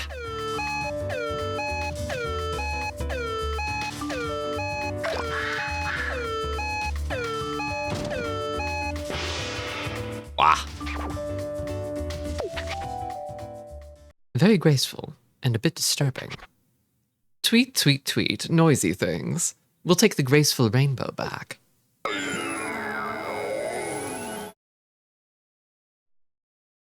You have a favorite breed of chicken? I don't.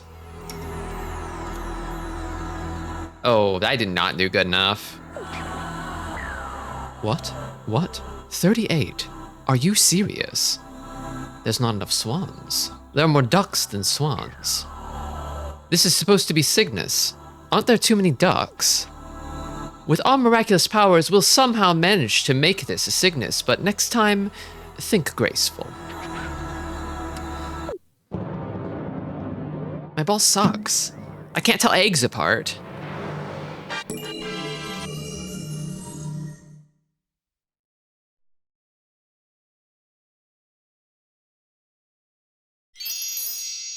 Oh, I feel it. I feel the cosmos.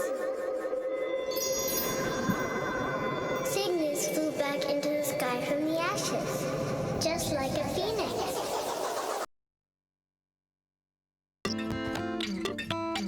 I like how the son is like grounded by things, or he's grounded in his perplexement of the situation, whereas the younger sister is more in tune with the cosmos. She can just sense these things.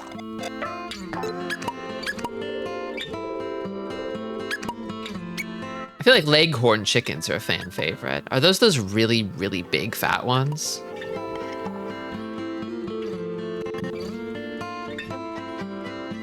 Super fluffy ones.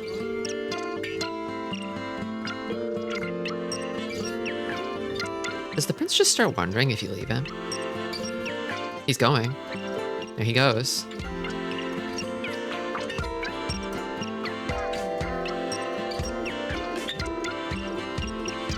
Are you thinking of Brahma chickens? I don't know what chickens I'm thinking of.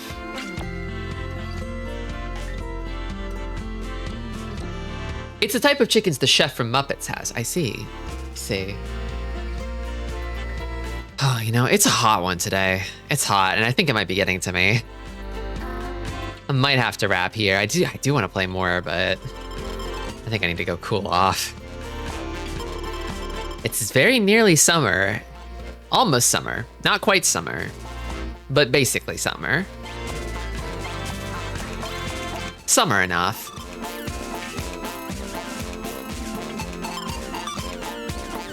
But yeah.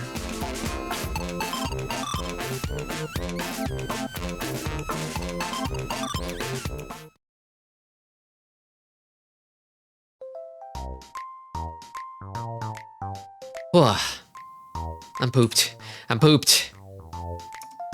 Katamari is so good. I wanted to play something today that I knew I would love. I didn't know how long the sort of the roll up would go. I figured I'd fill out whatever remaining energy and time I had with Katamari. Watch out, Tristi! There's a Katamari coming! What? It's fine. I'll just dodge it. I'll be okay. Actually, wait, no. Why would I dodge it? I bet getting rolled up would feel really good.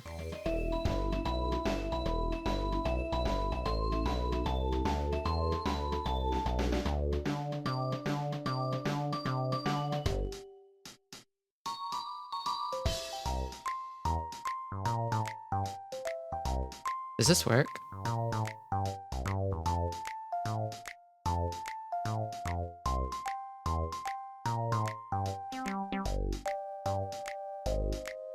It feels really good. It feels super good.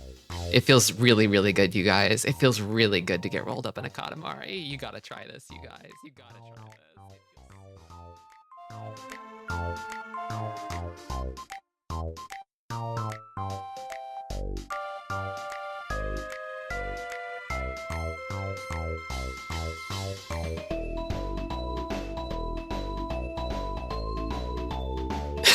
Stick around for the raid. Bye-bye. Stay silly. And thanks for supporting me. Here's to another year, Tristi.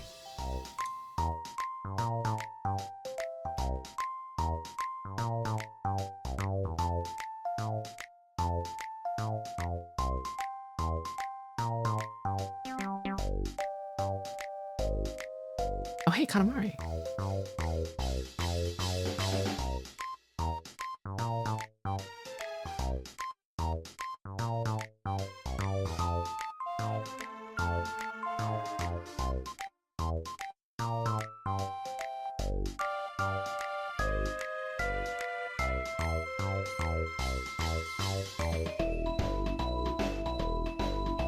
Hey VOD watchers, if you're still here, hit that like and subscribe.